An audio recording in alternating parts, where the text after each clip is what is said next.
Good morning, everybody.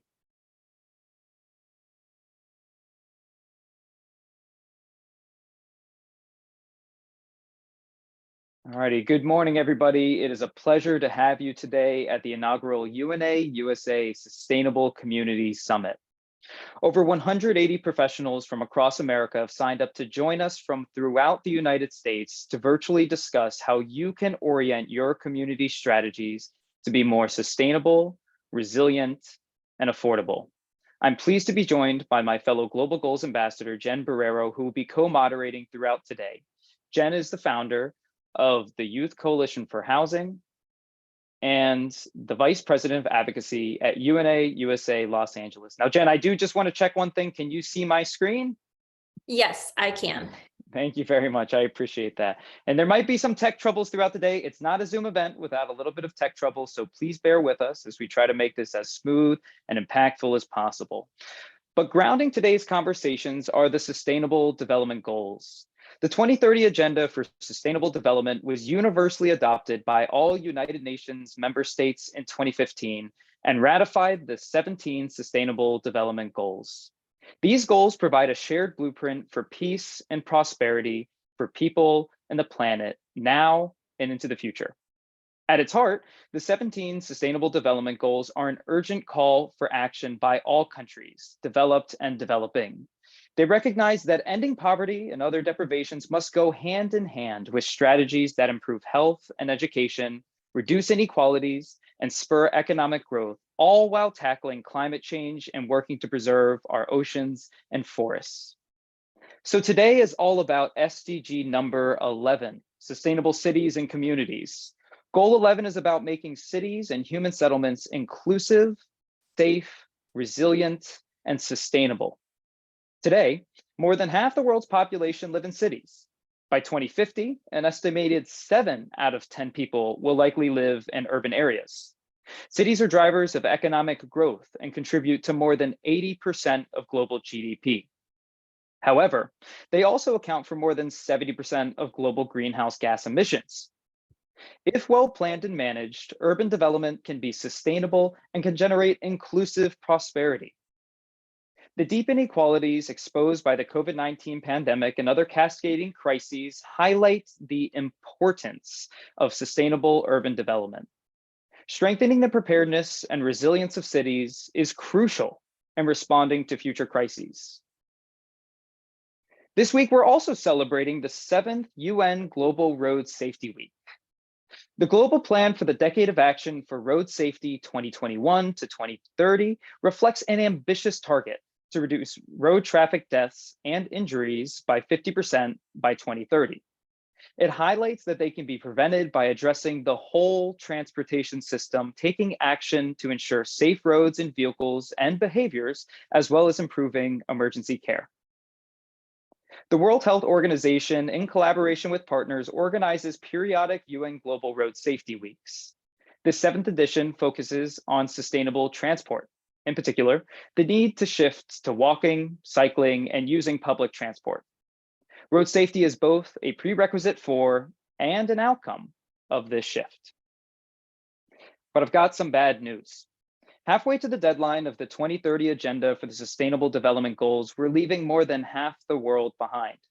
The SDG Progress Report showed that just 12% of the Sustainable Development Goals are on track.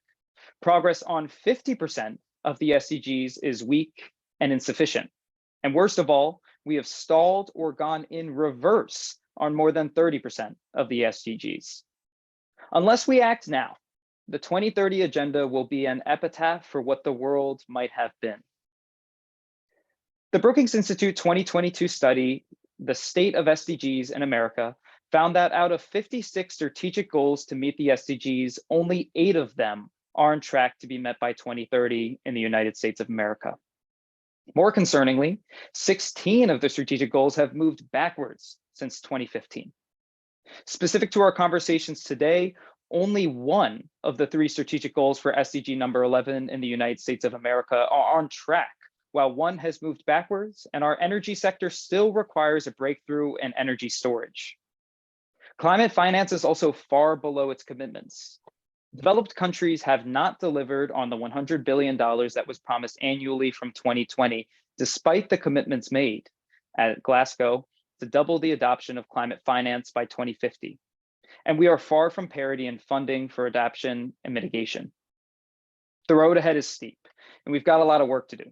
But I know that we have a great group of UNA USA members, local government officials, nonprofit executives, and private sector change makers in the audience today who are ready to tackle these issues head on so that our next decade can be more affordable and resilient than the last. Today is being hosted by the United Nations Association of the United States of America. We're a movement of Americans dedicated to supporting the United Nations and ensuring that America is a leader on the global stage. With over 200 members, 60% under the age of 26, and more than 200 chapters across the country, UNA USA members are united in their commitment to global engagement and their belief that each of us can play a part in advancing the UN's mission and achieving the Sustainable Development Goals. Now, if you haven't already, we would greatly appreciate your consideration to join UNA USA. Some of the many benefits of membership includes connection to a nationwide network of like-minded individuals through our membership exclusive Slack group, LinkedIn, and affinity groups. We also have unique chances to attend UN conferences and serve as a delegate to special events, or the opportunity to attend the Global Engagement Summit to engage with US-UN issues at the United Nations headquarters. And one other benefit exclusively available to UNA USA members is the opportunity to attend the UNA USA Leadership Summit in Washington, D.C., to connect with other members and chapter leaders and meet with members of Congress during our annual lobby day. We hope to see you there on June 4th through 6th. Now, before we get started, we're going to watch a quick video to share more about UNA USA. I understand that perhaps the sound might not work, but rest assured, the visuals will walk through well, and then we'll resume, and then we'll start the day promptly.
So a few more housekeeping items before we start the day.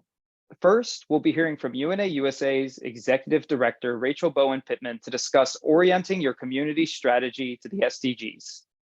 Thereafter, the President of American Farmland Trust, John Piotti, and Vice President of Land Use and Development at Smart Growth America, Catherine Burgess, will join us to discuss how smart urban growth protects America's green space.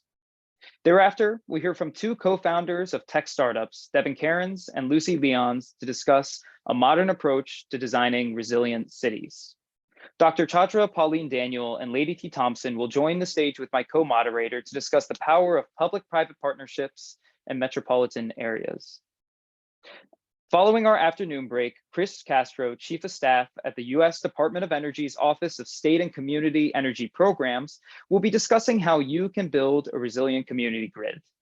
And lastly, UNA USA advocates Dr. Wafa Al-Tamimi, Catherine Malari, and Chadi Benjiri will join my co-moderator to discuss achieving the 5 Ps for the 2030 agenda.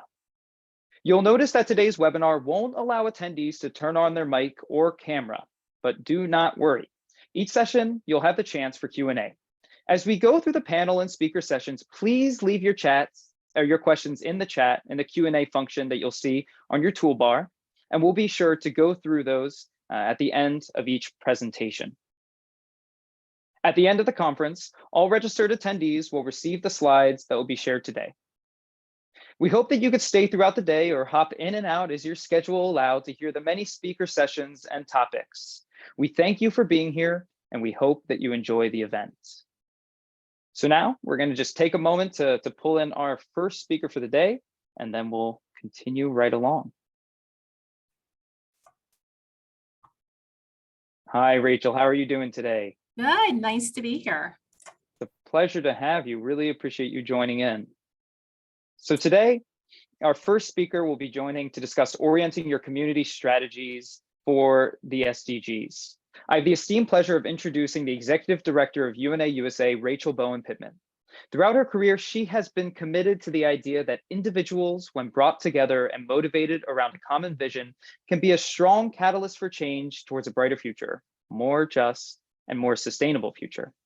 As Executive Director of UNA USA, Rachel leads a grassroots advocacy movement of more than 20,000 Americans in 225 chapters who are dedicated to supporting the work of the United Nations and their communities on campus and on Capitol Hill.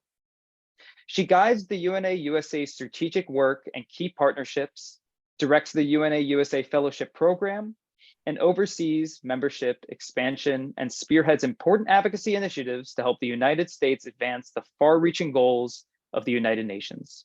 She holds a BSBA in International Business from American University and an MBA in Marketing from Johns Hopkins University. Rachel, take it away.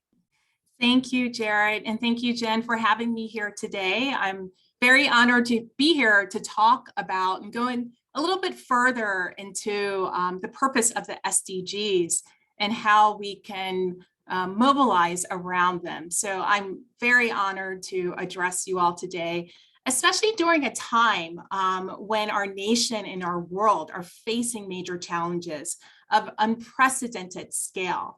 You know, this past February, UNA USA hosted its first in-person global engagement summit at the UN in the General Assembly Hall since the beginning of the pandemic.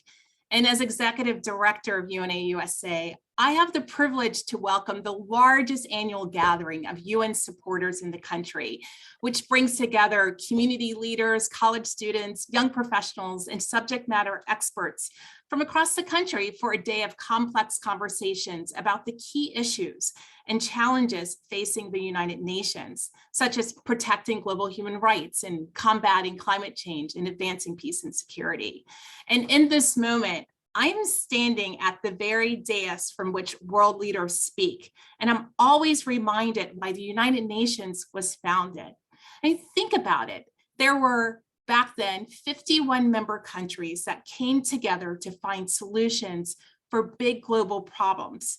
Despite their different perspectives, priorities, and philosophies, these nations shared a goal: to build a better world following the devastating aftermath of World War II.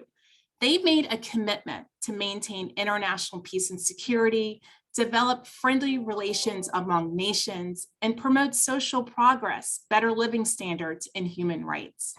Now, as you all know, the UN is 193 nations strong, and today they continue to address a new set of issues impacting people and planet, such as Russia's war on Ukraine, the climate crisis, the food crisis in South Sudan, the pandemic's impact on educating youth, and other issues that deny us a brighter future. The global issues we are living through now is a difficult reminder that we need international cooperation to survive. Yes, this sounds all daunting, but I want you to picture this. Imagine a world where from continent to continent, extreme poverty doesn't exist. Imagine a world free of the horrors of human trafficking and child exploitation. Imagine a world where every person is able to lead a healthy life and has access to safe, sufficient food all year round. Now imagine that world and ask yourself if you think it's worth striving for. The world is achievable with international cooperation and grassroots support for the UN. Goals like the ones I just listed off, ensuring access to quality healthcare and putting an end to human trafficking and extreme hunger, represent the vision of the type of world we want to live in, the world we want to create and leave behind for others. The world I describe is only possible. It's not only possible, it's in progress. And that's because of the UN's 17 Sustainable Development Goals, which we're talking about today.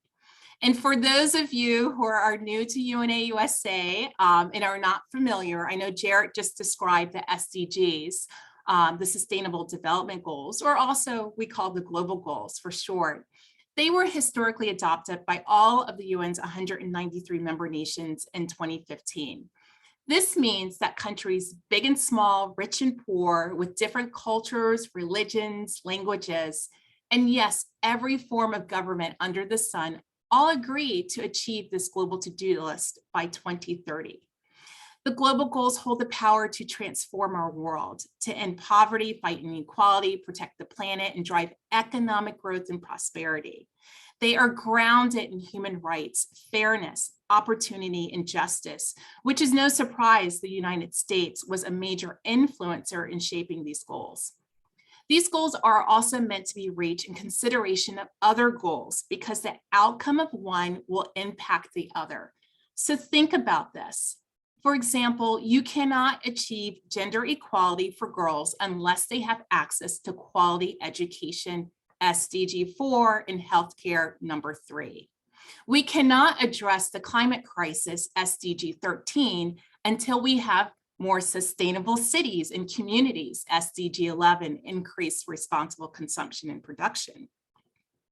And also, we cannot eliminate systemic racism until we address issues like poverty, SDG 1, justice, 16, and inequalities, 10.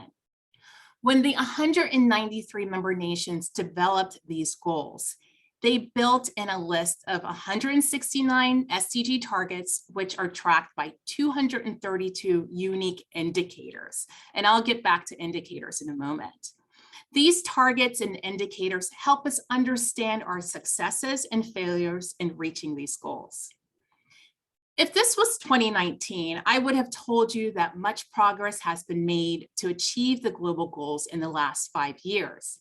However, according to the UN's 2022 Sustainable Development Goals report, the confluence of crises dominated by COVID-19, climate change, and conflicts are creating spin-off impacts on food and nutrition, health, education, the environment, peace and security, and they are affecting all the SDGs. We've lost decades of gains, and with only 7 years left until the deadline to meet the SDGs, this is a hard truth to acknowledge. Here in the US, as you just heard from Jarret, the recent analysis by Brookings and the UN Foundation showed the US was not on track to fully achieve a single SDG, with particularly dire consequences for future well-being of America's youth, women, and minority racial and ethnic groups. This reality is not meant to give you a sense of helplessness. It is important to note that these goals are not meant to be solved by only the 193 member states. It will take all of us to actualize the SDGs, including businesses, civil society, educational institutions, and everyday people like you and me. Last September, the UN Secretary General and the President of the 77th General Assembly joined world leaders and goodwill ambassadors in a global call to rescue the Sustainable Development Goals and to get back on track to building a better world that leaves no one behind. UN Secretary General Guterres called for more finance and investment from public and private sector to meet growing needs. He said, the education of our children cannot wait. Dignified jobs cannot wait. Full equality for women and girls cannot wait. Comprehensive healthcare, meaningful climate action, biodiversity protection, these cannot be left for tomorrow. He underscored that across all these areas, young people and future generations are demanding action. Guterres said, we cannot let them down. This is a definitive moment. The perils we face are no match for a world united. Let's get our world back on track. Well, as stated earlier, there's so much work to be done. During the UN General Assembly this year, the UN will host an SDG summit, which will mark the midpoint of the implementation of the 2030 agenda. The summit will bring together political and thought leaders from governments, international organizations, the private sector, civil society, including UNA USA, women and youth and other stakeholders in a series of high-level meetings with the heads of state and government. There will be comprehensive review of the state of the SDGs, a response to impact of multiple and interlocking crises facing the world, and high-level political guidance on transformative and accelerated actions needed to achieve the SDGs. This summit will mark the beginning of a new phase of accelerated progress towards the Sustainable Development Goals. So I was thrilled that Jarret and Jennifer, our Global Goals Ambassadors on Sustainable Cities and Communities, are hosting this SDG 11 Summit today, SDG 11 Summit. I think it's an important time that we use this moment to come together to have these conversations before the UN Summit so we can have a better understanding of the state of the SDGs. And in this case, number 11, which is intended to make cities and human settlements inclusive, safe, resilient, and sustainable. There are so many strong examples of leadership and community around the innovation around the SDGs and SDG 11 in particular. And I just want to share a couple of examples that have made great impacts around SDG 11. So for example, MasterCard, the financial services company that most of us know about, they connected the SDGs to their business model. One of their initiatives is through their Center for Inclusive Growth, where they support 250 small businesses through financial and inclusion programs. I had a really great conversation with them last year and learned that they have a racial equity pledge of $500 million to help close the wealth and opportunity gap in 7 cities. In implementing this initiative, they work with partners in their communities with a focus on 4 pillars, which are financial inclusion and literacy, small business ownership, household welfare on retaining wealth, and data-driven decision-making to take advantage of federal funding. And then I also had a conversation with an organization called the Mott Foundation, and they're based in Flint, Michigan, which supports local organizations to improve areas such as clean water, access to justice, access to energy, and education.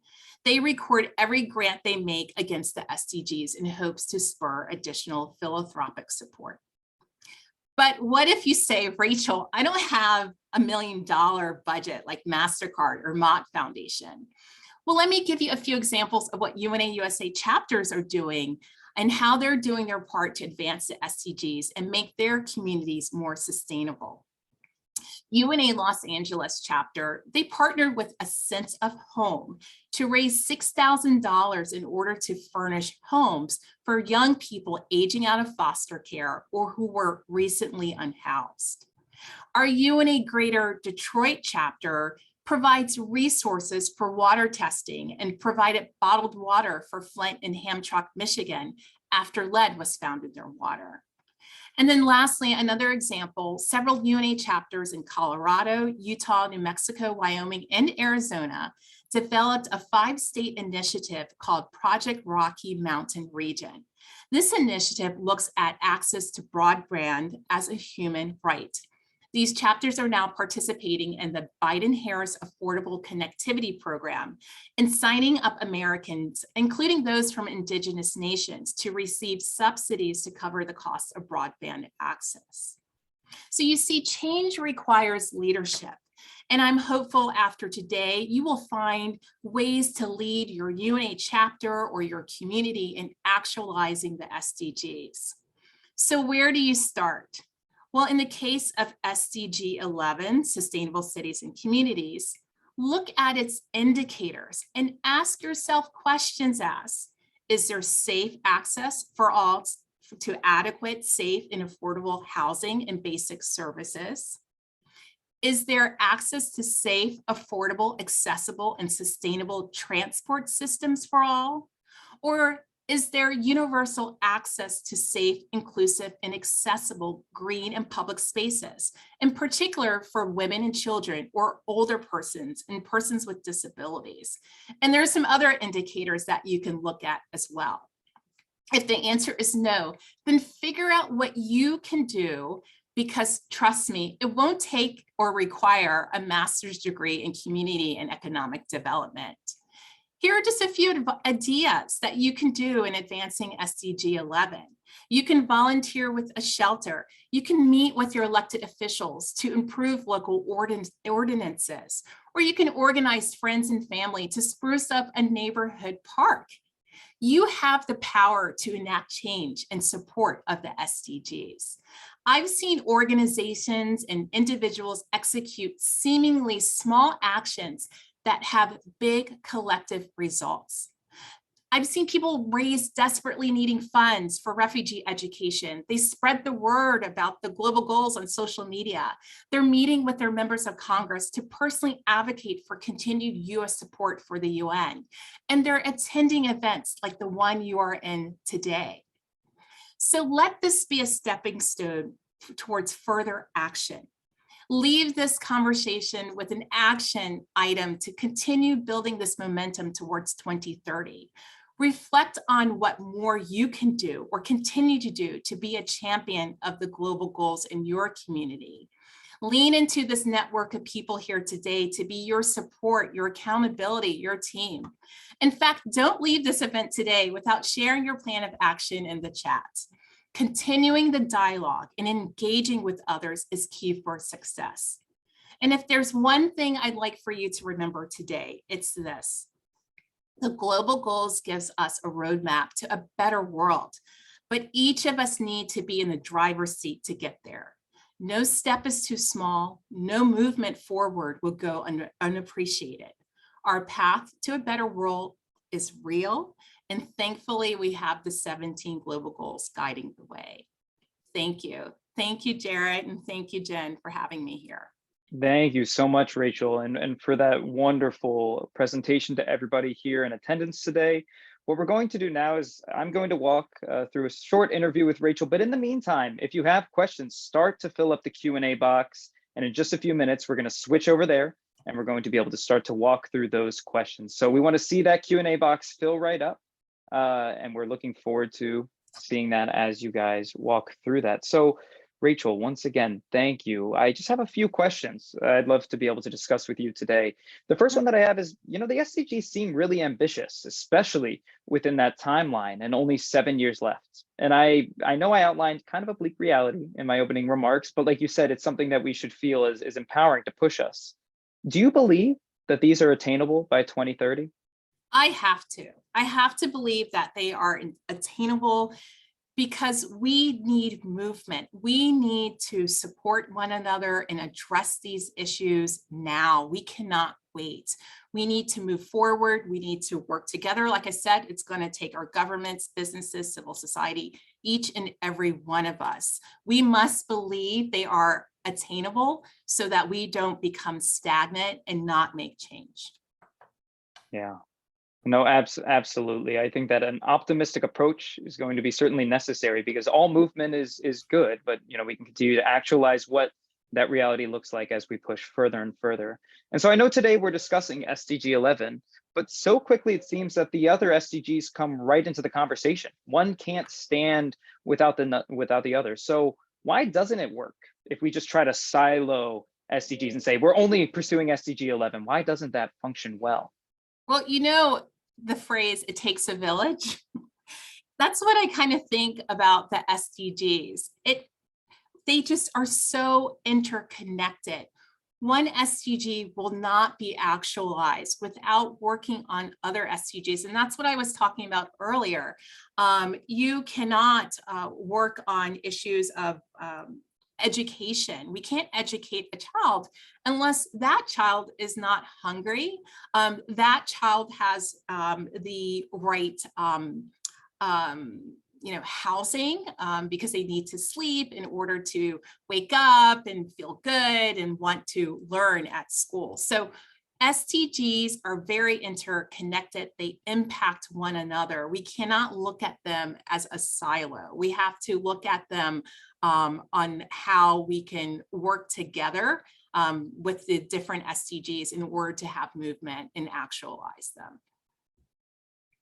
And in your opinion, what are some of the top goals within that we as a global community should be paying the most attention to? That's like asking a mom or dad what's their favorite child, right? So, there are some hot topic SDGs that people love to talk about. Climate change is a really big one, education, but honestly, all the goals are important because once again, if you don't resolve one, then you're not going to affect another one. So I never, ever, ever answer that question because it's like asking me, who's my favorite UNA USA member? I love you all. Absolutely. And so would you mind just leaning into a few examples of, is there anything else from business perspective, nonprofits or individuals that you want to just mention as individuals that are really championing and pursuing these goals, maybe alongside some of the previous examples that you've provided? Sure. So let me just think of a couple. And we here, I don't know if you know, but the United Nations Association is part of the UN Foundation. And the UN Foundation is a convener of businesses and ideas that support the UN. So we're fortunate to work with a lot of corporates and other organizations that are doing this work. So we have some great champions from companies like Essity. I work closely with Tom Ford with UNA Women that are supporting the SDG 5, gender equality. So it's as basic as Tom Ford has this great mentorship program with UNA USA, helping to build up women leaders.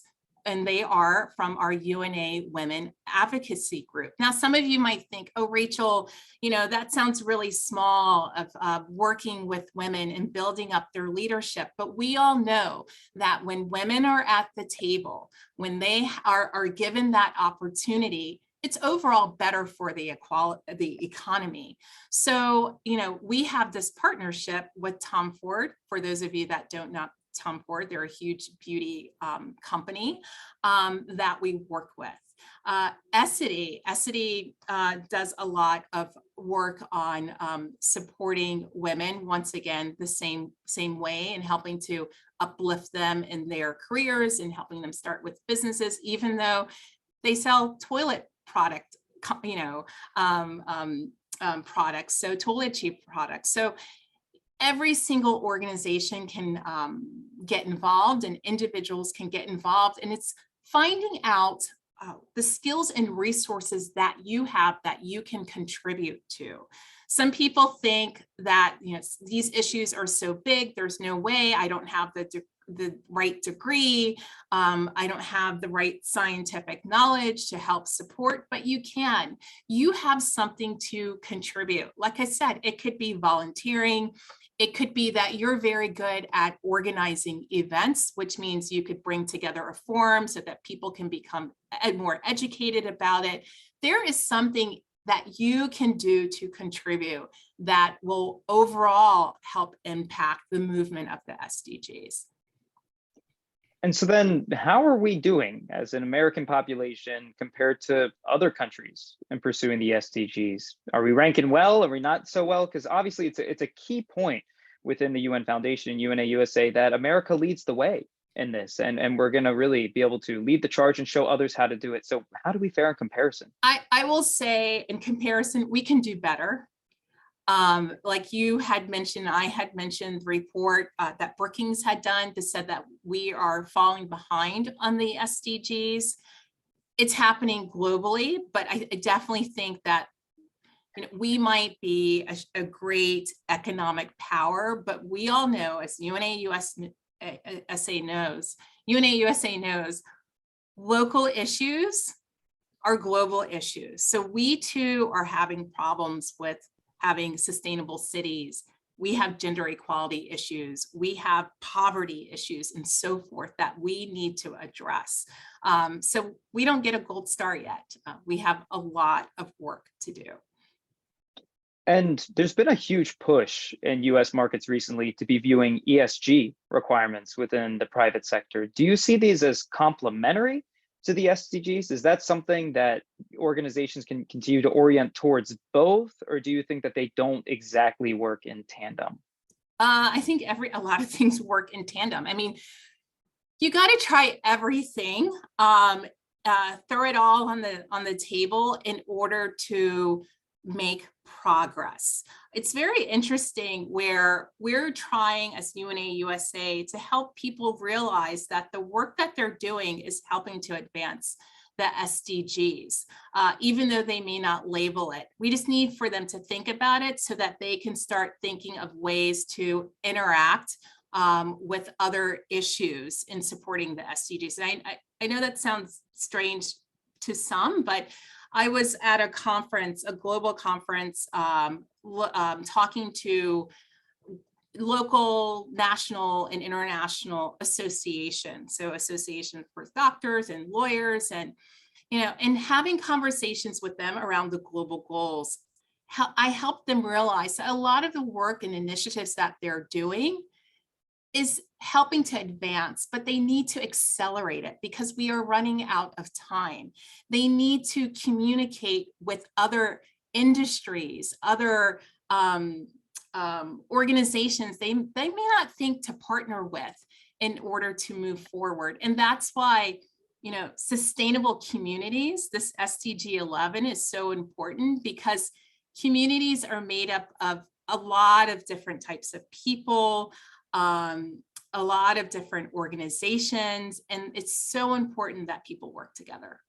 Yeah, absolutely. I'm going to pull a question from the chat. And actually, if you're putting a message in the chat and you were unable to be able to switch your name, what I would really appreciate is if you could just add your name right in the front of the message that you're putting in. We want to give you that recognition when we ask this question. But somebody put in the chat that they feel that it's really about a lack of awareness when it comes to the Sustainable Development Goals. And they've been around since 2015. They're nothing super new.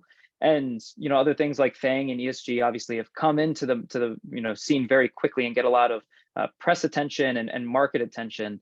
What do you think we could be doing as from a grassroots perspective, but then also from a broader institutional perspective, to be able to tackle SDG awareness throughout the United States? I absolutely agree with that statement. And you asked earlier, how do we compare to other countries? The United States is behind in awareness about the SDGs when compared to other countries. And that's where I think the power and the need for UNA USA is, because we're the ones that are convening discussions about the SDGs. Now, we've done this today, but I think what's important is we take what we've learned today and what we've learned about the SDGs and go into your community. I mean, it could just be having conversations from your dinner table. My husband's sick of me talking about it, but he's fully aware of SDGs. If you interact with local schools, see if you can talk to the principal of that school and ask if you can do sessions. It's so important for young people to learn about it. But also our seasoned people need to learn about it too. I mean, make sure that just every aspect of a community, if you can find a way to communicate about the SDGs and how they can impact the community in a positive way, I think people would embrace learning more about it and then thinking about, well, what can I do to help? Absolutely. One of my favorite things that I've been able to do as a global goals ambassador is zoom in to different classrooms. I had the chance to speak with a school in Kansas City, and the excitement of the students when they understand that the work that they do in their own backyard is connected to this global mission really resonates from a grassroots perspective. And I think that absolutely being able to get it out there and share that just really lights a fire with so many individuals. Yeah, But and I'm then Jared, also, let me just say one thing. yeah, please. It's not only, I think it's important for us to educate, but then show people. So for example, UNA Atlanta for Earth Day, they took a group of middle school kids. They talked about the UN, they talked about the SDGs, and then they went outside and they start cleaning up their school ground and start explaining to them how we need to do these things in order to have a healthy world, in order to advance this SDG on climate change. So we need to also take that knowledge and then show people how to take action. And so they can start seeing the impact from that. Yeah, absolutely. And something that I think is also going on within some cities is cities are adopting the Sustainable Development Goals. Some of them are creating specific offices that are overseeing this. Are there any case studies that you can think of that kind of point towards that success at a institution level? I love UNA, not UNA, I'm making everyone UNA. Los Angeles. Los Angeles has a specific office that focuses on the SDGs.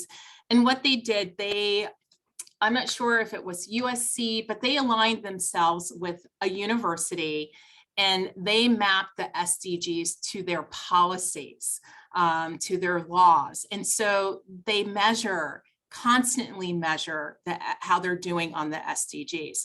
They also created this online forum where people in the community, once again, I said businesses or NGOs, people can start flagging how they are participating in advancing the SDGs through their organization or through their actions. So it's not just Los Angeles looking at it from a government perspective, but what are people in the community? So I don't know the website off the top of my head, but if people Google it, I just think they are a wonderful example. New York also is another city that has done a lot of great work.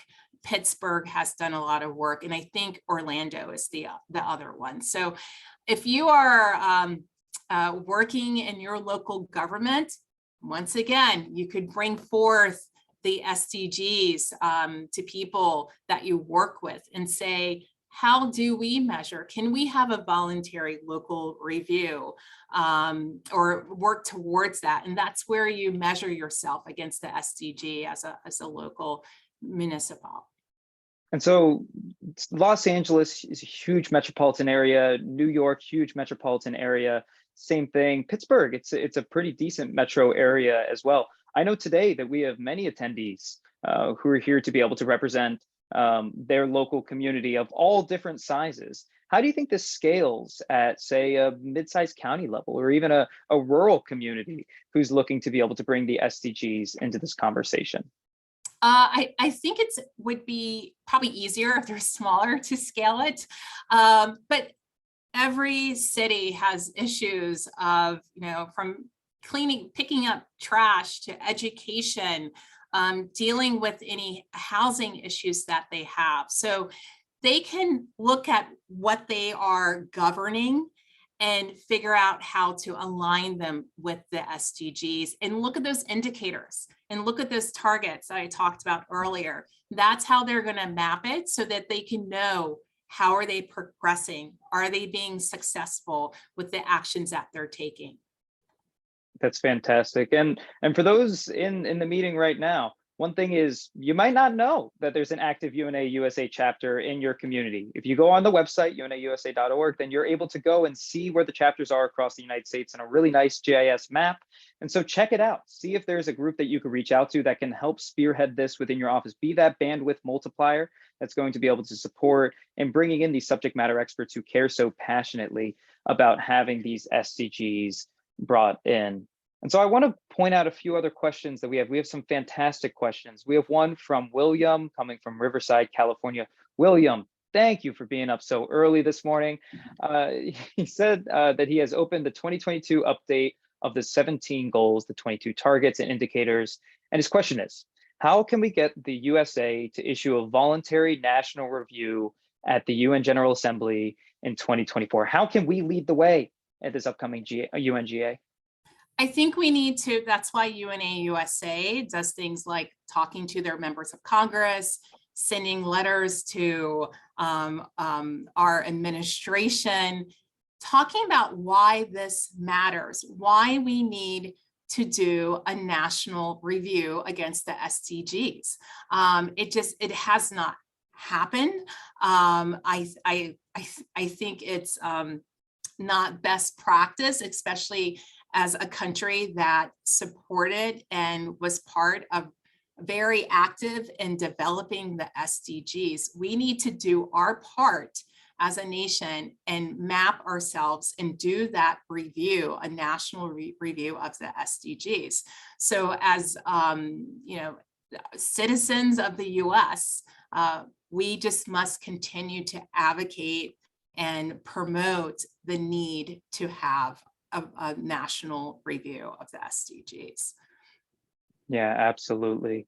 We have a question coming in from Betsy Bailey, also calling in from the West Coast in New Mexico, I believe out in Albuquerque, Betsy, if I'm not mistaken. And her question is concerning the interrelatedness of the one goals to one another. How can you share a little bit more about the campus leaders that you're hearing about who are making a difference? How are universities currently leading the way in pursuing the SDGs?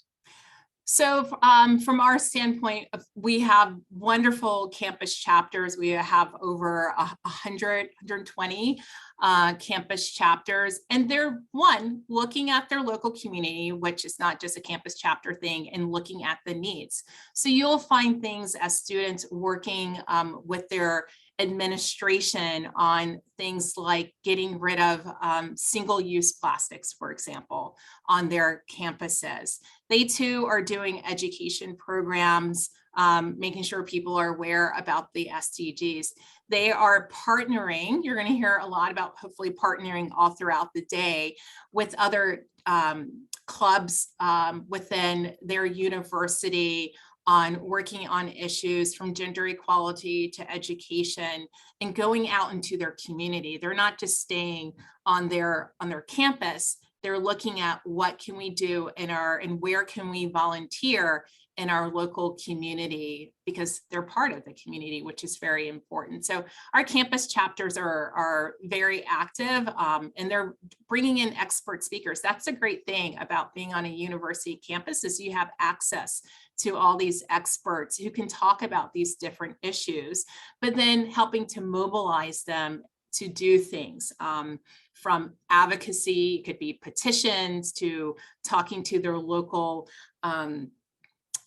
government, and then of course talking to their members of Congress. Yeah, absolutely. Arlene asked how we're tracking whether or not the SDGs are being implemented or met. Basically, how do we know? Is there a specific agency or group that's tracking this overall on a national level? I know we're talking about that national review. Is there anything currently going on that is able to do that? Or No, is it like and this that's, Brookings Arlene, study? that's what's so frustrating from a national perspective, is that we are not tracking it. That's why cities like what Los Angeles is doing or Pittsburgh is doing is so important, because hey, if you're not going to do it at the national level, we're going to take care of it ourselves. And that's what's happening.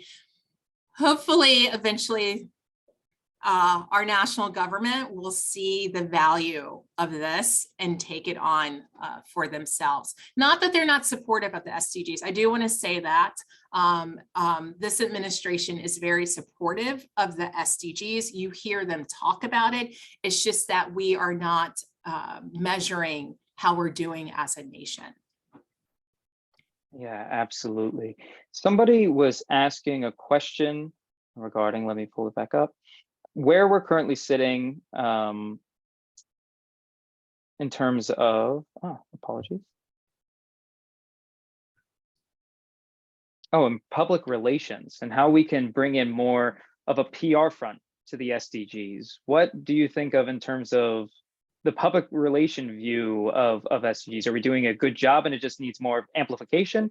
Or do you think that there's currently a messaging problem with how we're communicating I the think SDGs? there just needs to be more amplification. Like someone said earlier, we're already 7 years in. Why don't more people know about it? If Right. you go to the UN website, there are a wealth of resources, communications, comms resources around the SDGs that you can use. There are great videos, there are great talking points. They break it down for each goal. So the resources are there. There are celebrity videos as well. I mean, it's just that we have to use them more and share them more with our community. Yeah, absolutely. There was a question relating to the COVID-19 pandemic. If we could take a step back to that in terms of, I guess, a few points on that. The first would be, it's obviously slowed us down. Do you think that there needs to be something that says, hey, we're going to extend 3 years to 2033 because we had this 3-year backlog? Is that an admission of defeat? Or how could we maybe view the timeline as a result of the COVID-19 pandemic? Let me just give a couple of examples how COVID impacts before I answer please. that. So just think about it. When everything shut down, a lot of women came out of the workforce. So we lost the movement of women gaining, the leadership positions, being more involved in businesses. A lot of girls were, a lot of kids were taken out of school, but a lot of girls have not returned to school around the world.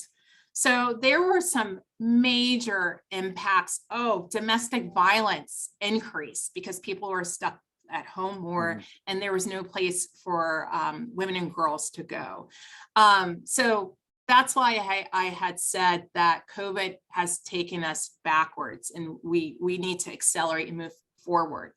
Back to your question, Jarret, I think that's why the SDG Summit during this UNGA, this UN General Assembly in September is so important, because they are going to do an assessment to where we are in the world in advancing the SDGs.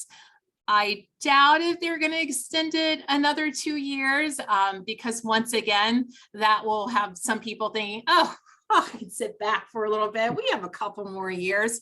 No, we just need to keep pushing forward towards that 2030 goal.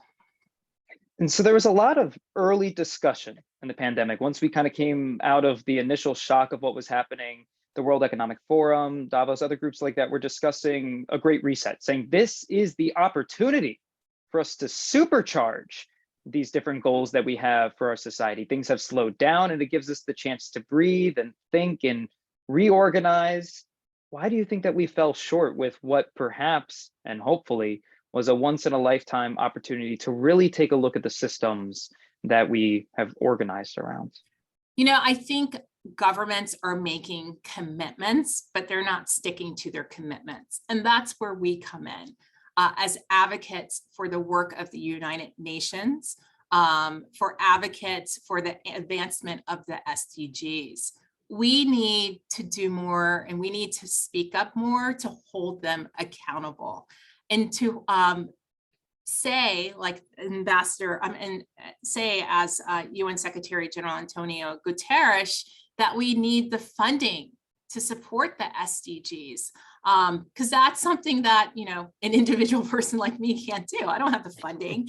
We need to really push and keep talking about it and keep demanding that they move forward, because it's crushing that once again, we'll come up to our next COP28 to talk about climate, and these same issues we're going to talk about once again, that we're not giving support to the global south, the most impacted. We are not reducing our emissions, like all of those issues. They're going to have those same conversations, but we just have to keep pushing and not give up. William put a really interesting question into the chat. It seems super hard today to be able to open up Forbes or any other major publication without AI headline as one of the top things that you're seeing. We're talking about the way that AI is going to create a dramatic shift in the world today.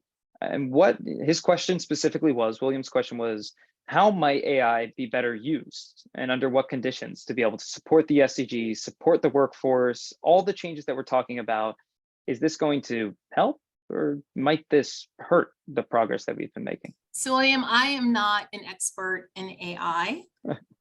My hope for AI is that it's used for good. My hope is that, I read the papers and watch the news and keep hearing about how it can advance a lot of things. I just hope they're positive, a positive direction, because the possibility is there. The opportunities are there to address a lot of the issues based on what I heard, but I'm not like an expert to give you details on how that would happen. Yeah. Dr. Elaine Davis Jerome asked a really interesting question, which is kind of in regards to what we're doing with a potential national review, but saying, how can we democratize this and break it down to different communities? The question was, can we provide a sample, up-to-date, easy to follow template for counties and cities wishing to implement a voluntary local review for the housing crisis, affordable housing insecurity, and to see if that's something that, aligned with the different SDGs, can be tracked at a local level, disseminated to the UN Foundation, and then packaged together in an effective way. Do you think that there's a pathway for this type of review? I want to say yes, there is. What I started to talk about is that within the foundation, there is a small unit that focuses on the SDGs in conjunction with the Brookings Institute. And they have been having conversations with those cities that I talked about earlier that have aligned with the SDGs, so that they can create these templates that Dr. Eileen, you down in Florida in Broward County, could use that as a template. So I do think those things are coming, and hopefully things like that will come out of the SDG Summit. Fantastic. Well, I think we have a time for one or two more questions if they pop up. So we're going to give it about 10, 15 seconds if anybody pops a final question into the chat. These are good questions. Fantastic questions.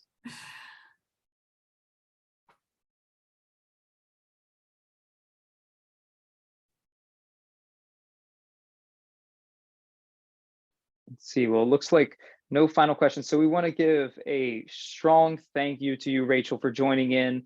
Kudos to you and the whole UNA USA team, 20,000 strong, and what you're doing at the local level.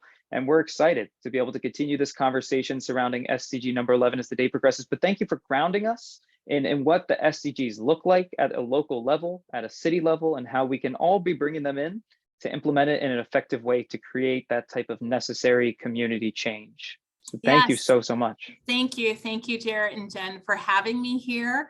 And once again, I just hope everyone gets involved and know that you can make a difference in advancing the SDGs. So enjoy the rest of the day. Thank you. Thank you.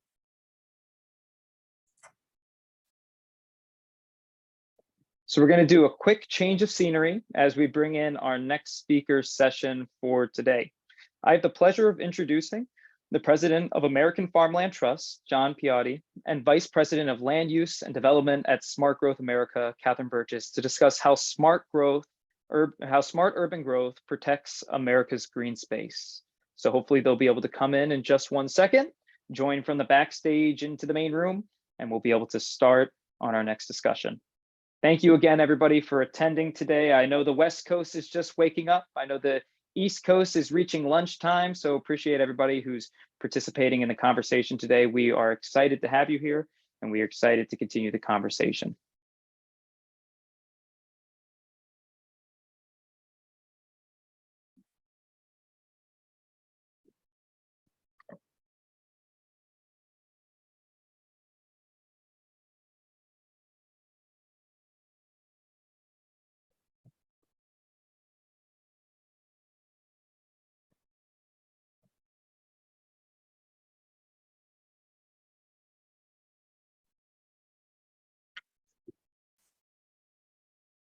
Good morning, John and Catherine. Good morning. Hi. Hello. Really Where are you excited both to be joining in here. from today? Thank you, Catherine. Where are we both joining in from? I am in DC. Fantastic. And I'm in New England in Vermont. So we've got some Wonderful. East Coast representation between the two of us. Absolutely. Well, we appreciate you coming today to be able to join in this discussion. First, I just want to introduce you both to everybody in attendance today. John joined American Farmland Trust as president in July of 2016, bringing to the organization more than 30 years of executive management and public policy experience and a passion for farming and the environment. Under John's leadership, AFT has engaged in the most comprehensive study of American land use ever conducted, helped secure billions of dollars in federal funding to protect farmland and promote climate-smart agriculture, as well as launch new initiatives that advance regenerative farming practice and support next-generation farmers. John, thank you for being here today. Great to be here. Catherine is the Vice President of Land Use and Development at Smart Growth America, where she oversees the SGA's land use programs, including LOCUS, the Form-Based Code Institute, and the National Brownfield Coalition. Prior to Smart Growth America, Catherine led the Urban Resilience Program at the Urban Land Institute. She began her career managing post-Katrina hurricane recovery charities commissioned by the state of Louisiana and Mississippi and the city of New Orleans. Catherine, thank you as well for joining in for the conversation today.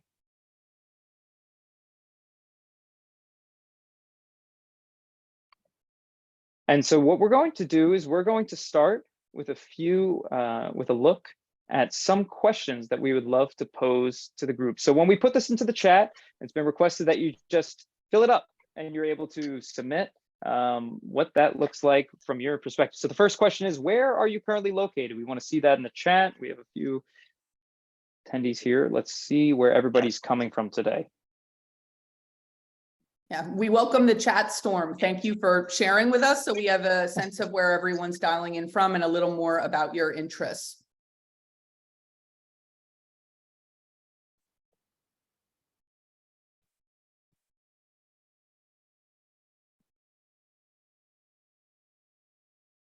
Great, really impressive geographic diversity in the US Great today. to see. Awesome.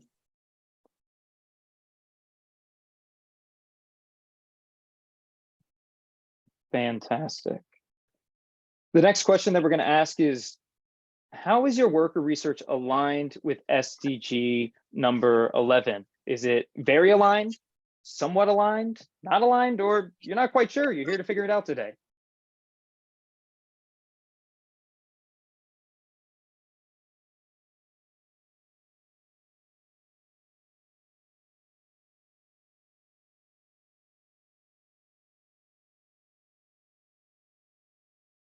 It's great to see a number of people who are very aligned with the SDG we're here to discuss. And so we really welcome your input in the chat throughout the presentation, both to hear how the concepts relate to your work and what questions you have.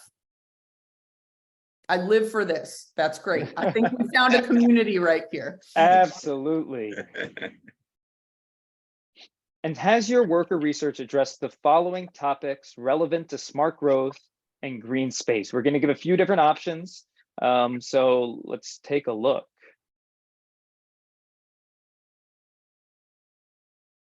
It's coming in the chat now. So we're taking a look at agricultural policy, climate policy, ecology or landscape, transportation, urban development specific to policy or planning, or urban development if you're in real estate development. And these were our initial ideas, but we welcome, all sorts of responses, and we'll be excited to hear what professional backgrounds and research backgrounds you bring to the event today. That's great.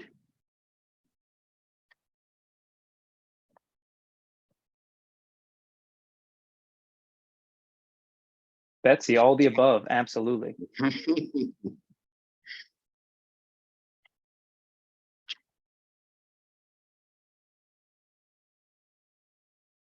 Fantastic. Feel free to keep putting those in. Oh, we have someone who has experience with brownfields redevelopment. That's fantastic. And so then which climate hazards are impacting the communities where you live or work? Is this increasing frequent and intense storms, sea level rise or coastal flooding, inland flooding, extreme heat, wildfires, or drought? I just came back from visiting my brother in Northern California, and the conversations there around wildfires is just growing precipitously year by year as they try to mitigate that for their local region. A big fire in the chat.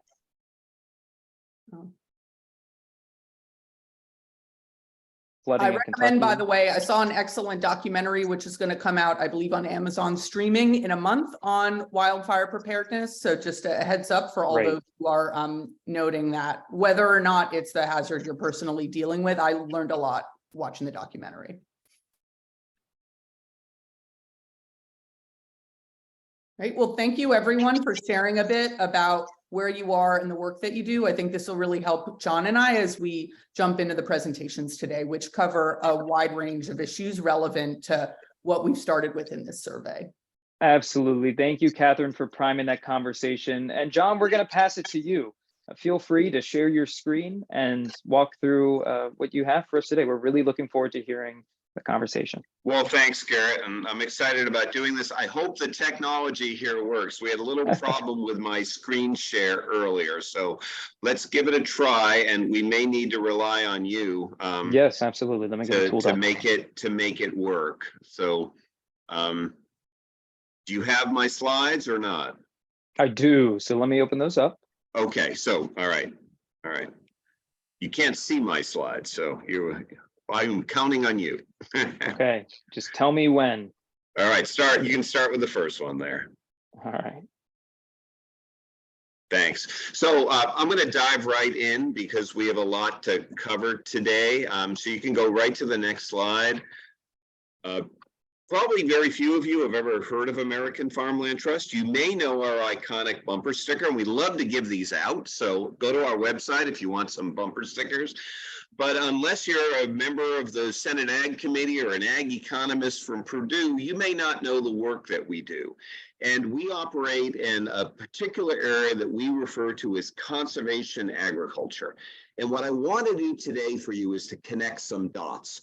I want to explain how green space, and in particular, one form of green space, working farmland, is critical to combating climate change, and then how smart growth is critical to retaining that farmland. So next slide, Jarret, if you will.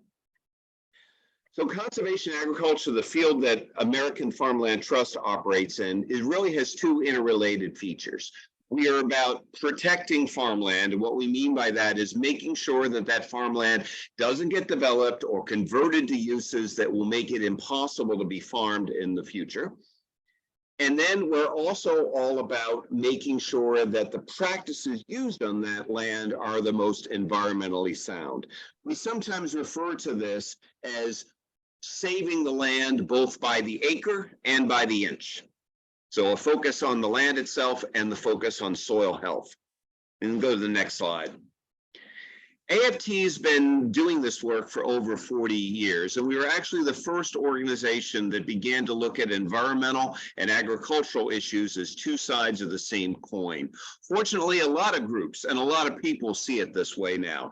But in the 1970s, farmers and environmentalists were at loggerheads. And our very forward-looking founders said it shouldn't be the case. We need to think about how these worlds can come together.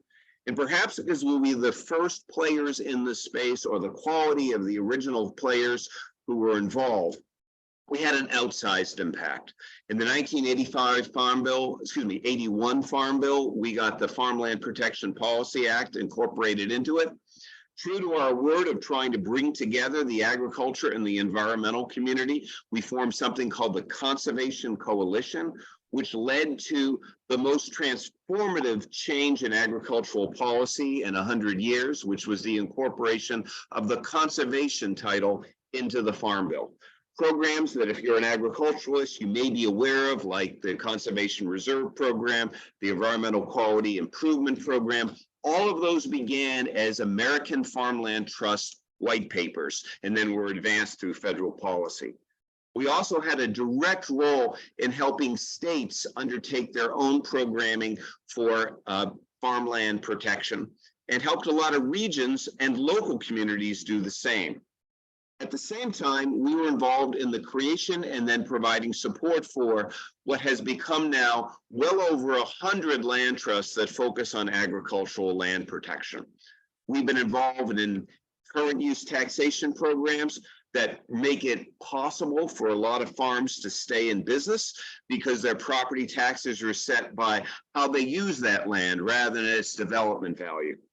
And finally, because it's closely interconnected with all of these things, we've recognized from the beginning the importance of good community planning and smart growth. In fact, one of the presidents of AFT, long before me, chaired the board of Catherine's organization, Grow Smart America, for many years during the 1980s. Next slide, please. So we undertake this work through direct enhancement of policy, advocating for change at both the state and the federal level, through programming that we do, which is usually to tee up demonstration projects, and through research. Next slide. And what I want to do today is highlight one of our big research projects. This is a comprehensive analysis of America's land use. It's been undertaken over the last 6 years. It's still going forward. Every year or so, we release a new piece of it. And I'm going to walk you through a few of those. Next slide. So our first step was just getting our heads around what's happening with land use and particularly what's happening with our farmland. And with help from USDA and others, we've assembled this incredibly complex and comprehensive picture of US land use. And you can go to our website and dive deep on all of these maps. Next slide. After we did that, we began to look at what policies, particularly at the state level, had worked both positively or negatively to help reduce farmland loss. And what our studies showed was that we were losing farmland at what for us is an alarming rate, 750,000 acres a year, 2,000 acres every day. And some state policies have really worked to restrain that and limit it, and others have created a Wild West situation where anything is gained. Next slide. Last year, we reduced the third phase of this research, and that looked at what will happen in the future under different scenarios. Next slide. If we continue as we've been doing, we estimate that we will lose over 18 million acres of irreplaceable farmland between now and 2040. But that's if things sort of continue as they've been. It's quite possible that the rate of farmland loss will increase. We certainly saw during the pandemic, for instance, an interest in people returning or going to rural communities. There's a lot of pressures on land use that could drive that number through our research to as high as 24.4 million acres that are lost. But we also saw another alternative, and that's an alternative of how we can combine better built cities, good land use planning, smart growth with more aggressive farmland protection in order to reduce that number significantly, down from 24.5 million acres to only 11 million acres. Next slide. Now these numbers, and I feel that they're quite alarming, even that 11 million acre number is alarming for reasons I'll mention. But what these do not include is additional loss to farmland that may occur because of solar development. Now, we all need to be thinking about aggressive action to increase our renewable energy. But when you're putting renewable energy, and in particular solar, on farmland, you're trading off, think about it, you're trading off one form of solar energy for another, photosynthesis. And we need to be careful and deliberative and strategic when we do that. By some estimates, as much as another 10 million acres of farmland could be lost to solar development. Next slide. So I guess the question in all of this is, I'm talking about maybe 35 million acres of farmland being lost. Does that really matter? Do we need that much farmland? Well, some of us think we're going to need it for food in the future. Maybe today there's adequate land in America to feed us. We export a lot of food. We use some of our farmland for ethanol production and other things that some people feel are questionable. But you also have to look at this from a global perspective. But the point I really want to make to you is it is about far more than food. Next slide, please. We need our farms not just to grow our food, but to provide a wide range of absolutely essential ecological services. That includes wildlife habitat, water recharge, and carbon sequestration. Next slide. For groups like American Farmland Trust, we've recognized the connection between agriculture and climate for 25 years. We were the primary supporters of the Waxman-Markey bill in 2009 that sadly passed the House but not the Senate. But it's really only been in the last few years that public awareness and broader awareness amongst policymakers has connected these two dots of agriculture and the environment. Next slide. I sometimes say that the world changed on October 6, 2018. That's the day that the UN's Intergovernmental Panel on Climate Change issued one of their many reports. They have a report every year, but this report made the following point, that as critically as important as it was that we reduce our fossil fuel emissions, we will never meet the goals of the Paris Climate Accords through that action alone. We also had to pursue so-called natural solutions, of which better farming practices is one of them. Natural solutions that will remove atmospheric carbon and, in the case of farming, put it back in the soil. Next slide. There are many ways to do this, and you'll hear the term regenerative agriculture, you'll hear restorative agriculture. USDA frequently talks now about climate smart agriculture. You'll sometimes hear about carbon farming. Next slide. I don't want to go into detail on what these practices are, but they range from this notion of not turning over your land a lot, no-till or low-till, because every time you do so, you release carbon from the soil into the atmosphere, active use of cover crops, active use of crop rotations. When you're talking about livestock, it could be intensive rotational grazing, it could be intermixing trees with pasture. All of these are essentially about improving soil health. And if you remember your high school chemistry, right? A good organic soil, that is a carbon-based molecule. And if you're increasing the organic matter of your soil, that is coming from somewhere, and it's coming from the atmosphere, and it's being captured in the soil. Next slide. So the bottom line in all of this is that farming done right could actually do so much. We could get to the point where farming itself, which is sometimes now looked at as a huge emitter of greenhouse gases, and it is, that could be turned around so that the good that we're doing on the land by sequestering carbon and putting it back in the soil will completely outweigh any negatives, and that agriculture can be carbon neutral. But our research, which we shared with Congress and others, has pointed out that we could actually go beyond that. Agriculture could become a carbon sink. We're actually helping offset emissions from other economic sectors, which never will be in the same position as agriculture to pull out more carbon than it's emitting. Next slide. The bottom line, though, is that as promising as all this sounds, we can't do two things simultaneously. We can't maximize how many environmental benefits and climate benefits we get from agriculture at the same time that we maximize food production. We can optimize, but we can't maximize both. Next slide.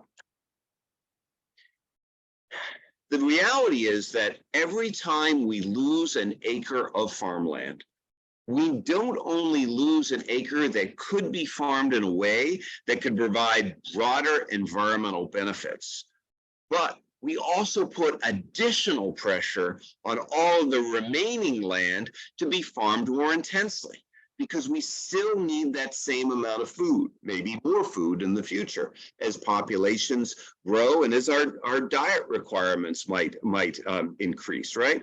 So it's really a double hit. It's a negative reinforcing spiral. Every time we lose farmland, we lose an opportunity to do something environmentally good, and we make it harder for the remaining land to have the same amount of environmental benefits.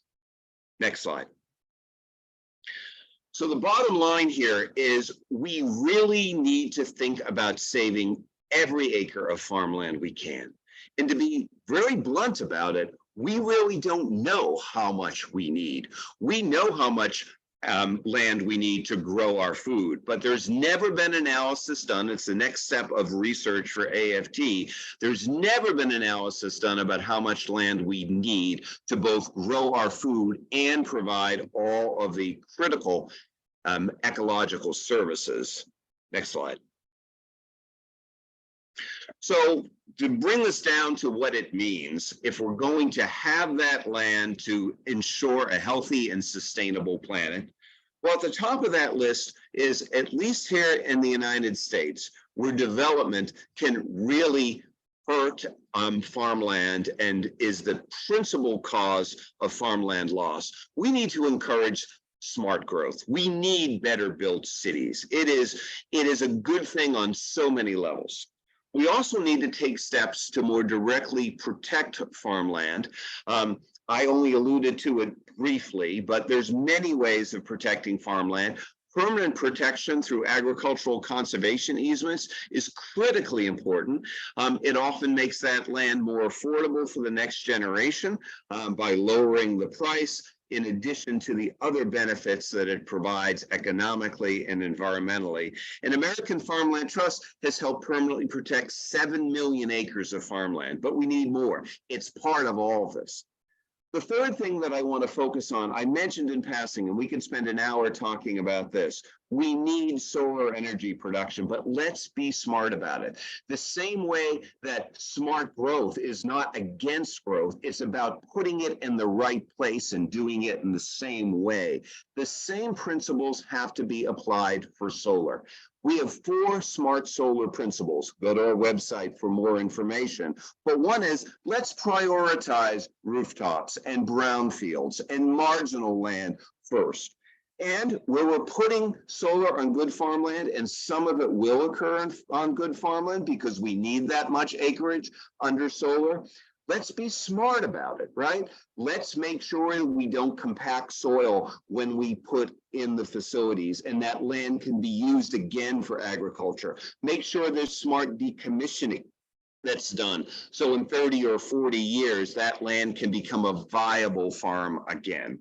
And let's look at the exciting areas of what are called dual use or agrivoltaics, where you can have agriculture and solar development on the same site in a truly synergistic way, where the combination of both is actually producing more energy.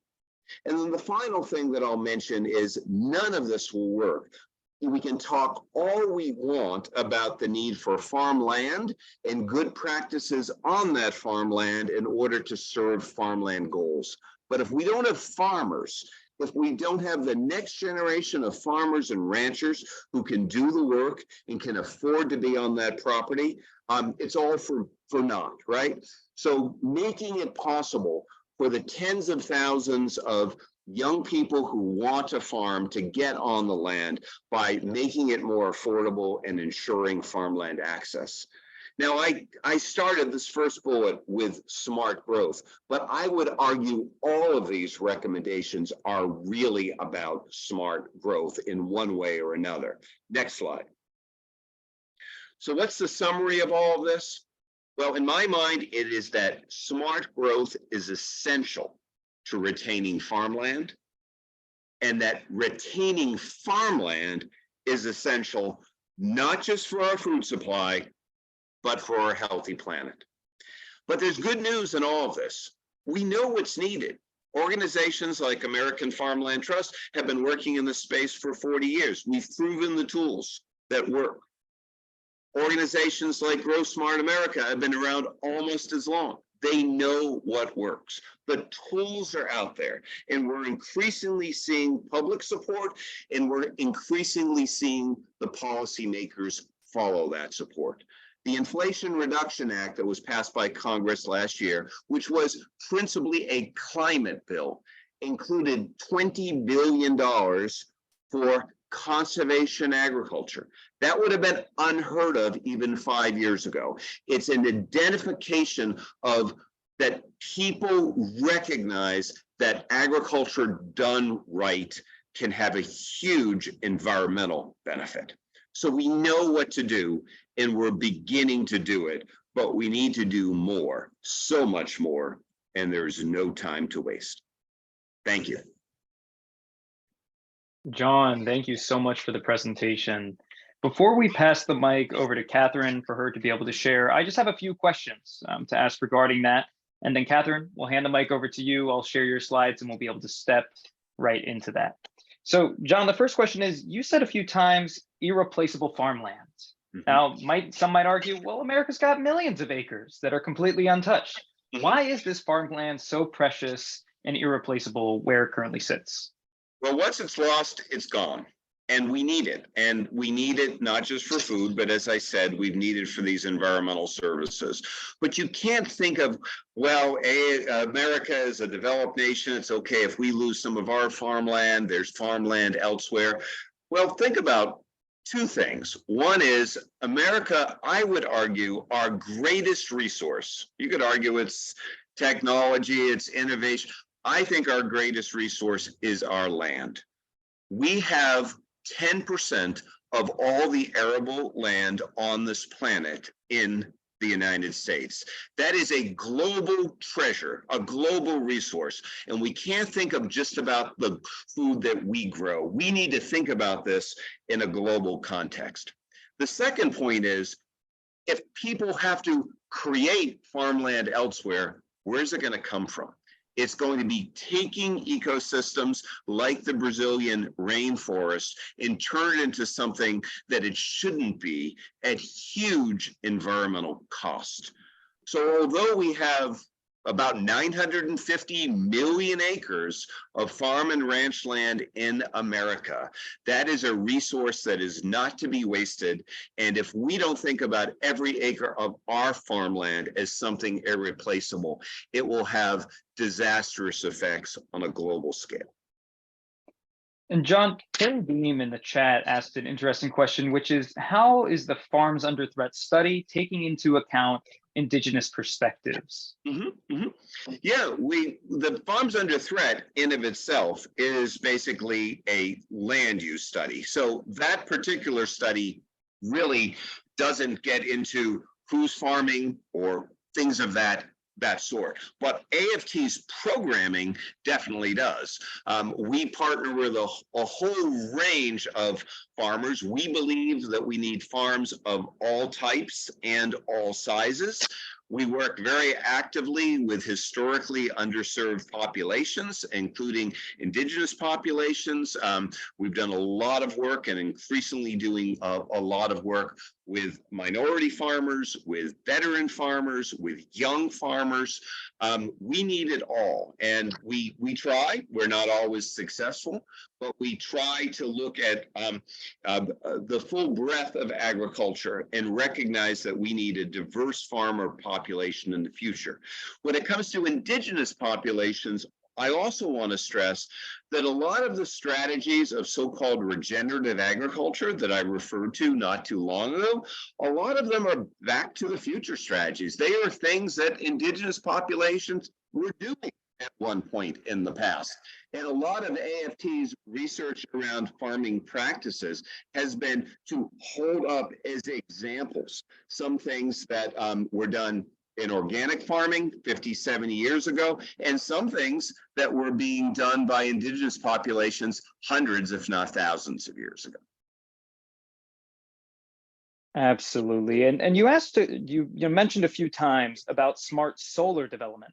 I'm Mhm. curious also if we could bring wind into the conversation. Yes, Is it's a that great question. easier to integrate wind turbines with existing agriculture? It is because the footprint is not nearly as great. But however, sometimes the way it's done is without regard for farmland. So if you come in with a lot of heavy equipment and compact the soil and build lots of roads and huge concrete pads, wind development, even if it doesn't take up the same area of farmland, could still be disastrous. But it is much easier to do wind right with farming. It's only people who just are not caring about farmland at all where it goes wrong. Absolutely. And you mentioned the Inflation Reduction Act, that really unprecedented federal investment into conservation agriculture.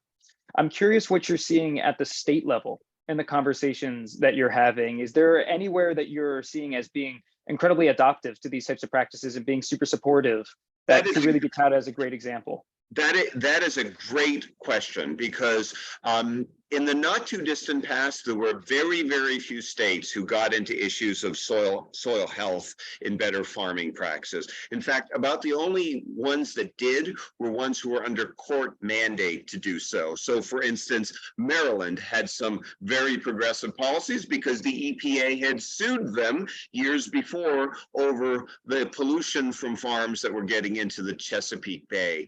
But until relatively recently, states were not in this space. We were the first partner with a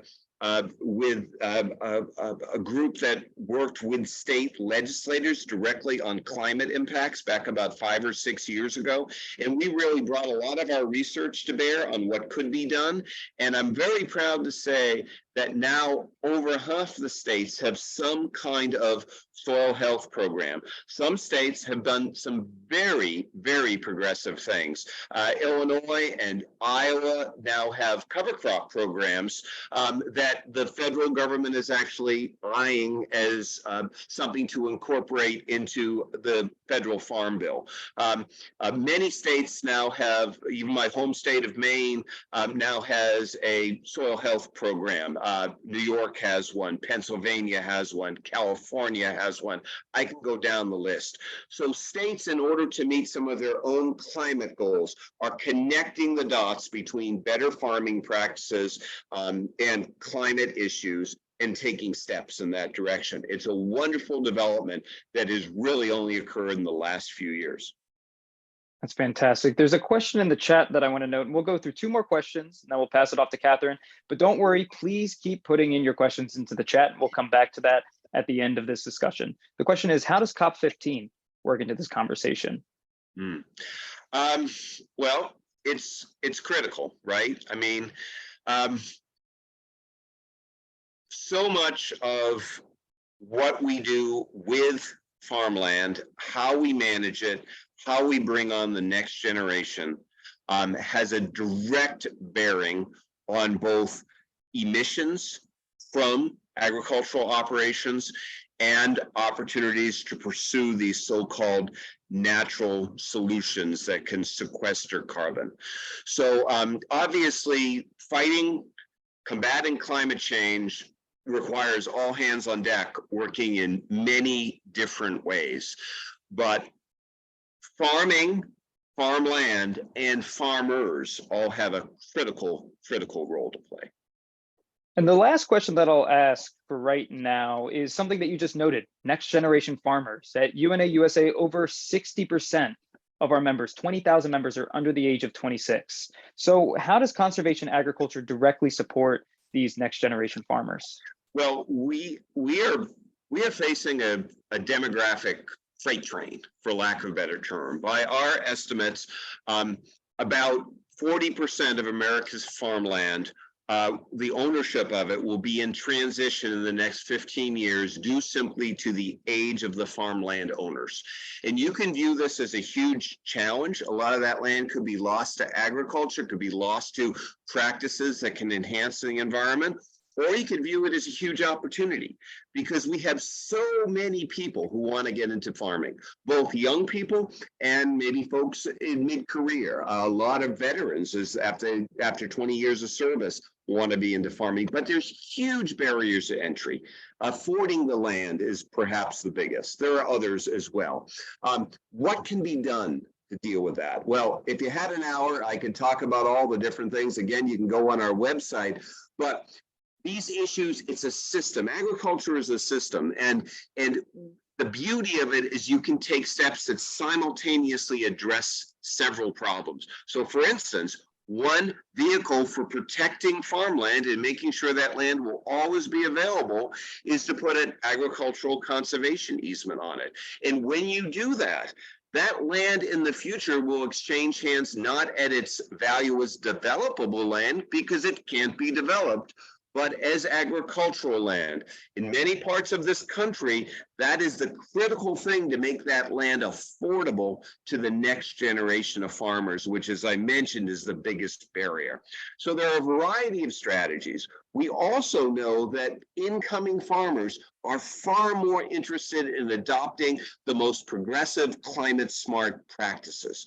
So it's critical that we get young farmers on the land to make sure there's eyes on the ground and people doing the work and that land's managed well. But the benefits are that these are the people who are going to be the innovators and also following the practices that our planet is demanding. Fantastic. Thank you again, John. Stick with us. We're going to come back for a bit of Q&A in just a little bit. But Catherine, we want to pass it to you. I'm going to share my screen once again, get your slides up there, and we can continue to walk through this presentation about how smart urban growth protects America's green space. So Catherine, take it away. Wonderful. Thank you so much, Jarret and team, for hosting today. And thanks, John, for a great presentation and dialogue. My name's Catherine Burgess, and I lead the Land Use and Development team at Smart Growth America. We're a national nonprofit focused on sustainable and equitable land use and transportation. Let's go to the next slide, please. Oh, and here we go, next slide. So our North Star is a country where no matter who you are or where you live, you can enjoy living in a place that's healthy, prosperous, and resilient. And as I prepared for this event, I was really struck by how much that aligns with the Sustainable Development Goal 11. So, that's really what we're here to talk about today, looking at strategies to make settlements inclusive, safe, resilient, and sustainable, considering both development patterns, housing and transportation, and agriculture and open space strategies. Next slide, please. So our organization's theory of change sees land use, transportation, and economic development as fundamental methods to help society make progress on three key critical issues. One is addressing the climate crisis. Land use and transportation strategies can both help us reduce emissions, and they can be key adaptation strategies, helping us prepare for a future in which climate impacts are more and more severe. We see smart growth and urban development, land use and transportation as critical to advancing racial equity, especially given the long history of discriminatory land use, lending, and planning practices. We also see smart growth and urban development and transportation strategies as key to improving community health, thinking especially about parks and open spaces, active transportation, and strategies to help people both be physically active and to take advantage of all of the mental well-being and wellness benefits that are provided by great shared public green spaces and parks. So those are how we see land use development and different built environment goals as helping to address the bigger picture. Next slide, please. So we're certainly an organization with an opinion. We're talking about communities which are healthy, prosperous, and resilient. Some people might think that is a really large single-family home at the end of a cul-de-sac with a lot of land to run around in.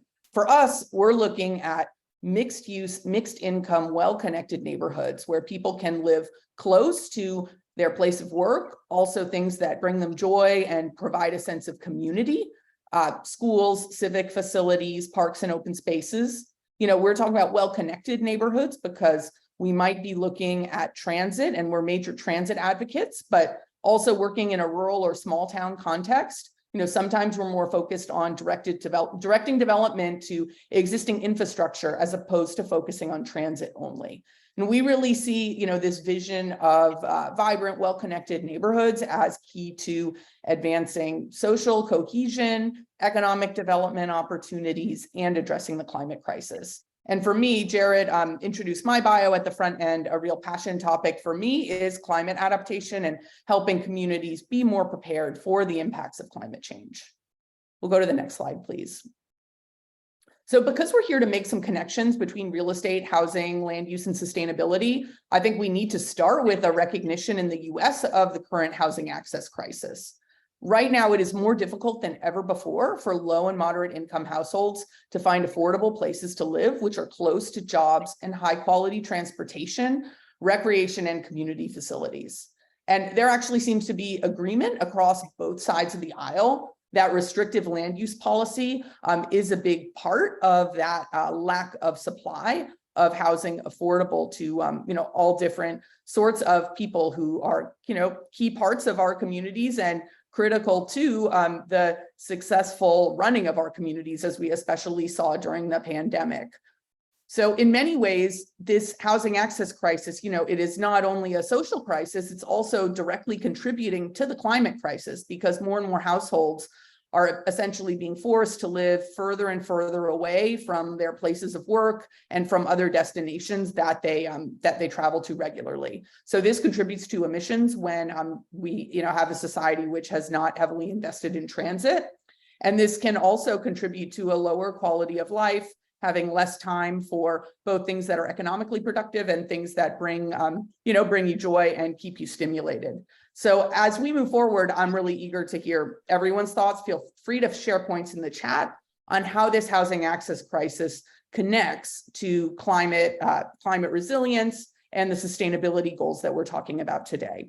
And I won't read through these stats, but I think you'll see, research from so many different think tanks, industry groups, and others really, shines a light on the need for more low and moderate income housing in the US right now, and there's tons of sources, especially looking at the unusual market dynamics since the pandemic. Next slide. So Smart Growth America, seeks to advocate for the development of more housing in locations which will help drive community benefits in terms of access to transit, services, and social and community opportunities. Yet, as you've seen from the previous slide, we have a housing access crisis. It's difficult to deliver housing anywhere.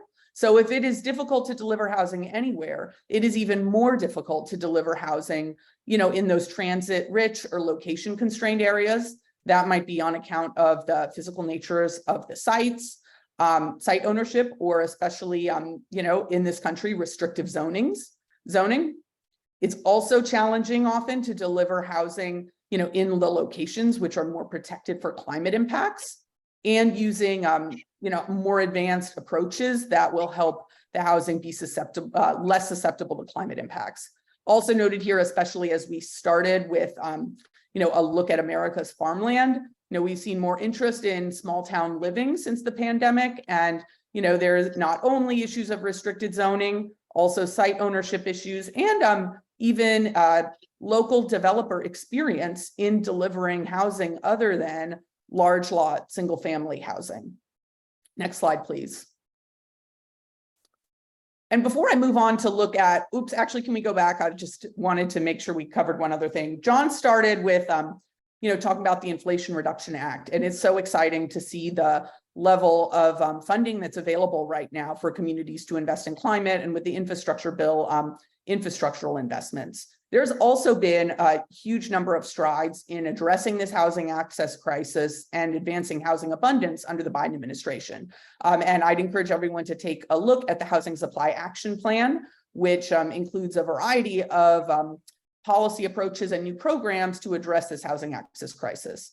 However, what I'll note for everyone here is, while personally I've seen a lot of improved alignment between housing and transportation investments. For example, the Thriving Communities program seeks to connect housing with infrastructure bill, transportation investments.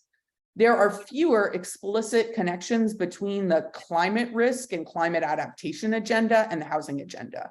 So within that housing supply action plan, there's very little directing development to locations that are not in the floodplain or not in the wildland urban interface, which I'm sure is an issue everyone here who noted their concern about wildfire is aware of.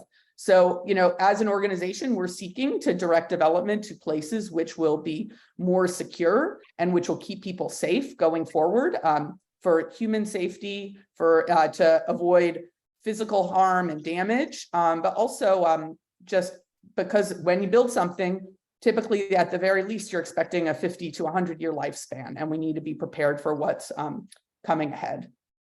So now as we move to looking quickly at some of the development trends in our existing urban centers, I'd like to call attention to a research product which SGA releases every other year called Foot Traffic Ahead, which essentially ranks the 35 largest metropolitan areas. We're looking at the metropolitan areas, by the way, not just the land within the city boundaries itself, for walkability. So connectivity between residential uses and office and retail.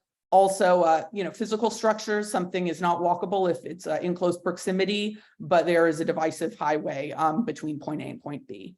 So I'll, next slide, please, walk through a couple key findings from this report, which I see as especially relevant to Sustainable Development Goal 11, but I'd really encourage folks to take a look outside of this presentation because this is a very data-driven report, perhaps best reviewed from your own home and your own PDF. So this report, which we undertake every 2 years, this year found it in our 35 largest metropolitan areas, less than 2% of total land mass is walkable. So, we started this presentation, getting inspired thinking about the community, economic, and climate benefits of walkable living and mixed use, mixed income development. There is such a tiny percentage of the land within the US that is currently in this kind of use. This stat really strikes me because sometimes, we might get opposition from organizations with other points of view that see smart growth as taking away the American right to drive. Personally, I see smart growth as, advancing housing choice, giving people a choice of the types of places where they would like their household to live in. And if we only have 1.2% of the total land mass offering walkable urban style development, that's that really indicates there is a lack of choice, and also puts a real market premium on that mixed use, mixed income walkable setting. Next slide. So, we see both that people continue to choose these sorts of vibrant mixed use walkable settings and that they're a key economic driver. Sorry, that's just a driver. Though actually we try to avoid all the car related metaphors. So we need to change this slide. But almost 20% of the US GDP is located in these walkable areas in the top 35 metros. So again, just look at that number, less than 2% of land area in the top 35 metros, responsible for almost 20% of American GDP. So that's a very limited supply and high demand. It increases cost and it reduces affordability for residents and for small businesses. The pandemic has certainly changed a lot of Americans' ways of working and vision for what their preferences are in life, but we're still seeing a preference for walkable places. In some cases, those walkable places might be in suburban or supported locations outside of a downtown or even in a rural setting. It's not a downtown only vision. And then our analysis categorizes the walkable settings by type 1 and type 2. Type 1 is regional serving, so downtowns and central business districts that provide economic opportunities to the region at large. Type 2 are catering to the needs and interests of people within the immediate vicinity. And we're seeing more and more retail success in those locations with the rise of hybrid work and with more workers being in the location where they live for a higher percentage of the week. Next slide. And I'm going to move quickly because I want to make sure we have time for questions. Here's a quick glance at the rankings, and I'd encourage you to take a look at the report offline. It's no surprise to see larger cities and cities with significant historic built fabric and well-developed transit in the top of the rankings. But I still find it very interesting to look at how things stack up and the differences in types of uses. Next slide. And you can also see, again, a significant price premium for the walkable settings in these areas. Next slide. This year, we also ran a social equity index within the Foot Traffic Ahead report, which sought to understand which cities offered the most equitable access to walkability. So looking at diversity of households by income, race, and other factors as relevant to walkable urban settings. And we found a number of mid-sized cities do really well in the social equity index: Cleveland, Kansas City, and Detroit.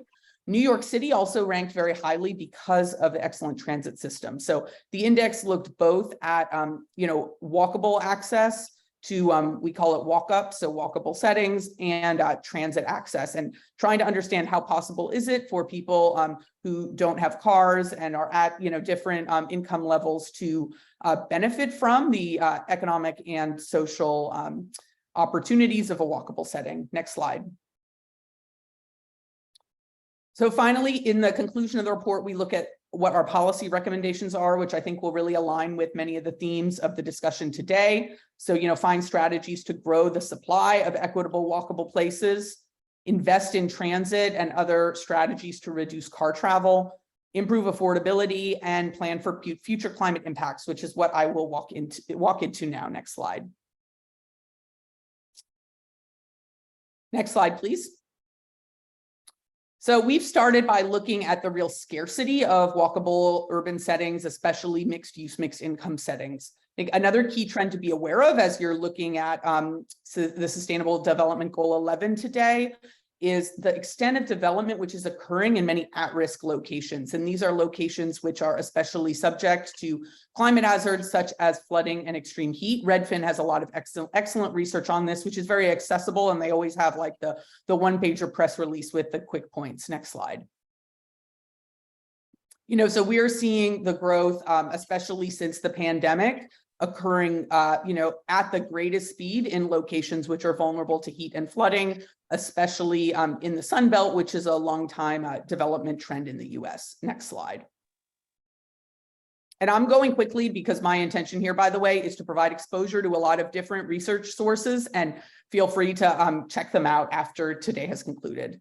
And, we're also seeing growth moving from low risk to high risk areas, as well as high risk to other high risk areas. Next slide.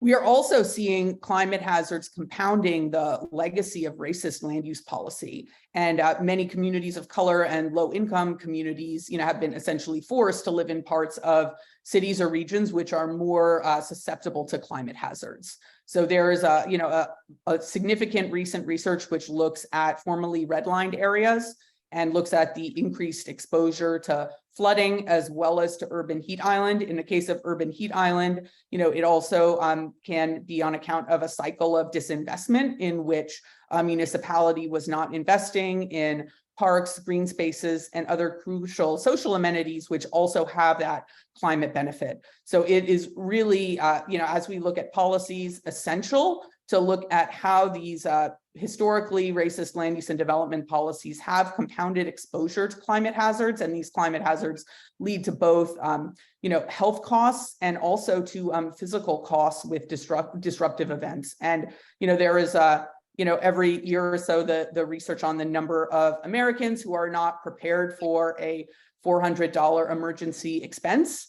And, it's a very high percentage of the US. And, anyone who can picture a hurricane or an extreme heat event, you can quickly see that the cost will come to much higher than $400, whether that's physical damage or needing to evacuate, or even like take a few days off of work to handle evacuation and your family's needs. Next slide.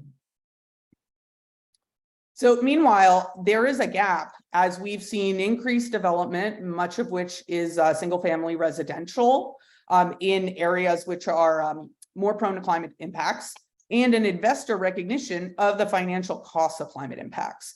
So, in the last 5 or so years, there has been an incredible increased recognition amongst real estate developers and investors of the physical costs of investing in locations which may be susceptible to climate events. So looking at both physical risk, so that's the risk arising from physical damages and events, and transition risk, the cost of investing in or the cost of moving to a low carbon economy. Next slide. We're also seeing an increased sophistication and understanding of climate data. Amongst the private sector, there are a plethora of resources that, at a cost can be really customized to a site looking at the potential future flooding and heat impacts. There are also more and more data sources which are available to anyone for free on the internet. And I encourage folks to take a look at Risk Factor, which originally was Flood Factor from the First Street Foundation. Now it looks at all types of or a range of hazards, including heat and fire, as well as flooding. The federal government also offers some excellent resources through the NOAA Digital Coast Partnership and climate.gov. And then finally, there's some really creative new sources. So one here, Climate Alpha, which I just ran for Cambridge, Massachusetts, had a partner organization located there. It looks at the climate risk that your property faces and compares it to the climate risk faced, elsewhere across the country. So the philosophy there is, the issue is more how does the risk compare to the rest of the market versus how much potential harm is it going to cause for the resident. Next slide. I know we're at time, so trying to go quickly. So we're seeing that clear disconnect between. We do have a break after this, so we could bleed over a little if it's okay with both your schedules. Does that seem suitable? I could do a few minutes. I know everybody does need a break in a whole day. Absolutely. Though, so we can maybe go over 5 minutes. We want to make sure. I see a lot of questions in the chat. We want to make sure we get to them. That sounds great. So we're seeing that clear disconnect between locations which are vulnerable and the private sector approach. Next slide. So what we are seeking to advance at Smart Growth America is smart growth strategies to advance climate adaptation. So policies to deliver higher density, mixed use, mixed income, well-connected locations, or development in well-connected locations, which are less vulnerable to climate impacts. Also strategies to protect and support communities who are in harm's way, many times on account of discriminatory land use policy, and strategies to reduce new development in locations which are vulnerable to climate impacts. And also not to forget about an aligned commitment to mitigation, because without mitigation, we will, the adaptation needs will only become increasingly urgent. Next slide. And I encourage folks to, take a look outside of this presentation at strategies more specifically to address flood risk, heat and wildfires. And then of course, we also have drought and other considerations too. Next slide. So finally, as we wrap up, I'd like to, take a look at the next trend we anticipate may have a major impact on land use, housing, and growth: climate migration. This is well documented in the US after major events such as Hurricane Katrina, Maria. We have seen people, needing to evacuate and then relocating for the long term in other metropolitan areas. Next slide. So this is, a trend which is beginning to be more recognized by governmental partners. So the White House commissioned a report on the impact of climate migration a year and a half ago. National League of Cities has created an excellent resource for what local governments should know as they think about whether they are vulnerable, meaning that their residents could be impacted by a climate event, or whether they are recipient cities, perhaps they're located close to another community which may have climate events. For example, Orlando has had a significant influx after Hurricane Maria, and is also very close to South Florida in the event there were future climate events in that vicinity. And then finally, climate destinations, and these communities may not be anywhere near the locations which are experiencing increasingly frequent and severe events. Next slide. And, we are increasingly seeing developers take migration into account. It doesn't mean that developers are going to pull out of regions which experience climate impacts, but they might, build a different type of financial case, which may often, by the way, pass the cost on to the consumer, recognizing that it's a higher risk market to be involved in. Next slide. And from, we're starting to see some of these destination communities really market themselves as climate havens. From what I have seen so far, this may be more a situation where the mayor makes a statement about this, or they have a press conference. It might be referenced as a key issue in a sustainability strategy. I haven't necessarily seen zoning reform to prepare for delivering more housing in communities that anticipate they may have more interest on account of their relative security from climate impacts. Next slide. And then finally, we are starting to see some market trends about households considering either climate haven locations or considering climate as a key factor in a relocation. And these are households typically which are middle or upper income, and they have that location flexibility, which would come from affluence or the ability to move away from their social networks or away from even seek remote work. So this is again a trend that we are starting to see, especially among younger home buyers. Next slide. And so to wrap things up, I'll share some questions that motivate me, and I hope you can keep them on your mind for the rest of the day today. How can cities encourage the development of more mixed use, mixed income walkable neighborhoods, recognizing that we do not have sufficient supply of that kind of development while preserving affordability for residents and small businesses? And how can cities direct growth to areas with the least vulnerability to climate impacts? And how can we all prepare for potential migration and economic and social impacts? And with that, I'll close off. I hope, it's been great to be here today, to hear from John, to see the dialogue in the chat. And I think we have about 5 minutes for questions, or however long Jarret says that we have. Absolutely. So what we're going to do is I'm just going to ask one question that will dive right into the audience question. So Catherine, I'm just wondering, in the studies that you are conducting currently, do you see a generational shift in perspective towards the opinion of a walkable city? Is it something that is? That is a great question. I think you certainly do amongst the younger or millennial generation see that interest in the creative connectivity. We're also seeing different trends on account of the growth changes since the pandemic as well. I think a big generational difference is that one I highlighted on the last slide around awareness of climate impacts. That's something which we're seeing younger home buyers and businesses consider more, but it's also not the only factor. So for example, this is my main focus. And then when a pandemic happened, you see a huge amount of growth in South Florida because it's such an attractive business environment and it has great recreational and quality of life amenities. So those were the priority issues for the relocators there, as opposed to considerations about climate change. Absolutely. Elijah wants us to talk a little bit about NIMBYism. He said, how do you deal with public resistance to anything not low density housing? He said that personally, this is something that happened within his own community.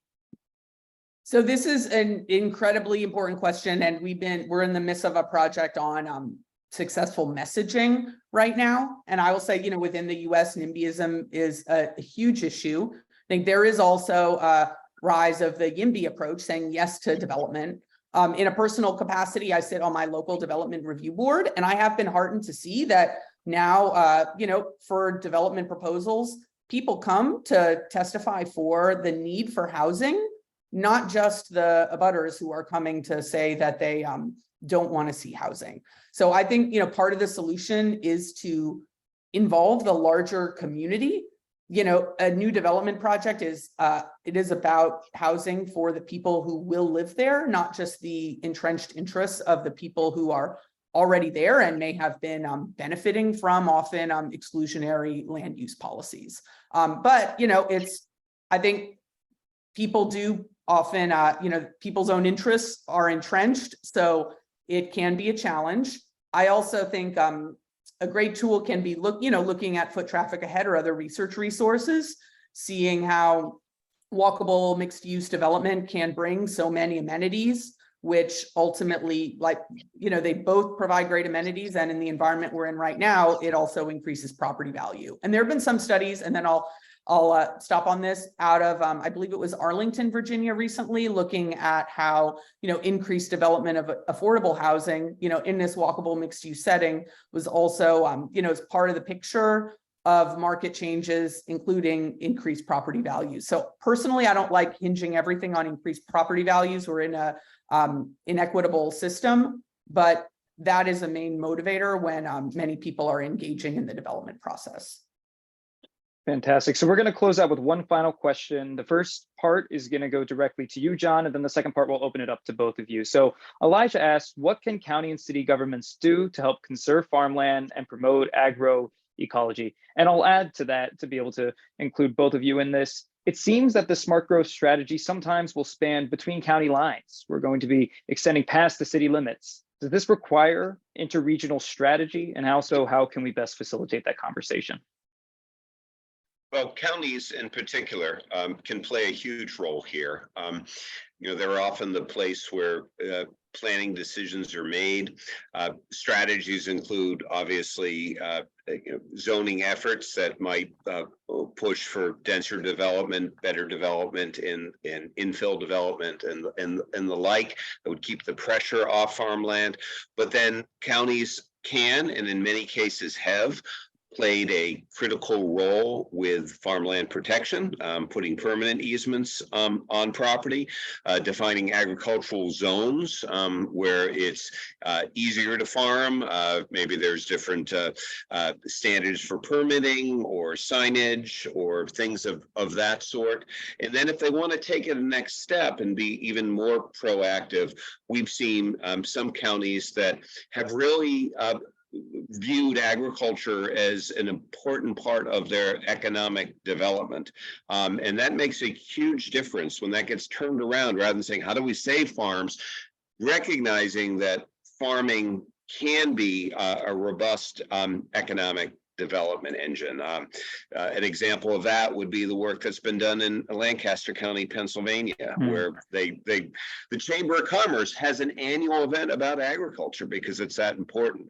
A great example of great county-wide planning is in the area outside Lexington, Kentucky, where they both have an urban growth boundary, and they really encourage development in the city of Lexington, and then the surrounding countryside, which is quite bucolic and beautiful, really becomes a resource that makes living in Lexington that much more enjoyable. So there's many examples out there, and I would actually say that county level actions can make a huge difference. Thank you, John. And I think those are lots of great examples. Fantastic. I will note for regional collaboration, like we've seen a lot of innovation lately for regional approaches to climate strategies. So the Southeast Florida Climate Compact, for example, includes a number of different counties all working together. And in this case, obviously climate impacts don't follow county lines, but is also critical for resource sharing. So, these counties all work together to agree the sea level rise projections that they are using for infrastructure investment, and to share best practices and resources amongst the city staff who are, really responsible for a lot. So I think those climate collaboratives, there's also one to check out in New England called the Resilient Mystic Group, which looks at the Mystic watershed, is doing, some excellent work. And I think for smart growth, as we kind of make the case for mixed use, mixed income approach,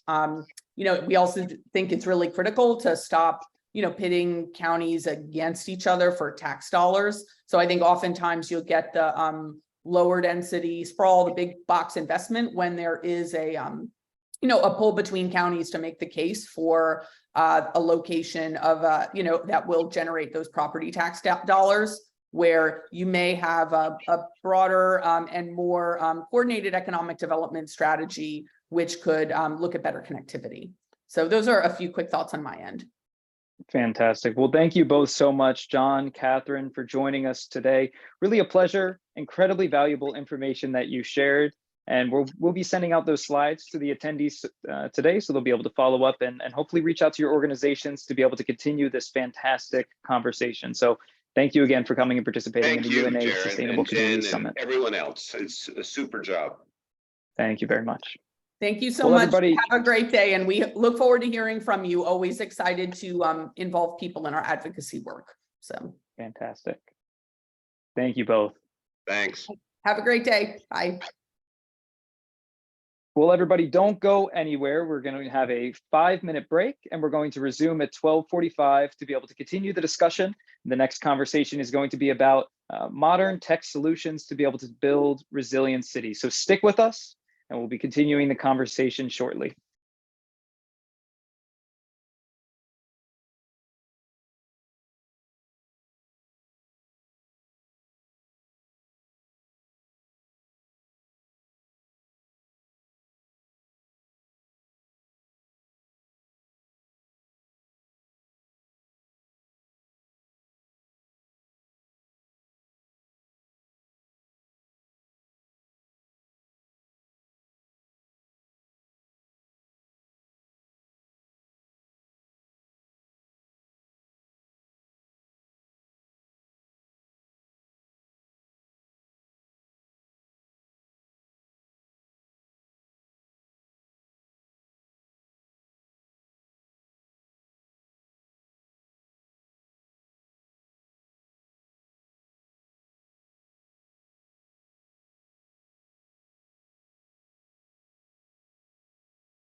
Welcome back, everybody. I hope that everybody had a nice break. Apologies for it being short, but we're going to continue with the conversations that we're having today. Next, we're going to be moving into a discussion about a modern approach to designing resilient cities. I have the pleasure of introducing two co-founders of tech startups, both creating really incredible technology solutions that are going to be able to support with the types of works that you're doing within your local community and supercharge that approach. So Devin Carnes is the CTO and co-founder of City Builder. Coding since the age of 7, Devin is a self-taught software engineer and dropped out of UBC to pursue City Builder full-time in 2016. He's contributed to numerous open source coding projects. Devin enjoys roasting, brewing, and drinking coffee in his free time, and he likes to write code, game, and watch Star Trek reruns. His company, City Builder, is Bloomberg for real estate. The company's flagship enterprise product provides best-in-class intelligence, powering real estate decision-making for some of the world's most admired companies. In 2022, the company launched the software as a service product for local, regional, and enterprise companies, including developers, operators, investors, builders, brokers, lenders, insurers, asset managers, and other operators in the built environment. As of 2023, the platform is live in 155 cities in the US and Canada. Forbes named the company #1 out of 11 companies globally transforming commercial real estate through AI technology. Lucy is a software as a service and sustainability entrepreneur leader. After a first experience as a founder, she was the first hire under CCO at Plan A, Europe's first B2B carbon accounting software platform. She holds a master's in science and sustainability, enterprise, and environment from the University of Oxford, and a bachelor's of arts in global liberal studies with a focus in urban development from New York University, my alma mater. I'm happy to have you here with a fellow Violet, and is a Sigma Squared fellow. Her company, Kestrix, is using mass thermal image capture and AI to accelerate the decarbonization of existing buildings by mapping entire areas with drones and extracting retrofit relevant data from images using computer software and machine learning. Kestrix shows how buildings leak heat and points out retrofit opportunities in seconds, saving assets owners time and money on retrofit planning, pricing, and validation at the portfolio or city scale. Devin, Lucy, thank you both so much for joining us today.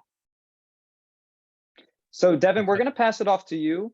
Feel free to share your screen, and we're really looking forward to hearing what you have to share today. All right, thanks.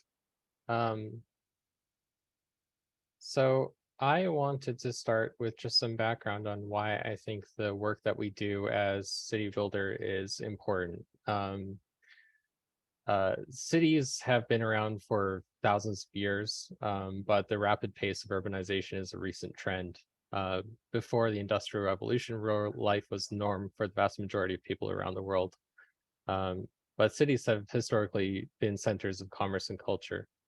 Cities grew to take advantage of the surplus created by agriculture, and the Industrial Revolution furthered that surplus, and cities grew to provide the much greater density of workers required for the factory labor.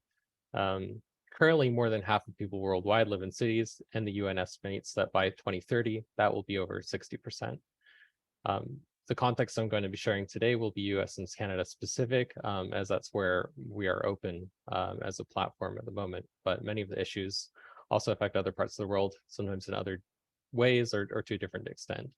There are other issues with urbanization globally that I'm not going to talk about at the moment, just because they're not covered by the platform.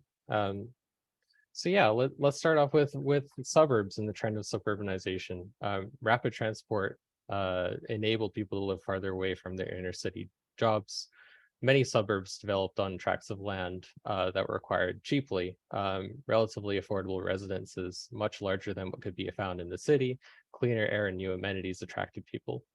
Railroad and streetcar suburbs were often developed as part of the line itself. Railroad companies acquired land around their new railroads and developed new towns. So they were inherently oriented around the stations, and they were generally quite walkable neighborhoods. But But the later trend of suburbanization was entirely car dependent. We've seen, huge, massive amounts of rural land converted into low density suburban environments where a car is inherently necessary to get around and do even the most basic things. And the cost of car ownership has exacerbated the trend of white flight, where advantaged groups leave cities and take their wealth with them, and leave behind cities that can't fend for themselves. So yeah, we can see some of the examples of what this style of development has led to. I mean, you can see in this picture there's a sidewalk there, but where exactly are you going to walk? There's some shops, but I don't really see a way to cross the street here. This sort of suburban arterial road here looks like a highway. I can't imagine crossing this on foot. And then you can look at the highway here where, there's a massive amount of land being dedicated to just cars and automotive travel, just out of necessity. I mean, the cars moving fast, they need a lot of space. They take up a lot of space inherently for each individual person traveling on them. And then, to travel at speed, they require these safety margins. But I would imagine that this massive amount of land that you can see in this picture, even at the busiest of times, there's probably only 100 or 200 people occupying all of this space.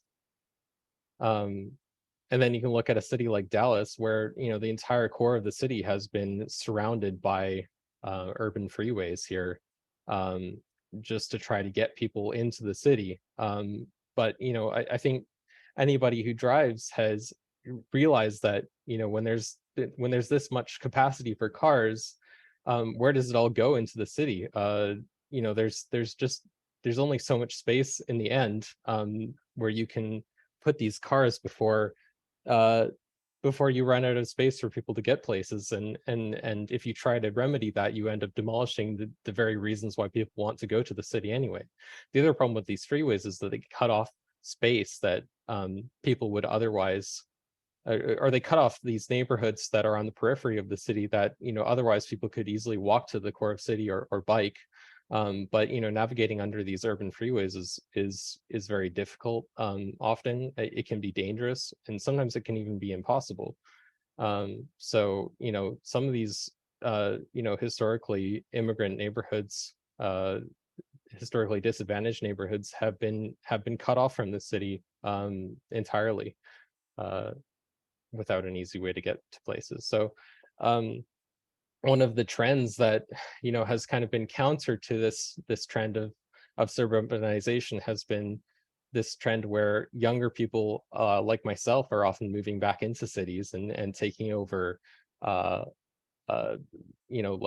basically taking often immigrant communities and coming in and moving in there ourselves. And because we are often wealthier, we drive up the prices, but also just because of the extra demand. There are so few places in cities where you can build stuff like this now, that often the only places left are places like, in this example, this is Chinatown in Vancouver. But you almost wouldn't know it because this just looks like any new development anywhere else. I think ultimately the alternative to this, and this is Coquitlam, which is a generally considered to be a suburb of Vancouver, but you can see that all of this new development is taking place around a automated light rail transit line, the Millennium Line. There's a lot of stuff within walking distance around the station. There's a lot of homes that can be reached within walking distance from the station. I think ultimately also for sustainable development, centralizing all of these shared energy expenditures allows for a lot of greater efficiencies, and it means that people have to go shorter distances, which means that they also use less energy in getting around. So yeah, how City Builder helps. We are a platform that helps to find the highest and best use of every parcel in a city and allows you to search through what we've determined are the highest and best uses of these parcels. I will share a short demo here of the platform.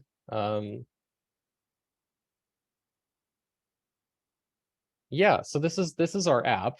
And you can see here that, there's sort of a color scale of which opportunities are the best and not so good in a city. And if I zoom in here, you can kind of see that, farther away from the urban core, there's more potential to sort of develop newer urban developments profitably. Apartments, townhomes, and everything in between. And if I am a property developer or an urban planner, and I want to look at, what the best places in the city to do development, where I'm really enabling development, or where I can make money by doing development, our platform can help answer all of those questions. We have a number of filters that allow you to narrow down your query.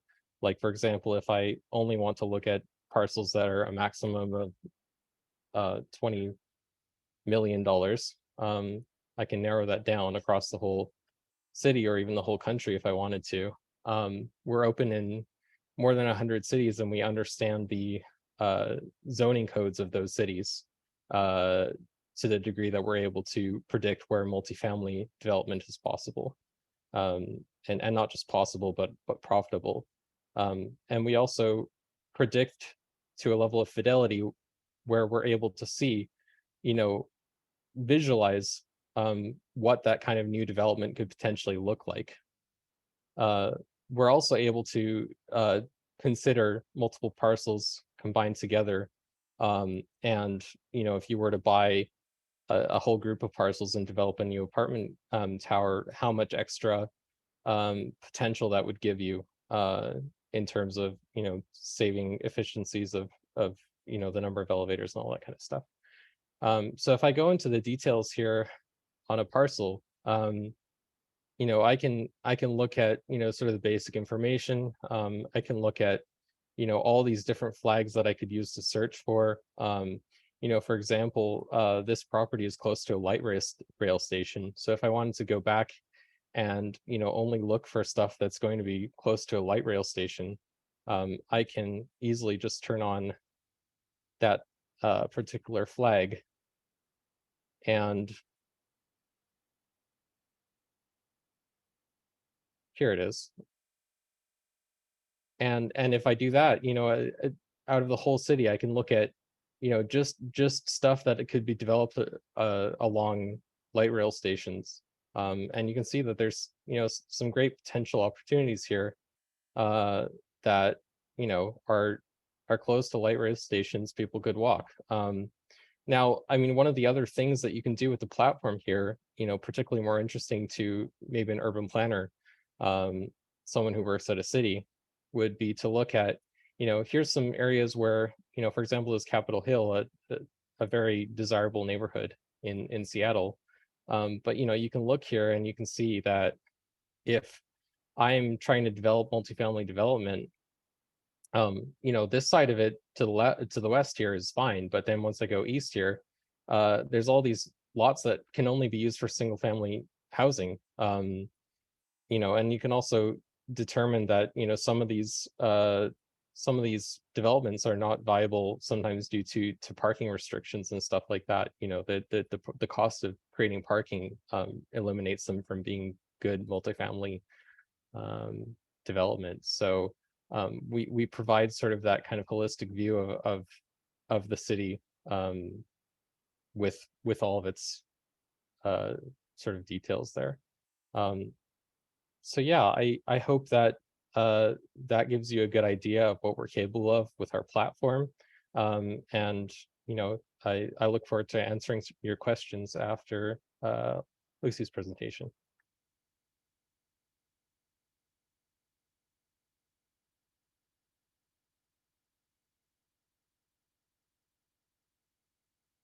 Wonderful. Thank you, Devin, so much. Now, Lucy, we're going to pass it over to you, and we're going to give you the opportunity to share about Kestrix. Then we'll come back together for a Q&A. And so everybody who's attending right now, queue up those questions. Feel free to start to put them in the the chat from anything that Devin had mentioned during the presentation, and we'll get to that after Lucy's presentation.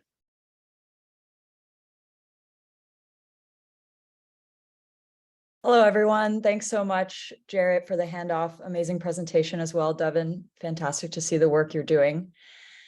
So I am the co-founder of Kestrix, which, as you heard from Jarret, is a new UK-based startup founded in 2022.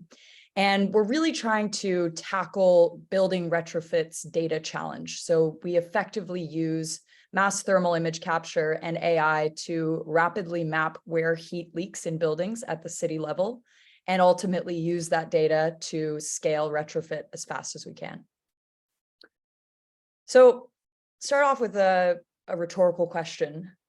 Is your house cold and are your energy bills skyrocketing? Hopefully now that it's May, this is not as dire as it was a couple of months ago. But if the answer to either of these questions was at one point yes, not surprised at all.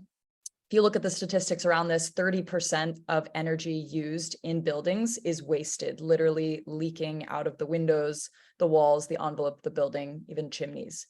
And with 80% of the buildings that will stand in 2050 already built, this means that the world needs to retrofit buildings for energy efficiency at speed and at scale. Now, retrofit, I know in the States, I'm from the States, although our company's in the UK, means, whole house retrofit. So understanding how can we seal all the heat leaks and replace all the energy systems. Kestrix is starting with the former. Effectively, we are, looking at how we can detect where heat leaks and then use that as a primer to kind of go on the heat pump journey and so on and so forth. So specifically in terms of insulation, we need to retrofit 90 million homes every single year to reach net zero. If we think about 17% of emissions coming from heating and cooling buildings. Today, we're doing just 25% of that. It's not fast enough. And so this begs the question, why exactly are we moving so slowly if all the technologies that we need to seal the heat leaks in our buildings already exist? One, and of course, there's many different answers to this. Obviously, financing is a huge problem.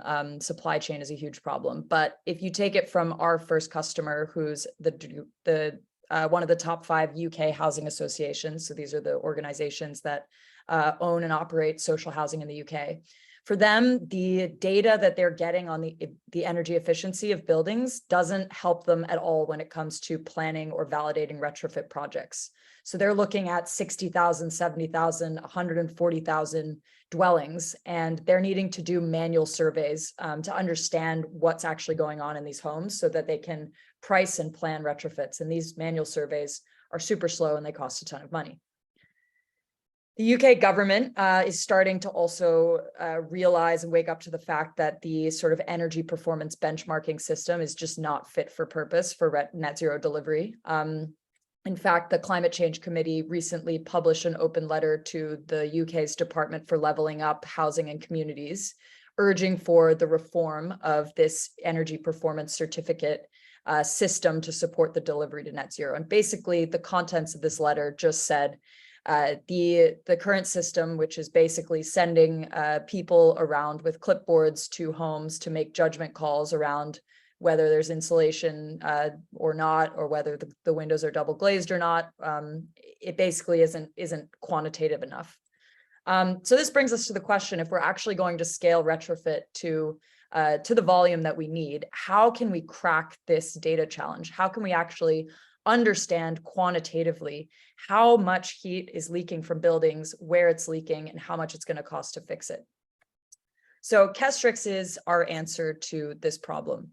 And as you heard, effectively what we're doing is we're using mass thermal image capture and AI to show exactly how heat leaks from buildings so that we're able to plan and validate retrofits at the massive portfolio scale and even hopefully at the city scale. So how does this actually work in practice? So first, Kestrix has a network of drone image capture providers, from the likes of Vantage UAV to Hero Tech 8 to Nationwide Drones. And effectively, when we do a project, these partners go out and scan the built environment. So at the stage we're at, it's a block of houses or a street of houses. Next, what Kestrix's system is really specialized in is taking those images, ingesting them, and actually benchmarking energy performance from them. So understanding just from exterior images, using computer vision and machine learning, what is actually the space heating demand of the building, what is the rate at which heat is leaking, and where are the problems. And then thirdly, we're building out a SaaS dashboard that effectively uses this data as an anchor to streamline the planning of retrofits and the verification of retrofits after they are finished. So what does this actually mean for a local government? I know there's many in the audience, or an asset owner. It basically means you can organize your assets in a platform and understand a couple of key things. So first off, you can understand in a kind of priority ranking, which assets are leaking the most. Where will you get the biggest bang for your buck by going and sending a team of installers to fix up insulation? Next, you understand where are the heat leaks exactly, kind of on a per asset basis. So is it the chimney that's the problem? Is it the windows? And off the back of this, what can be done to improve things? And finally, we're trying to build out the ability for kind of cost benefit analyses to be done for retrofit. So looking at the whole portfolio, how much will it cost to bring down carbon intensity by half? And how much will it cost to do that on a single asset? So the question that we get a lot of the time from customers and investors is, what's so special about building the Google Maps of heat loss? Couldn't anyone do that? And I think the important thing to crystallize about Kestrix is that we are first and foremost a software company, and the kind of software that we're developing, to our knowledge, hasn't been developed before. It's really we're the first to apply machine learning to images to actually pull data that's relevant for retrofit out of those images. So what are we actually doing? We're first extracting property surface temperature by basically determining the emissivity of different materials in the building. Next, we're able to detect and categorize where thermal bridging, for example, is happening, or failed insulation is going on.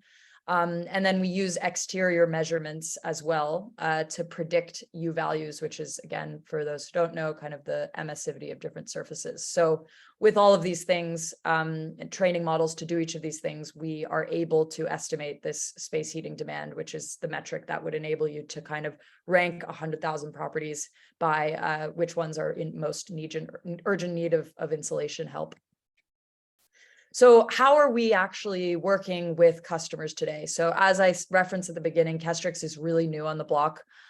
We were founded in October 2022 as a part of the Carbon 13 venture builder in Cambridge in the UK. And so we're just getting our first kind of pilots out the door. So we were really pleased to have won a pilot with the UK's largest social housing provider, Clarion Housing. They're looking after 140,000 dwellings and are really a retrofit kind of trailblazer in the UK.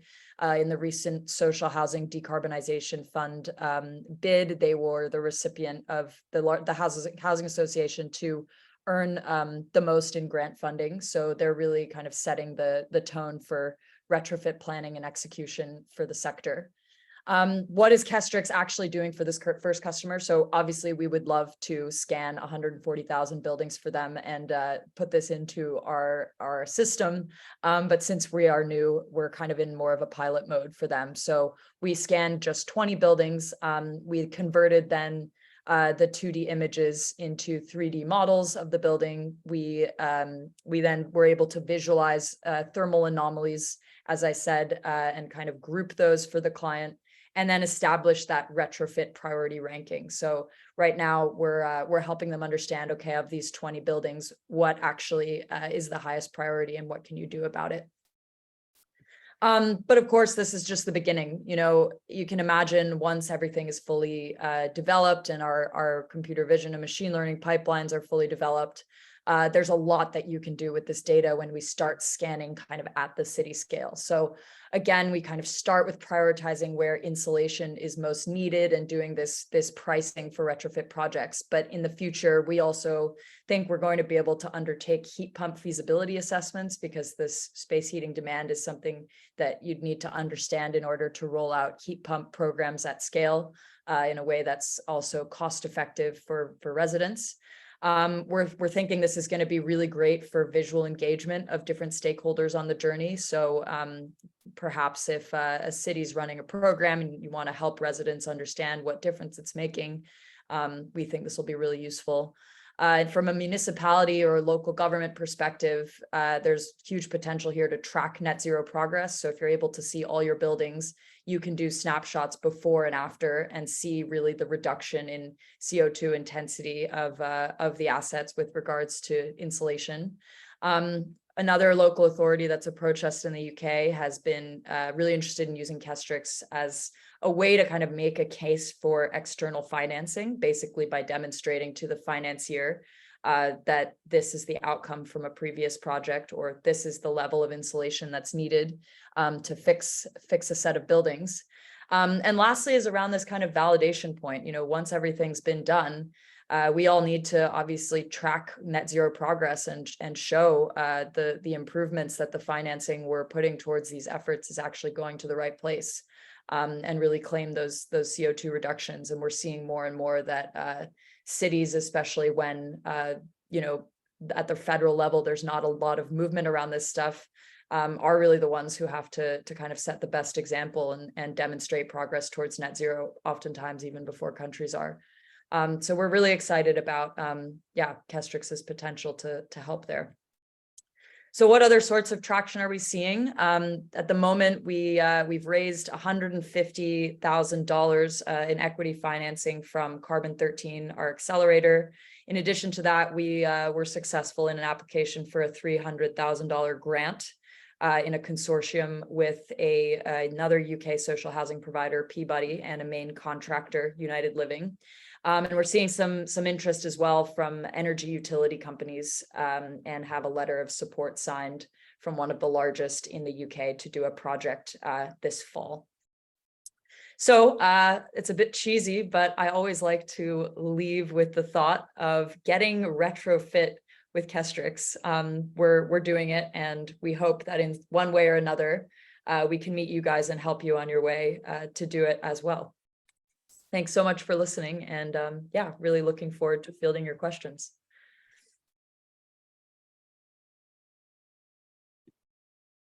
Lucy, thank you very much for sharing that incredibly fantastic technology for both of you. And I'm sure many of the attendees today look towards those types of macro solutions as the things that they need to be able to make this change, but both that macro view, but it's able to go into the individual asset view, which I think is incredibly important for both of the angles that you're looking at here. I mean, they're truly complementary in a lot of ways. The one can identify the asset, the other one can decarbonize the asset in a way that can create these sustainable communities, both from an affordability perspective, from a resiliency perspective, but also from an environmental sustainability perspective. So I'd love to just launch into a few questions, and then from there we can field audience questions and round out this next 30 minutes of the conversation that we have left. So Devin, one thing that I just want to ask you is, it's incredibly popular on the West Coast, and it's starting to come here on the East Coast to have accessory dwelling units in backyards. Is that something that City Builder is looking at to be able to, comb through where legislatively that's allowed? So, individual property owners could be able to understand if they can have an ADU, or even more so, that a local government can quickly solicit to individuals that they qualify to be able to create an ADU on their property? Yeah, that was actually something that we tried to launch a product for several years ago. One of the challenges involved with that is, we can determine which areas, which zones allow ADUs, but what's tricky is to determine which lots actually have the potential to create an ADU, depending on what space is available on the parcel. So we ran into issues really determining which parcels would be good opportunities to go after to try to encourage homeowners to develop ADUs on their parcels. That's fantastic. Are there any other, small local policies that you feel that you're tracking in a good way that, really strengthens the success that City Builder brings? Yeah, I mean, I think the biggest benefit to us and to the public that City Builder can create in conjunction with policies around transit-oriented development. Seattle, for example, is developing multiple new light rail lines spanning, far into the suburban areas of the city surrounding it. And a lot of those municipalities, including outside of Seattle, are upzoning around those stations to create more opportunity for multifamily development near those stations. And I think that's fantastic. And it's something that we can also help with determining what the best opportunities to make use of that new zoning are. Yeah, absolutely. So Lucy, I'm going to pass it to you. Something that, I've been tracking is the continued improvement of green financing available within municipalities and states to be able to try to supercharge this type of retrofit technology. Not to mention that the philanthropic world has also been involved with with supporting small grants to be able to really create this type of market penetration. Do you think something like that is going to be pretty necessary to have that type of public investment to make this technology come to life? Or do you think that, on the sheer basis of the utility savings argument, that the private sector is ready and willing to adopt this on their own? So I think that financing is a critical piece of the entire green transition, and retrofit is no different. I think retrofit has become, central to strategies around decarbonization, especially in the last year, because of the cost of living crisis. It's something you can do to your house or to your building to save energy bills. And understanding that, obviously then you need help financing it if the reason for doing it is that there is a lack of financing available for everyone to do anything. So I think, though, that an important thing to note is while financing is critical, data is critical to enabling financing. It's really difficult to win financing. For example, if you can't demonstrate that you will have positive outcomes as a result of that financing. And I think after financing has been doled out, another critical way to get it again is to demonstrate that last time you used it, it worked. So if you're, I mean, I know an example of this, we speak sometimes to kind of green mortgage providers. And if they're lending, they need a guarantee that there's going to be energy savings as a result of the green loans that they're making for loft insulation, for example. So they've been really interested in, okay, how can Kestrix's data be leveraged, for example, to really understand what energy savings are possible from different sorts of measures in different sorts of archetypes of buildings. And then, yeah, I think just generally we've heard, financing is great, but if you can't verify it, it's not as powerful. And somebody, Carrie, left a fantastic question in the chat, which is relating to the trades involved in this type of retrofit technology. I'm wondering if you could lean a little bit more into the process that you take in terms of when you're working with that general contractor. You mentioned that you're working with United Living, a general contractor in the UK, to be able to roll this out. So what does that training process look like to be able to put this in the hands of a general contractor and make it something that's very actionable for them to know exactly how to conduct that retrofit? Well, yeah, and this is the thing, is retrofit can't be done just with software alone. And we're really cognizant of that. I'd be lying to you if I said we're solving the whole problem. There's a massive skills shortage, and education and upskilling is going to be a huge part of scaling up retrofit. I think that what data can do in this case is, again, around this verification piece. If a contractor can go to a client and show them that the last time they installed a scheme, it worked out this way, they're much more likely to be hired by the next social housing provider to do another project. Similarly, I think the way that this could address the skills shortage is by just minimizing the number of times someone needs to go to the house. There's a lot of time and resources being wasted on sending surveyors or auditors in before to spec projects, and we just don't need that. We need, maybe one accredited survey beforehand to make sure everything's good to go, and then the installer to go in and do the job. We really just don't have the bandwidth for more than that. Absolutely. And so within, it seemed like you do project-based pricing or individual asset-based pricing.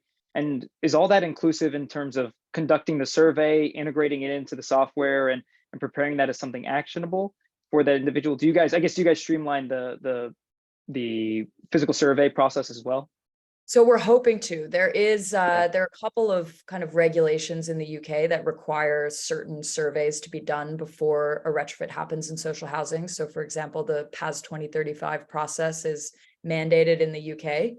But I'm especially interested to understand how the process works in the US. To be honest, I'm from Boston, but we don't have any US customers yet. So one of the things I'd love to get out of this presentation is chatting to folks from the US who are familiar with this process, because if there are not similar regulations around the sort of surveys that need to be done pre-retrofit, I think there's a lot of scope to save tons of time just on the scoping, planning, pricing piece, so that you can automate all of that and then send someone to site without having to jump through all these extra hoops. I'm sure if you did a survey of Beacon Hill in Boston, it would be pretty atrocious from a heat loss standpoint. So I can only imagine that would, supply incredible value to your hometown. And so let's dive into that a little bit to both of you. Let's talk about the collaboration with local governments and what that looks like for you as an entity. And, second to that, this data is collected. How easily is it to then disseminate this information, to break it down into spreadsheets that could be easily communicated between, say, the Office of Sustainability or Community Development to those policymakers at the local level? Devin, maybe we could start with you. Sorry, could you repeat that? Yeah, of course. Just taking a look at how do you collaborate with local governments to be able to, bring this type of value? Any partnerships with housing authorities to be able to conduct housing feasibility studies?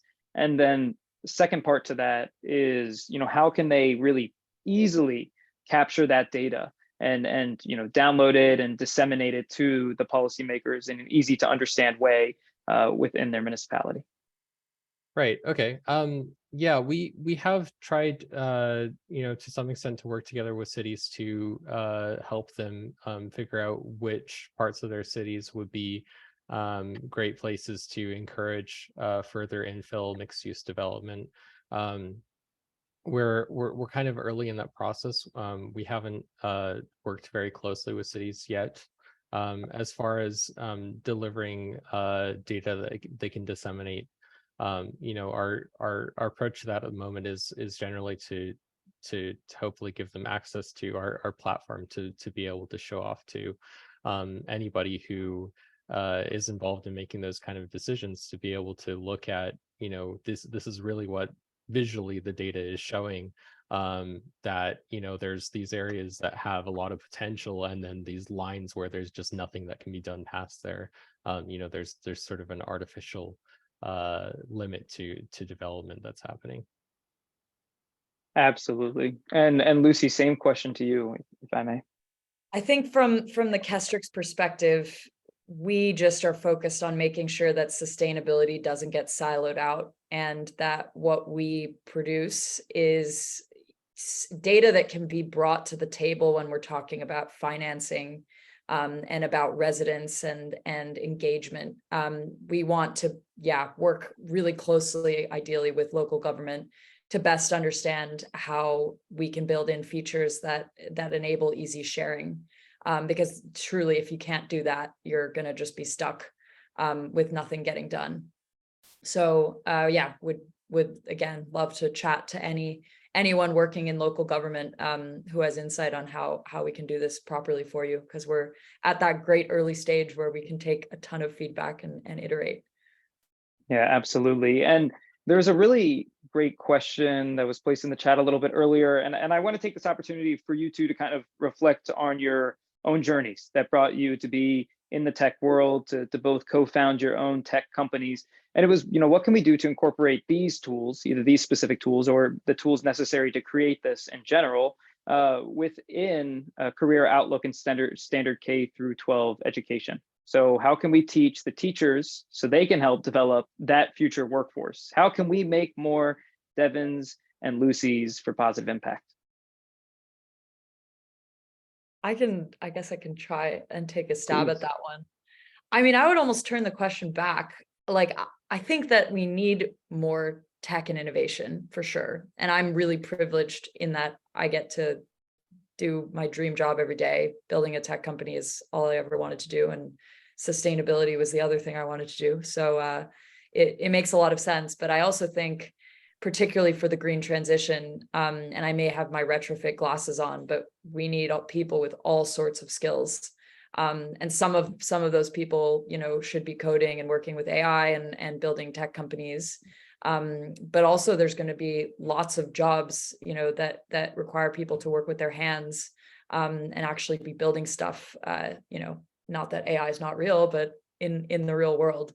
So I think, and I don't know too much about education reform for green upskilling, but I know that it's an area that needs a lot of attention. And I just think opening up kids' minds to the idea that there are different career paths, and you don't have to necessarily put on a suit and tie every day. And yeah, I think I live in between Germany and the US, or sorry, in the UK, and I've always been really impressed by I have many friends in Germany who are electricians and carpenters, and in the US, I feel like there's a bit of an imbalance somehow. So yeah, I think it's about understanding that green jobs take many forms, and they're really all important. I mean, it's really critical. We hear today, sorry, Devin, just real quick, may I? Yeah, I hear it all the time today that, that the trade base is not available in the United States if we wanted to build our way out of the affordable housing crisis. I mean, the length of time that it would take for us to be able to build the necessary affordability and sustainability, it just doesn't exist. So completely, I want to echo those sentiments. My family in Germany, one of them, she was a carpenter apprentice, went through that program because university wasn't for her. She was championed by her school to go through that process. So absolutely, technical training is just as critical as IT tech-based training for the future generation. But apologies, Devin, please. Yeah, no worries. Sorry about that. I completely agree with Lucy. I think there's a lot of opportunity for people who are not going to be directly involved in what we would consider green jobs, things that are directly related to trying to make our cities more sustainable, to everybody to understand, what are the issues facing our cities as far as sustainability goes. How can we think about these things in sort of our everyday life and our everyday work, and what kinds of things can we do to try to innovate and make the world better. I think that there's a lot of opportunities outside of tech. So I would like to see in general education that everybody sort of understands how we got here, and what the way forward is. And that's kind of an open-ended question, but I think kids should be able to explore that in guided discussion. Yeah, certainly. And so I want to jump back to something a little bit more technical to you, Devin. A question was posed in the chat by Dr. Eileen Davis-Jerome, wondering if we could just lean into what you see from NIMBYism, how your technology is very disruptive to be able to quickly reimagine places as a more affordable and dense area. So then how do you walk through NIMBYism, I guess, within the tech platform, or any advice that you provide to the groups that you work with? Yeah, obviously it can be kind of frustrating to want to have an area upzoned, or to encourage development in an area, and then for the residents to fight back against that because they're worried about having more people living near them, extra noise, or even just that they feel like they have sort of this exclusive area all to themselves, and they want to be able to keep it that way. But I think one of the things that we can do is we can show people that, you know, contrary to maybe what they might think, their property values don't necessarily go down because there's greater density and greater amenities around them. Oftentimes they go up, and they're, you know, able to potentially benefit from that if they do want to sell in and move into something that's sort of more sustainable for the environment that they're living in. You know, they could walk away with a pretty significant you know, a takeaway, a pretty significant profit personally, if they're willing to kind of move into an apartment in the area instead, into a condo or something like that. And you know, they get to kind of keep the difference. There's stuff that we've done in, for example, in Shoreline, which is north of Seattle, where around a light rail station, we got a bunch of people together, and got them to sell together as an assemblage, and they realized a lot of potential on their properties that wouldn't have been there if not for the upzone and for the assemblage that we did. So really like selling their properties to contribute to that mixed use development personally benefited them. Yeah, absolutely. And you know, on the front of NIMBYism, my day-to-day life is within the homeless housing world, and working with communities to use sustainable modular construction to quickly build. And no conversation can go forward with the zoning and planning office without the question of, you know, proper siting coming up. And I think a tech tool like yours would help, you know, our community partners identify the potential locations where they could, you know, make this, that it's accessible to the surrounding community, but maybe it's going to be positioned in a way that it won't face that extreme resistance. It's always finding that line within homeless housing. And so certainly I think that the tech eyes that your organization would provide would be able to do exactly that. So something else that was wondering if we could just touch on a little bit is, in the last talk that we had, there's a lot of there's mention of the Inflation Reduction Act here in the United States, which really is creating extreme sustainable access and funding within the United States. We're also seeing a major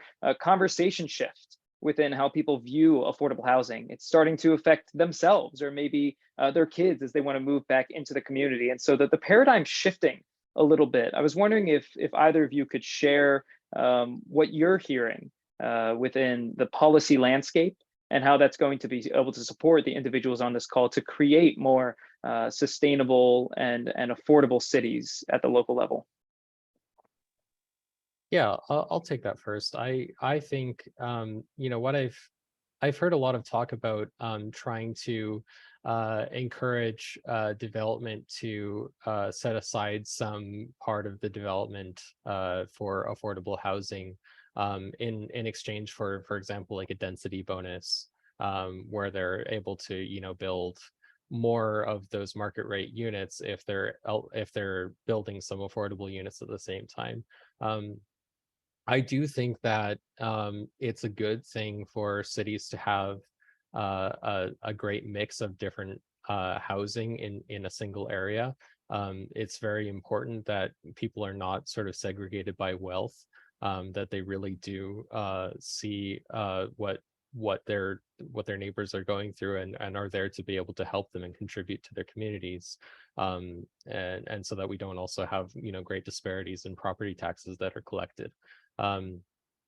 But at the same time, like I think that there's some of the discussion about affordable housing ends up creating like two classes of housing, where you have kind of this like cheap, very basic, like affordable housing that's, you know, not nearly enough for really like the vast majority of people generally need it. Like, you know, the if you look at the income distribution, you know, they might be creating like 10% of new buildings units are affordable housing, but really like, you know, maybe like 50% of the city's population really needs that affordable housing. So what I would like to see is just in general a lot more a lot more housing created in general without trying to go for the absolute cream of the crop luxury development standards where, you know, they're trying to basically get investors in first and make a huge profit and then sell it, you know, later on, and you know, have this sort of pipeline where, you know, 20 years down the line maybe this becomes affordable. I'd like to see, you know, just a lot more of like, you know, we need like you know, much as, you know, maybe I don't necessarily like McDonald's or Walmart or something like that, we need that kind of attitude to housing where people are trying to create just lots of it to reasonable quality in a way that like everybody can use. And I think there are some places around the world that have actually done that pretty well. And but part of it is just that we've had such a restrictive environment for people to create housing that there just hasn't been this like natural continuous renewal and infill of housing to try to create more of it. You know, it's really restricted on where you can do it, and a lot of it just ends up being created in these big you know, cookie cutter houses on the outskirts of cities where people have to drive an hour to get to. So reversing that trend, I think, is important. Yeah, certainly. And Lucy, same question to you. I think selfishly, there's two brilliant things about the Inflation Reduction Act. One, that so much of it is going towards building electrification. And obviously, especially when we think about heat pumps, weathering, retrofit, actually sealing heat leaks is a huge piece of that. So I'm excited to see how that manifests over the next few years. And I think the second thing that's great about it, and another reason I'm excited to be on this call, is that much of the IRA trickles down through local government and municipalities, which in the US have historically been severely underfunded, especially to tackle you know, things like decarbonization, long-term goals that just often, you know, is difficult to think about when you're so cash strapped. So I'm hoping that within the next few years, Kestrix we make our way over to the US and start to take advantage of that. And yeah, I mean, I think especially for local government, it's really important to have a bird's eye view on what's going on before you go and spend a bunch of money on retrofitting. So I'm hoping that that everything's compatible. Absolutely. And for your firm, Lucy, for your company, what would be necessary for market penetration in the United States? Because it's clearly, absolutely a huge part of the conversation right now. I think for us, we are admittedly early. We are delivering our first pilot right now. We plan to do our first area-based survey with a local authority in the UK this fall. And once we deliver those, it really feels like it's easier to offer something else in a different geography, but we also want to make sure we do them really well. So what I'm trying to do now is just get to know as many stakeholders in the US to understand the market better, because we're really at the beginning of this journey, and to build up a relationship so that when the time comes, we can do something together. And yeah, I've been living between Germany and the UK for the last few years, but would be really proud and excited to bring these solutions home to the US, where yeah, I left originally because I thought there would never be any climate jobs, and so I see that's changing. Absolutely. And for you, Devin, I'm wondering, for some of the people on the call who I know you're in 155 cities across the US and Canada, but that might not cover their local community. Is there a waiting list? Is there somewhere they can reach out to you to see how they could potentially get this type of information in their locality? Yeah, I mean, I think we have sometimes open cities just out of popular interest or out of, you know, a particular developer or a particular you know, city wanting us to sort of see what's going on in their city with the platform. It's relatively straightforward for us to open new markets. We just, you know, we have a small team and we can only get through so many at a time. So, you know, we can easily prioritize and get things open quite quickly. I think we've started opening markets in less than a month. So, you know, we're quite efficient now at getting these open, but it's just kind of a question of where to go. And often we're just kind of going down the list of, what are the hottest real estate markets and in the US, and where is the most sort of mixed use development happening, going down from there. And then, we can easily reprioritize from there. So you can reach out to us on our website. And we also have a link, even if you don't find your city on the list, it immediately will prompt you to reach out to us and we'll consider it.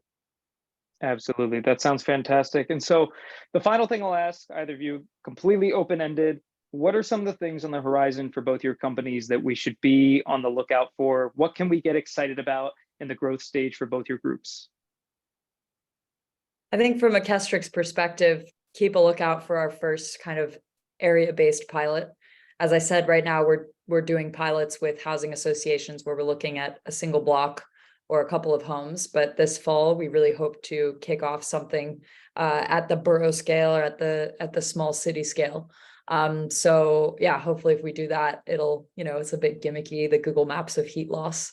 So we hope we can get some press about it. And then, yeah, of course, once we deliver that really opens the floodgates and makes it so that we've proved the concept and can do it in another geography. Fantastic. And for you, Devin?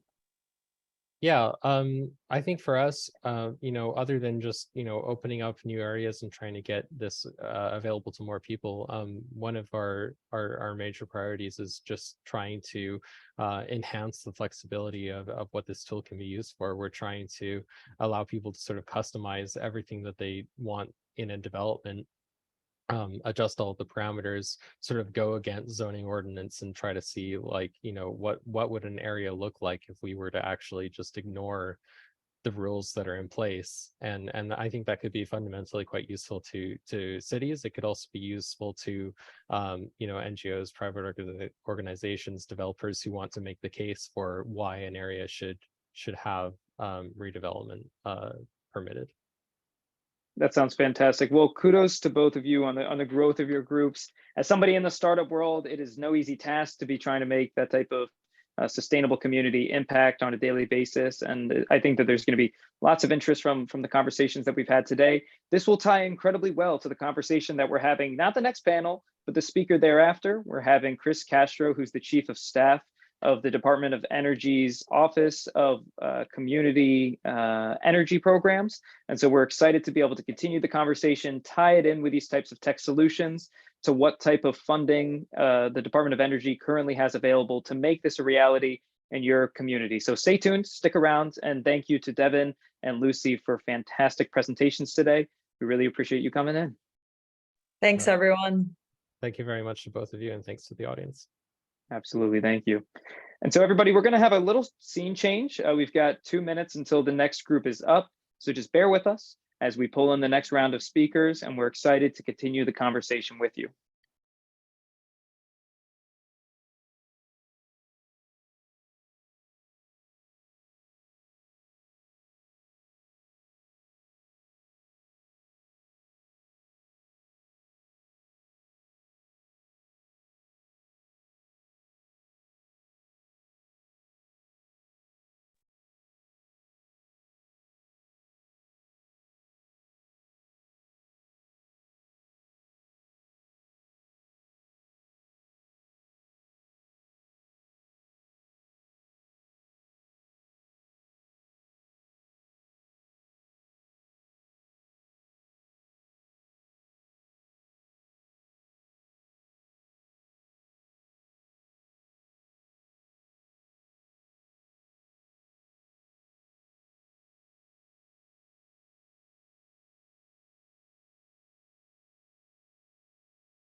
Hello, hello. Good morning for those of us still on the West Coast, and good afternoon to those on the East Coast.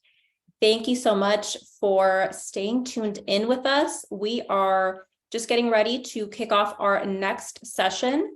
I believe we will get started in just a couple of minutes, so hang tight and we'll get kicked off. All right, perfect. Well, thank you so much, everyone, for staying tuned in. Wow, it has been an impactful morning already for me. I'm on the West Coast, so it's still a morning time on my end, but I have already learned so much. I hope that it has been as educational for everyone as it has been for me. We are about to get kicked off on our next session. This is private and public partnerships in metropolitan communities. And before I intro our two speakers, I did want to note that after this 60-minute session, we will have a 15-minute break. So if you have been looking for a time to sneak away for a little bit, but didn't want to miss any of the action, in about 60 minutes, we will have a 15-minute break. So you can go maybe have some lunch if you haven't had a chance to do so yet. But we can go ahead and get kicked off with our next session.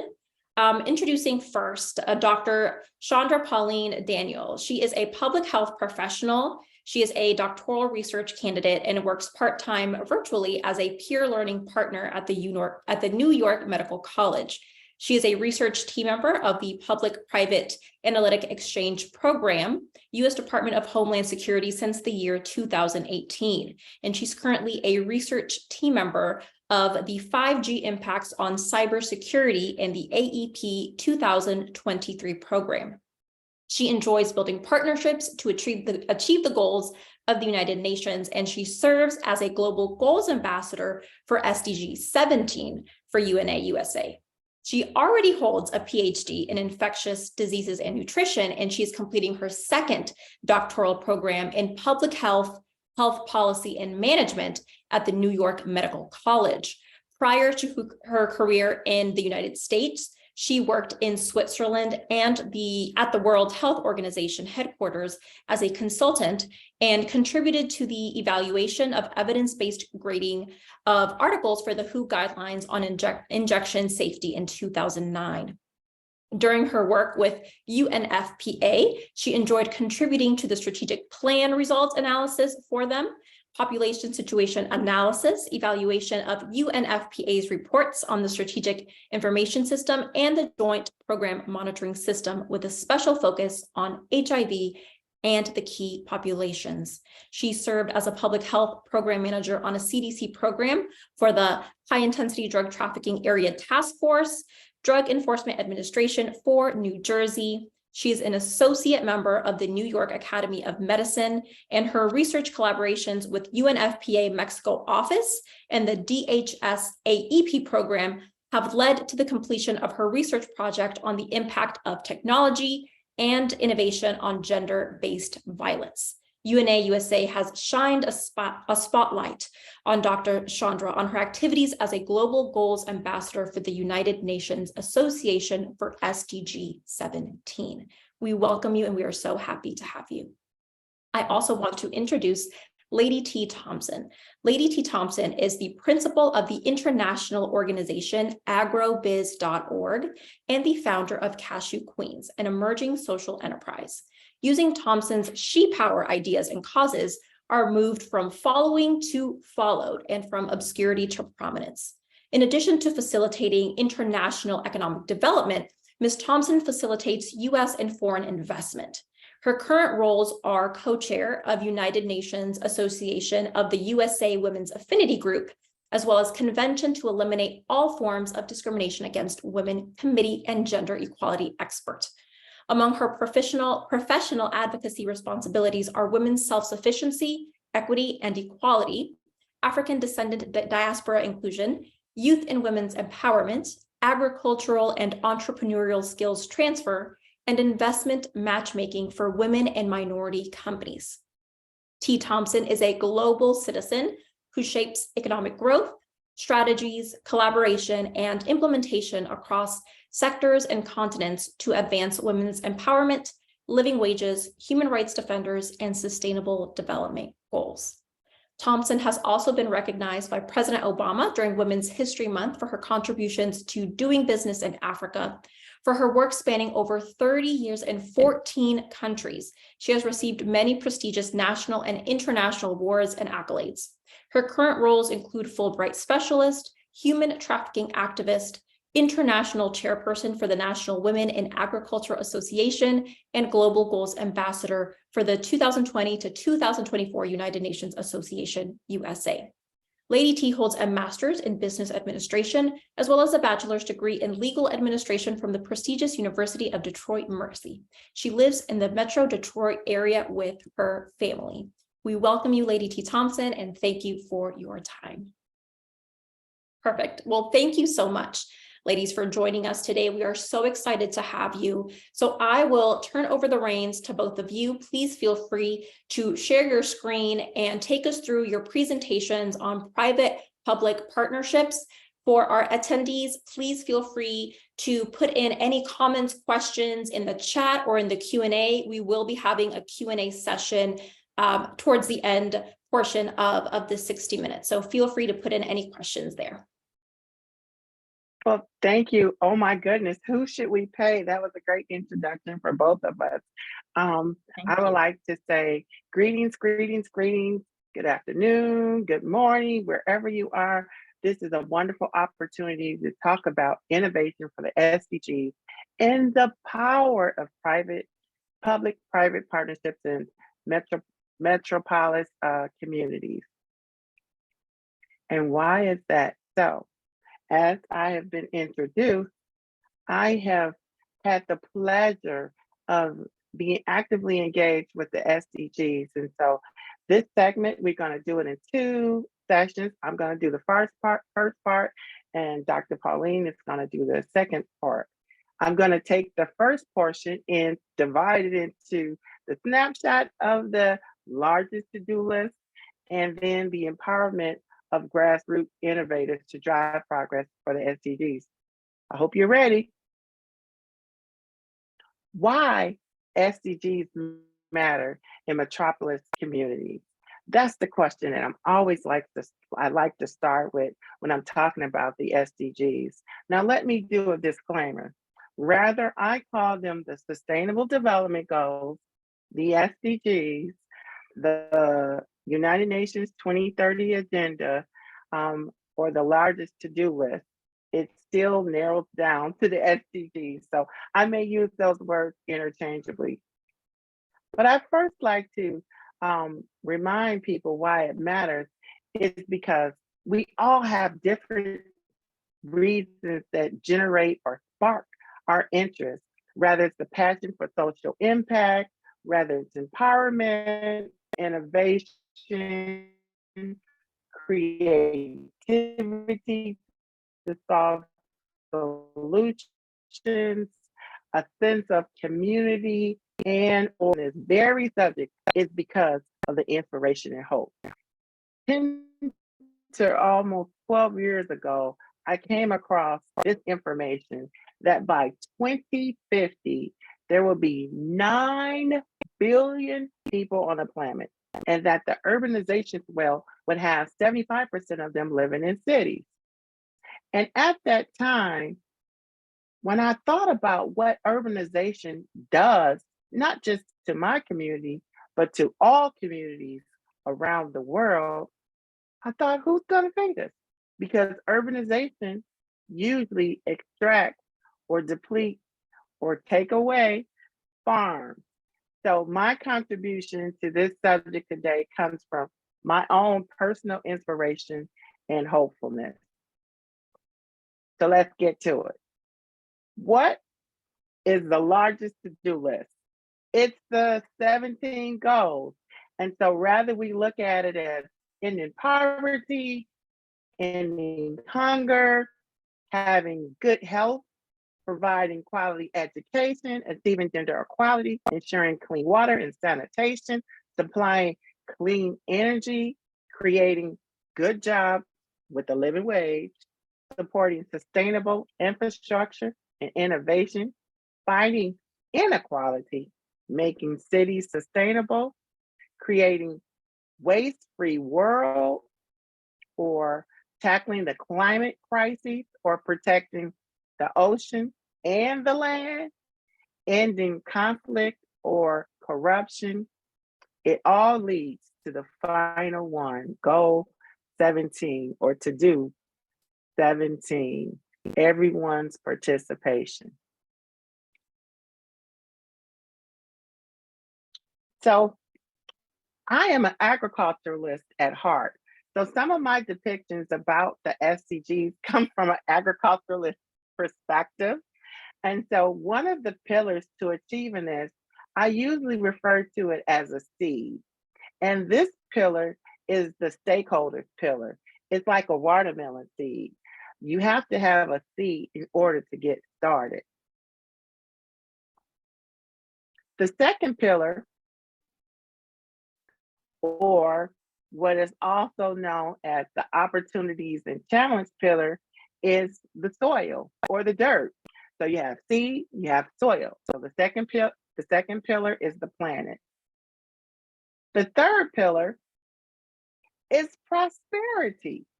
Prosperity is needed because it's the investment pillar. So if you have a seed and you have dirt or soil, and you put the seed into the dirt and soil, that's the investment. And whether you call it karma, reaping and sowing, the law of reciprocity, it's still an investment. The next pillar, or the fourth pillar, is the pillar of interconnectedness. We all need the interconnectedness. So when you have a seed, you have the soil, you put the seed in the soil. We all need engagement. We all need the intersectionality of making sure that the soil and the seed is watered. So that's the interconnectivity. But last, but definitely not least, is partnerships. Partnerships is the solidarity pillar. It's the unification. It is the pillar that brings us all together. So today, I know we're talking about public-private partnerships, and I'm looking forward to engaging more into why the power of public-private partnerships matters. So I hope that at the end of this, now that we've did a little snapshot of what the SDGs are, and I know you've been inundated with a lot of information today, I want to really empower you to the grassroots innovators to drive progress toward the SDGs. So now let's get started. I know that all of these SDGs matter. All of them have interconnectivity in order to be cohesive. So we talked about the 5 pillars of it: the people, the planet, prosperity, peace, and partnerships. But I'm going to delve into this with 3 examples just for today. I wish we had time to do all 17, but I'm just going to focus in on 3.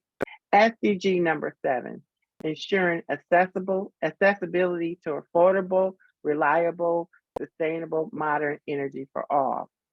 I like to give this example, as I do with all of the SDGs, because there are always challenges and opportunities, and then there's data. Now, I know each and every one of you may have contributions. So if you have a contribution as to opportunities, please feel free to put it in the chat to share what your contributions are for opportunities or innovations with any of the SDGs. But right now, I'm going to go over a couple as it relates to SDG 7. We know that there's limited access to reliable and affordable energy sources in underserved areas.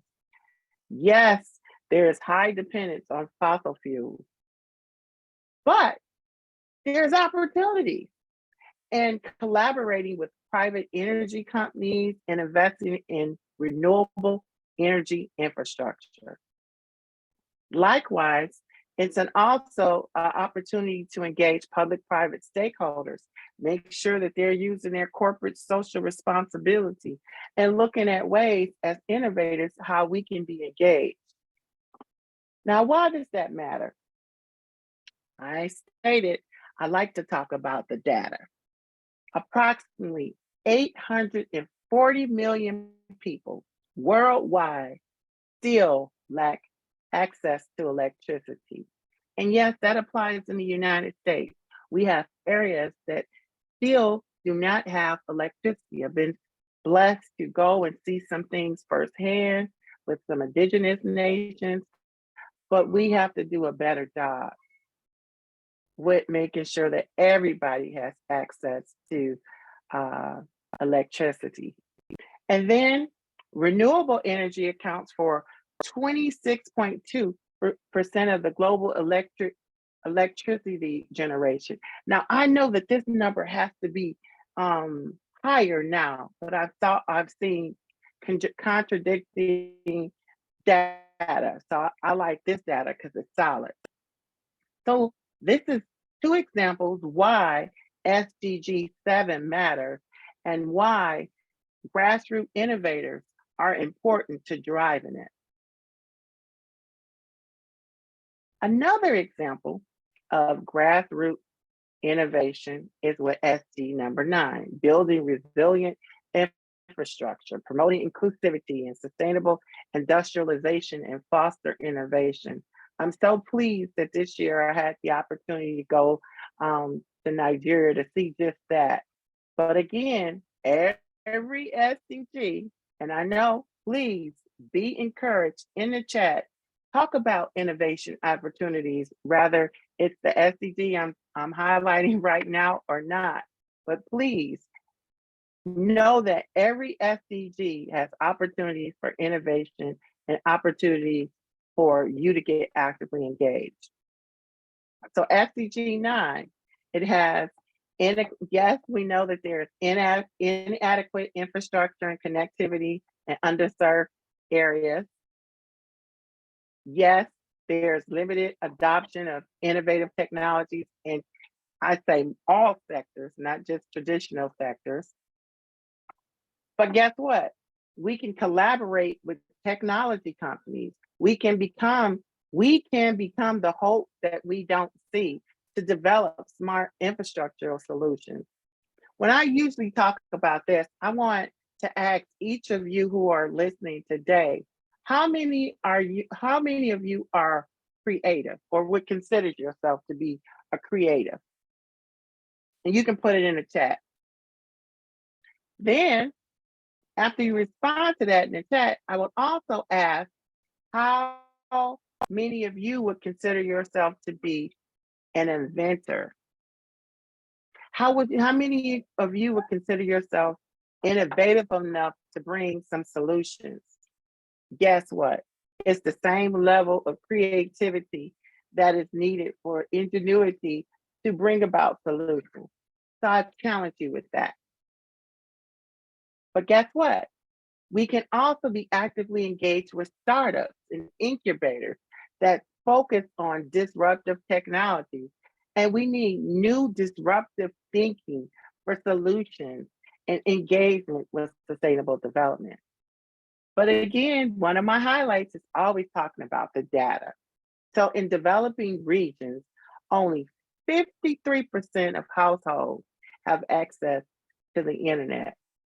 53%.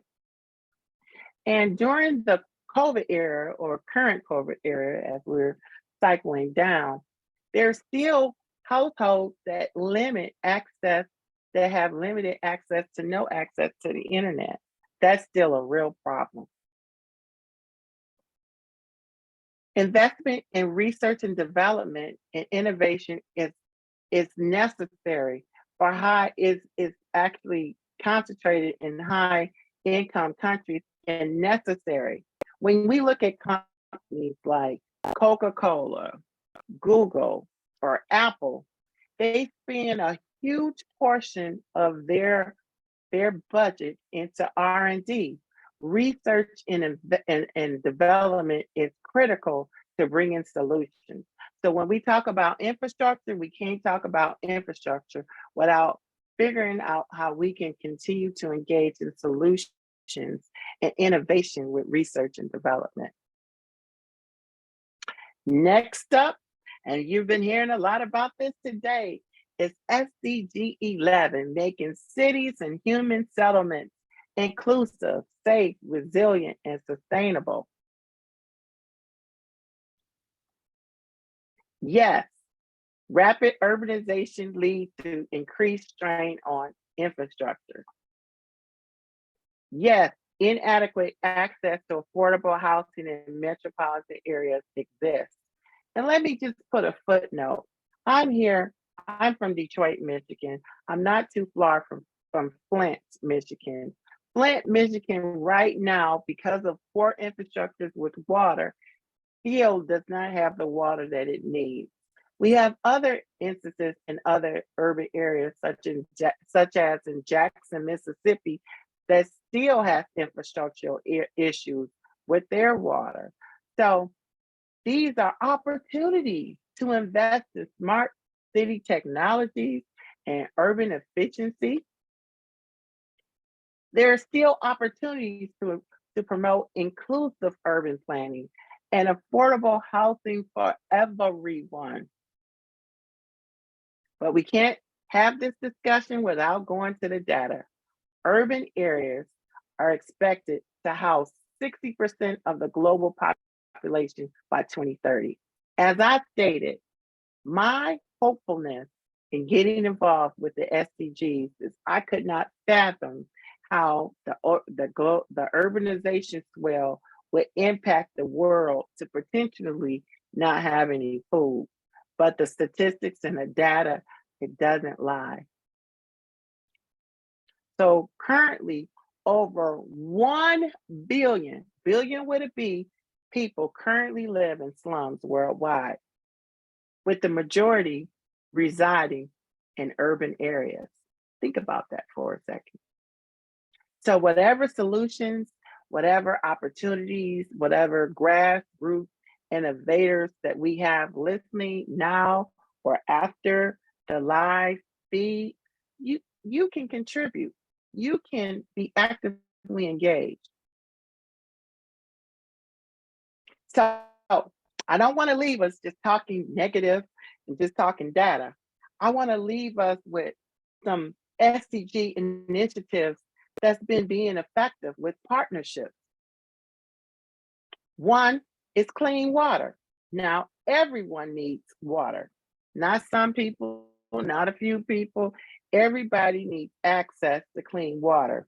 So partnerships with local grassroots organizations and private water technology companies, they can be successful.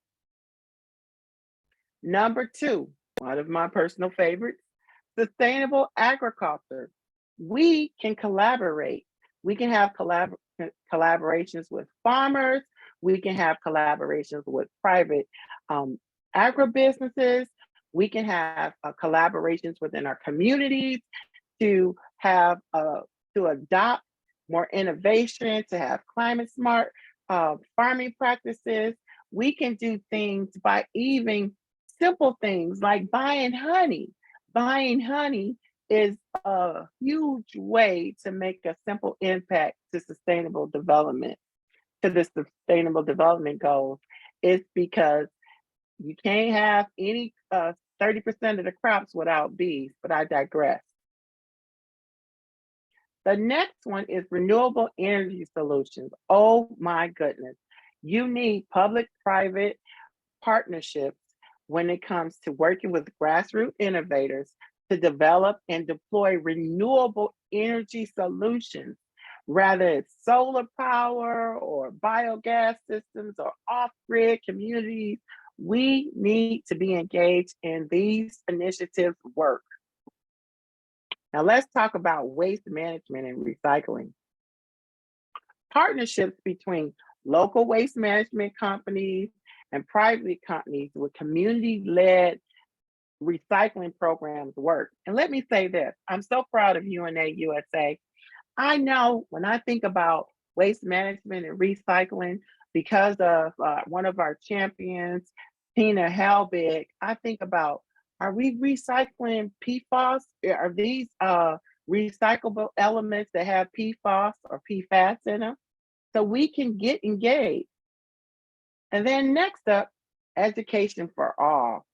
This is a great opportunity to create a collaboration or do community-led quality education programs. reach marginalized children and adults that really need to learn more and improve with their educational outcomes. Health and sanitation. Oh my goodness. We all want to be healthy. We all need health and sanitation. So there are a lot of opportunities for public-private partnerships to support grassroots innovators so that they can help underserved areas and lead in improving healthcare assessments and reduce disease. That's why I'm so proud of Dr. Pauline. She's going to talk about some things a little later, but this is an essential element to improving initiatives for sustainable development goals and really driving it. Then micro enterprise development. Partnerships between microfinance institutions, private investors, and even within your communities. Sometimes you have municipalities, counties, and states that right now there's a climate for mentorship, there's a climate for some level of training and financial support through many agencies, including the Small Business Administration, so that we can help offset poverty reduction and we can create jobs, because small businesses is a larger contributor to creating jobs. And more importantly, small businesses grow. But I would be remiss with myself if I don't talk about gender equality. Gender equality is an important element in all initiatives because oftentimes decisions are made and women are half the population. So when decisions are made by decision makers, we need to make sure that we include women at the table and that the decisions are made to be impactful, to have the output and input of women. Next up, 7 potential areas of partnership engagement for grassroots. Oh, this is one of my favorites.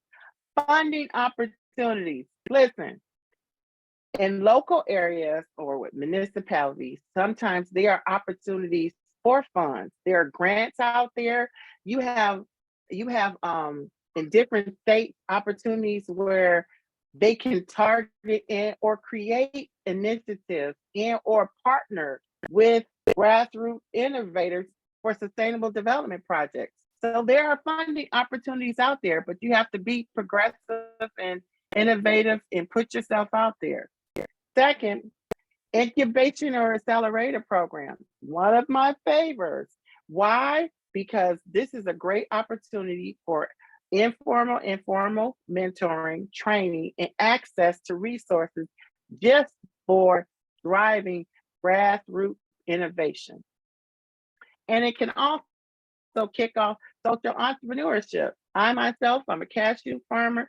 I didn't plan on being a cashew farmer, but when I saw that the social enterprise drives and creates jobs for women in a very underserved area, that was my investment. So this is a good example of how an incubation or accelerator program works. Next up, knowledge sharing programs.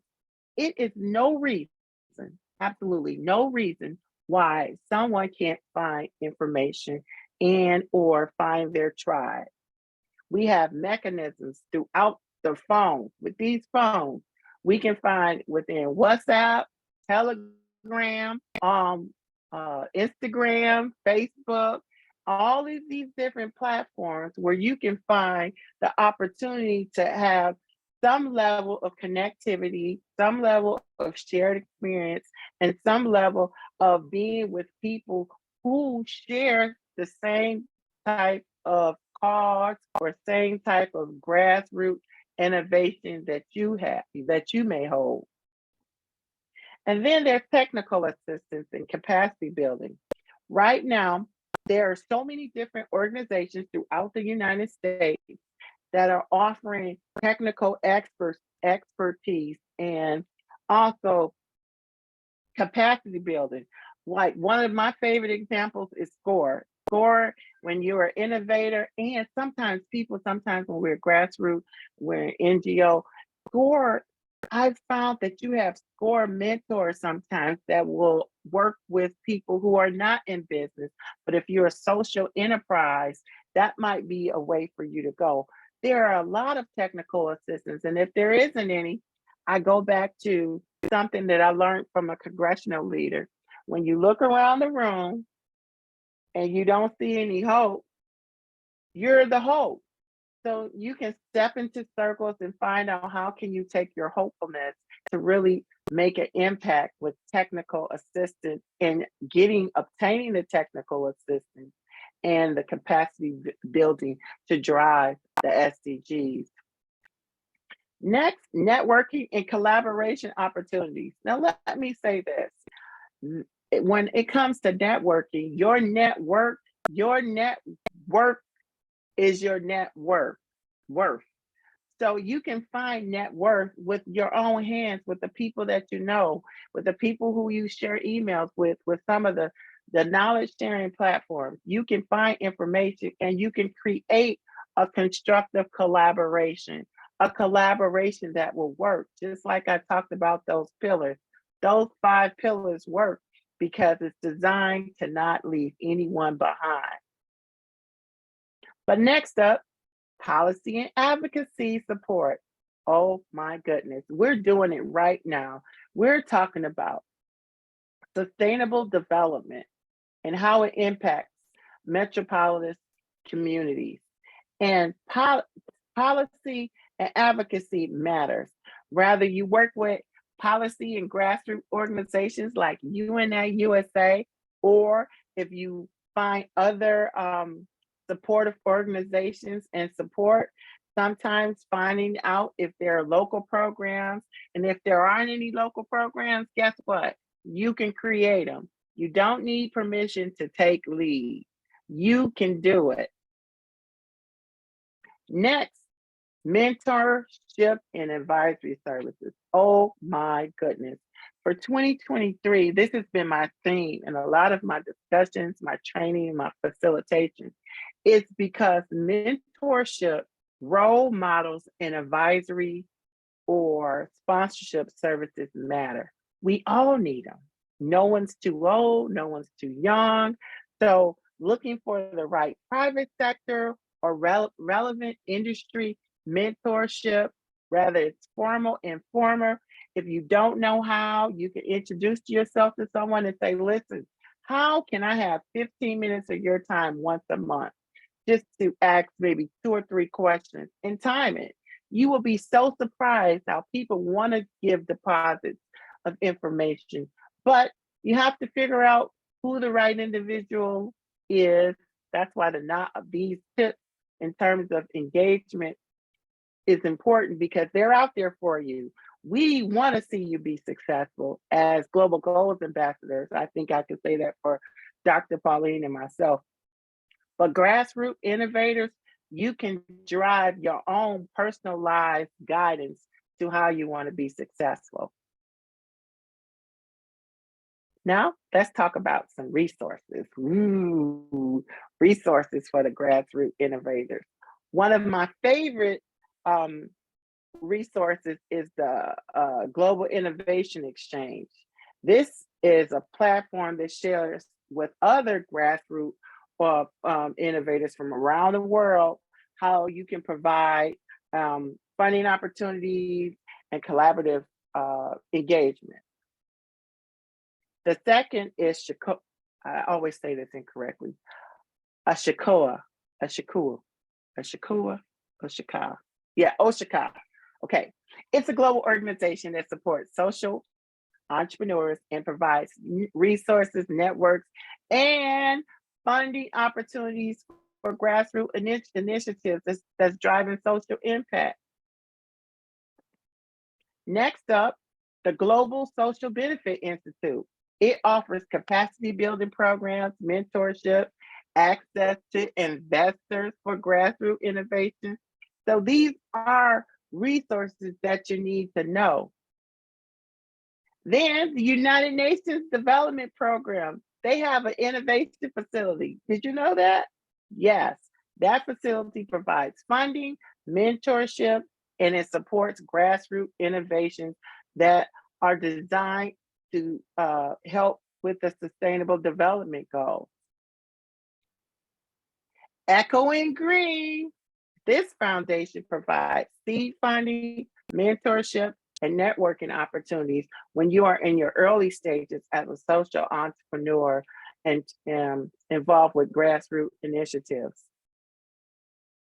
Then the Grassroots Business Fund, it offers financing, business advisory services, market linkages, and grassroots enterprises working to create social and environmental impact.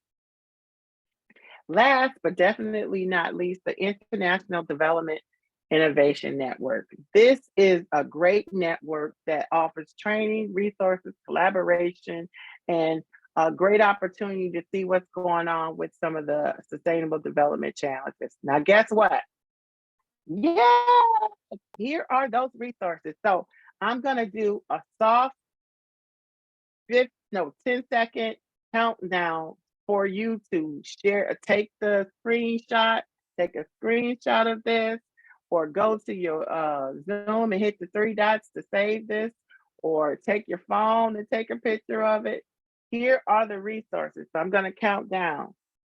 9, 8, 7, 6, 5, 4, 3, 2, 1.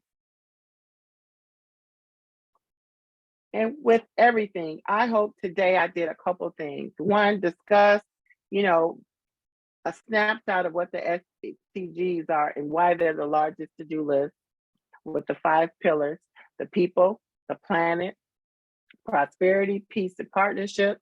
I hope that I inspired you to tackle and address strategies that the SDGs can help make the effective and clear framework for your community or your grassroots innovation.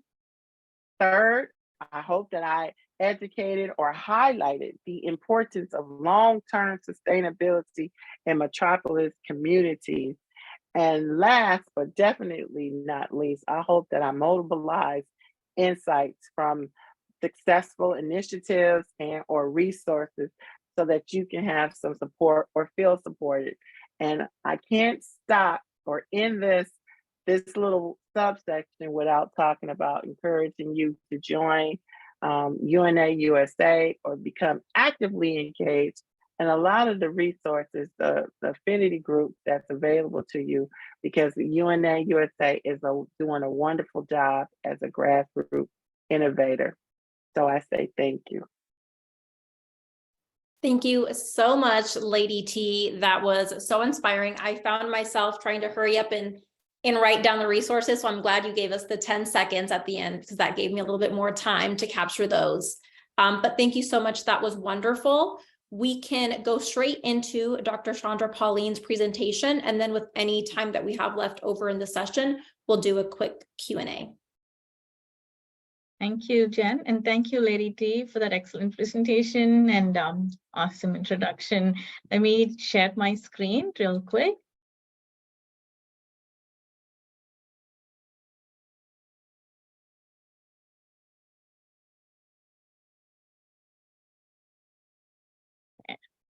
Very good afternoon, and I'm not going to take too much time, but I want to start off by highlighting the importance of public-private partnerships. I served as a Global Goals Ambassador, and I enjoy contributing to SDG number 17. And before I talk more about SDG 17 and how that plays into building strong and sustainable communities, I want us to take a look at all the different goals that we have here. I think Lady T touched upon every single goal and also gave us resources. Which goal do you think, keep this coming on your chat, do you think you are contributing to? As a public health professional, I initially thought I contributed only to SDG number 3, which is good health and well-being. But I came to know the importance is of first understanding what you have at hand What is within you? What are those resources? And I realized that we're contributing to all the 17 goals in one way or the other. And just getting an understanding of that concept is going to take us now to apply it at an organizational level, an interagency approach, and that's where it begins. So if you feel free to share, yes, I contribute mainly to SDG number 8 and 9. Please feel free to put that on the chat. This helps us to understand the kind of audience that we have and also creates a connection even as I speak. So going over to throw a spotlight on SDG 11, creating those sustainable cities and how that looks. I'm going to highlight a few examples from my experience and share how that played out, starting off with the goals and objectives of SDG 11 is making cities and human settlements inclusive, safe, resilient, and sustainable. This is a piece of empowerment for all of us, and we know the facts that goes with the 99% of people, the world's population, breathe polluted air. What do we do about that? And talking about not just the environmental factors, also the social inhibitors. For example, let's say there is a high rate of crime in the community. People wouldn't want to move there, correct? But how do you handle, let's go even a step deeper within the four walls. How about violence? How does that impact families? What is the repercussion on that? How does this impact national security? Well, let me stop here. Why am I going to look at national security when I'm talking about something to do within strengthening communities? And it's because it has a repercussion and a ripple effect that impacts national security, which takes me into my experience in utilizing innovation, infrastructure, and partnerships to build a community. When we talk about technology, we talk about the advance in technology, but we also have to keep in mind the mitigation measures, which I enjoy talking about. Nothing is safe if we're not going to apply measures to keep that within the boundaries of safety. Talking about today's world, where everything is at our fingertips. Now that in itself is partnership. Right now in your hands, the cell phone that you hold connects you with the marketing, with your education, with communication with each other. Right now, this platform has connected us with several states and countries. And that in itself shows the impact of technology. But with it also comes with just one bad actor, we can impact the entire Zoom session, correct? So how do we prevent this? Having those mitigation measures in mind is what is laid out in the research that I'll talk about very soon. Let's talk about our home.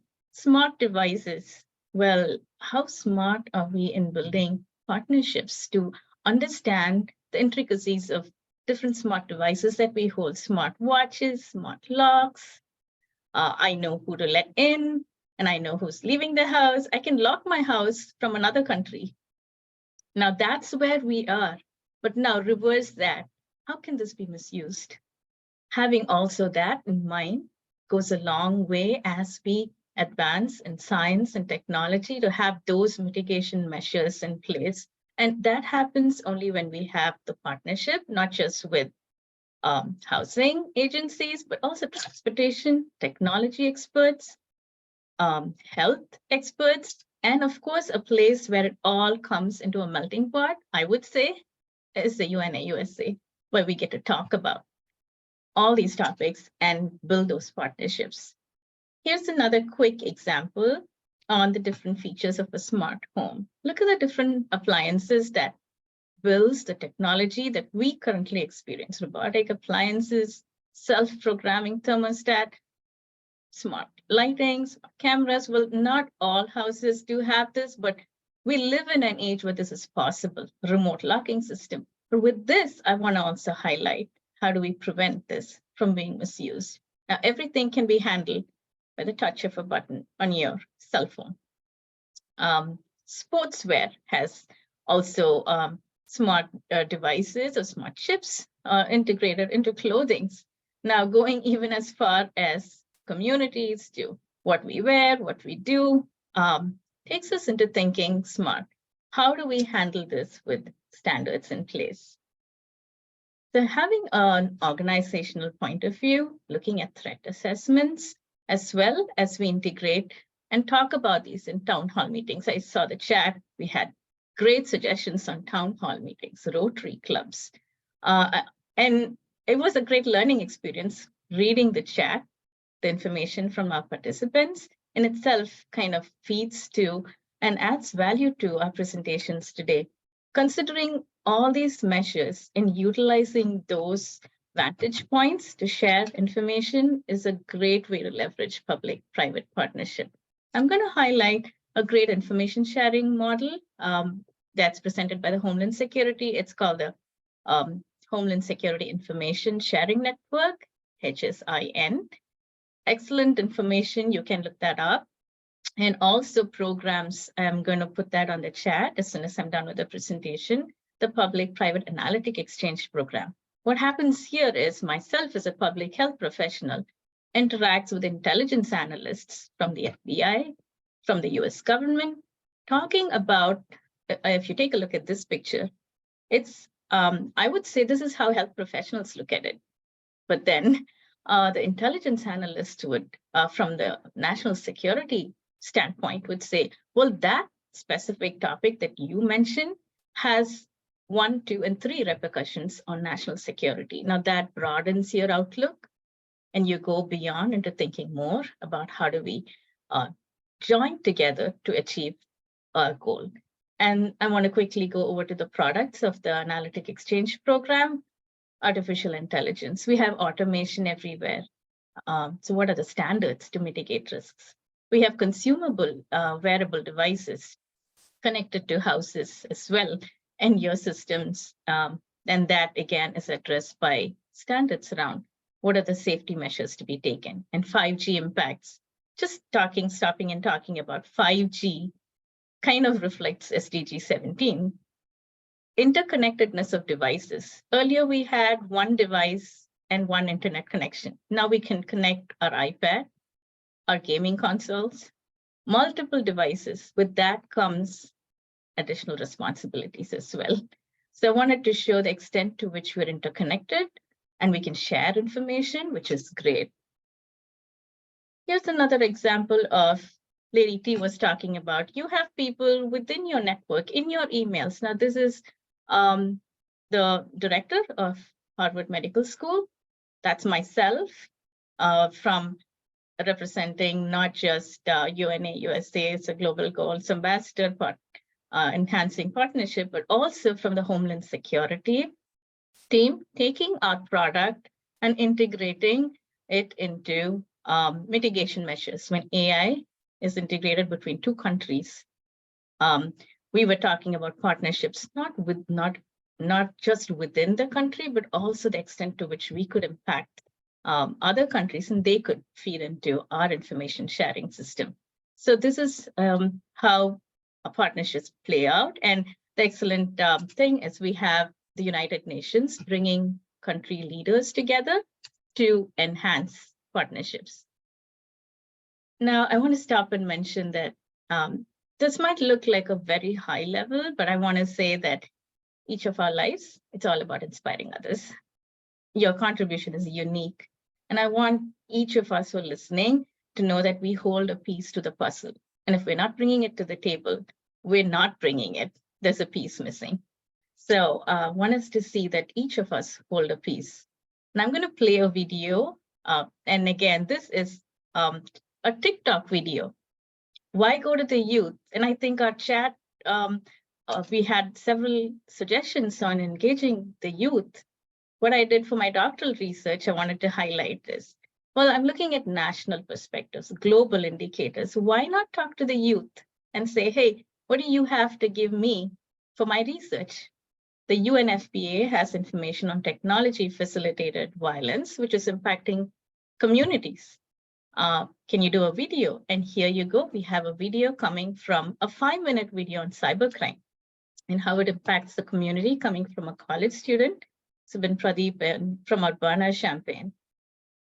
And also explanation coming in from the youth on a schematic diagram that I prepared. If you take a look, it looks like, well, it's all to do with the lifespan and the spectrum of a woman from birth to old age and the gender-based violence that happens at every stage. Take a look here, housing infrastructure, and how technology facilitated gender-based violence can shut down the electricity in a house. This is called digital enslavement. Now, how do we prevent that from happening? Interception. So when Lady T was talking about, we have tech disruptors and disruptions, which we are talking about, looking at it from a technology standpoint, becoming tech savvy to handle community issues. And disrupting societal problems is another way to look at it. This is just a sneak peek into my research. And here you go. This is one more piece of inspiration, an article developed by, if you want to guess, what age group would you guess would have done this article? Take a quick look. It's from a teenager. Just taking a look and listening into, oh, is this what you're doing? Is this your research? Just few queries and coming up with a journal article on the epidemic of cyber violence and its impact on mental health. Now, this was written to empower youth, their age group, and I have taken this article and the TikTok video to the United Nations Population Fund, where I presented my thesis. Now, this is very simple, and which is exactly what Lady T was mentioning, utilizing what you have at hand, reaching out to people you know, and conveying the message. Now, I want to also talk about projecting the future. I wanted to highlight UNFPA's 4 future scenarios. Blooming biotech, where you're talking about preparing yourself to become tech savvy, to handle poles apart, different cultures, different value systems in the future. How do we handle this? Because that impacts community as well. And reigning in the digital beast. Well, I think we're already living in an era where digital technology has advanced so much. The ICT progress has improved in leaps and bounds, but are we reigning? Are we ruling over it? Do we know enough? Understanding those trends and limits is an excellent model presented. You can look that up for future scenarios and how we should be prepared for 2030 and 2050.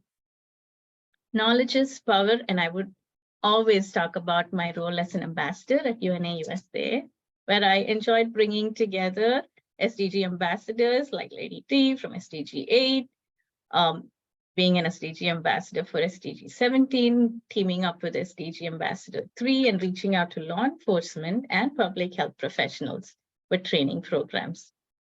This was one of the programs that we did at UNA USA, bringing in key leaders from Harvard Medical School, Geneva Foundation for Medical Education and Research, and NYU, the Department of Health. And we had, take a look at this collaboration, just teenage kids, teenagers from 8th grade, 9th grade, presenting their projects to bigwigs. Now, that's another way to enhance partnerships. And this is again created by one of the students who participated on technology facilitated violence, saying, I want to collaborate, take my message across. So that's another way I wanted to share partnership happens. And I want to end with strong partnerships. Leadership begins with us. And I would encourage all of us to join UNA USA, share your thoughts. And the reason is advocacy matters. We have a long way to go, and we have to mobilize the cause, be it human rights, if you're passionate about. Here's the way you can voice out. For example, if you want to advocate and mobilize your thoughts, there is a template out there already prepared. It requires your signature and your involvement to get the ball rolling to say, hey, I want to stop human trafficking. But again, your voice matters. You could talk to the Congress to fully fund the UN, support UN peacekeeping, and human trafficking. there are several ways in which you could go onto our website and take a look. I want to end with inspiring you with a TikTok video. Let me see if that works. Do we have a few minutes? We are right on time for starting our break. How long is the video? It's a 3-minute video, and I will sign off, but let me keep playing it. If you would like to listen in, it's out there. Thank you so much. Okay, perfect. You can definitely play it. Thank you so much. Thank you.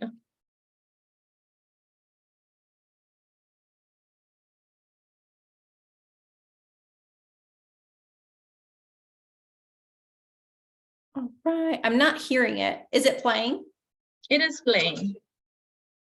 Oh, it's not playing on our end. We're not able to hear it on our end. But maybe if you can include the link to the video in the chat. I will do that. People can take a look. I will do that. Thank you so much. Thank you so much, Dr. Chandra Pauline. That was wonderful and very, very informative. I know we are right on time for starting our break, so I'll just ask one quick question to each of you, and we will then take our break. So Lady T, I'll start with you. And you gave us a wonderful look into public-private partnerships and the 5 Ps and those sorts of items. And I wanted to ask you, through the lens of your work in sustainable agriculture, what are some, whether it's positive impacts or maybe even challenges that you have encountered while building those private-public partnerships? Regrettably, the challenges, I'm going to say it's a challenge and it's an opportunity, is the world, everyone in the world has to eat. And so right now, globally, we have a problem with human trafficking. And there are 2 elements of human trafficking. The first piece is the commercial sex trafficking piece, which is the piece that's about making money. But the largest contributor to human trafficking is the labor trafficking, forced coercion piece, and the agriculture element of it, because guess what? That's about saving money. So I'm pleased that it has pushed me or propelled me to be a 2023 fellow, human trafficking fellow with the Offices of Trafficking Persons right now. So that was that. Can I just add one little thing? There was a chat, someone was asking about how can we stop about the violence piece in the chat, and I want to address that. Right now, regrettably, with leading technology companies, when it comes to AI researchers and how to impact gaming, there are not enough women engaged. AI researchers is only 10 to 15% are women. And then when it comes to software application algorithms, when it highlights agencies like the FBI, there's a lot of misconceptions and implicit biases that's built into the algorithms that don't depict the diversity of people. And so there are usually false positives as it relates to African Americans. There are no positives for people of indigenous nations. So I want to encourage us all to try to help this next generation of gaming people to include women and girls. That's very important. So I want to leave with that. Great. Thank you so much. That's such a wonderful note to leave off on. And Dr. Chandra Pauline, I did want to ask you a question as well. It was in the chat. Let me see if I can pull that up.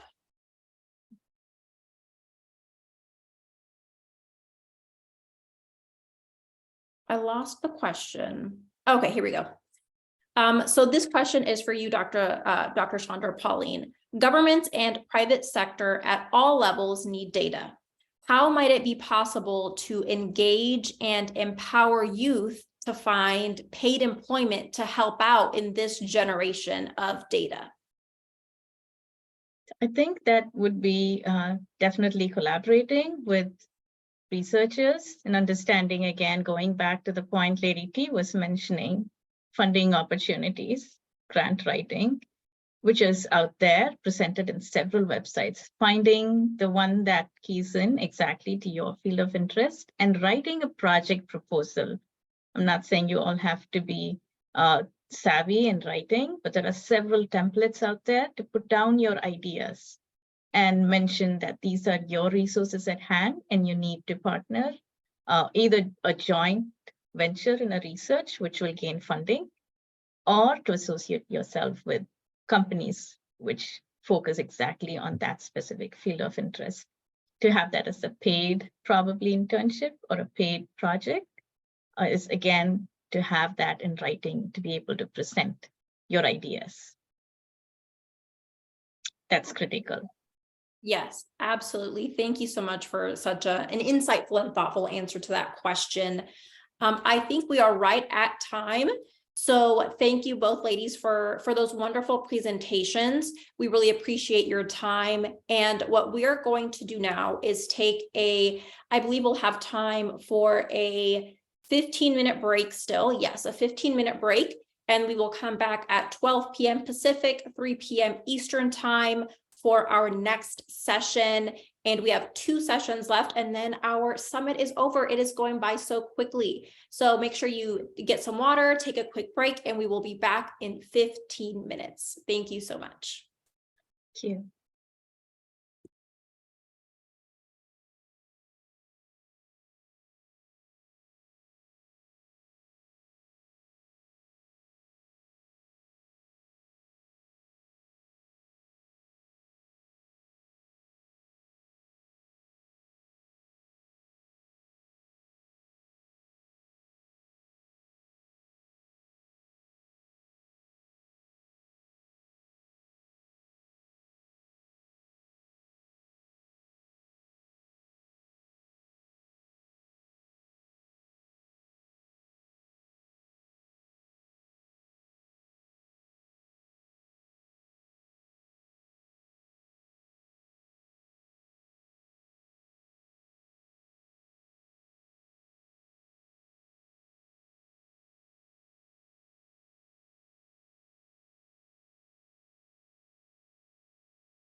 Great success.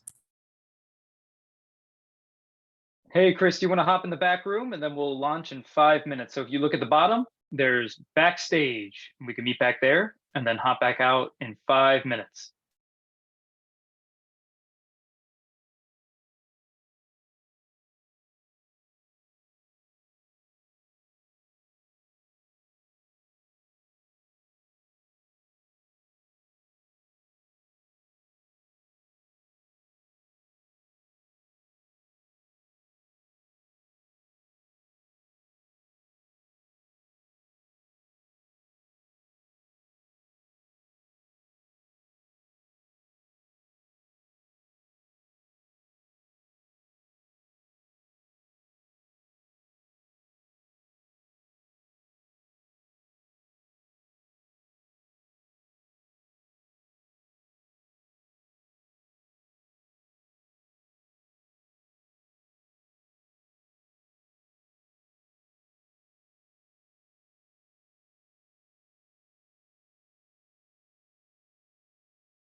Hello, everybody, and welcome back. I hope everybody had a nice quick break.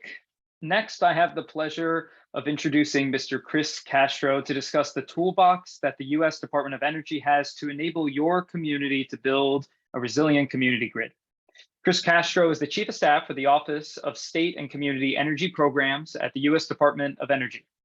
He previously served as a senior advisor to Mayor Buddy Dyer and Director of Sustainability and Resilience at the City of Orlando, Florida.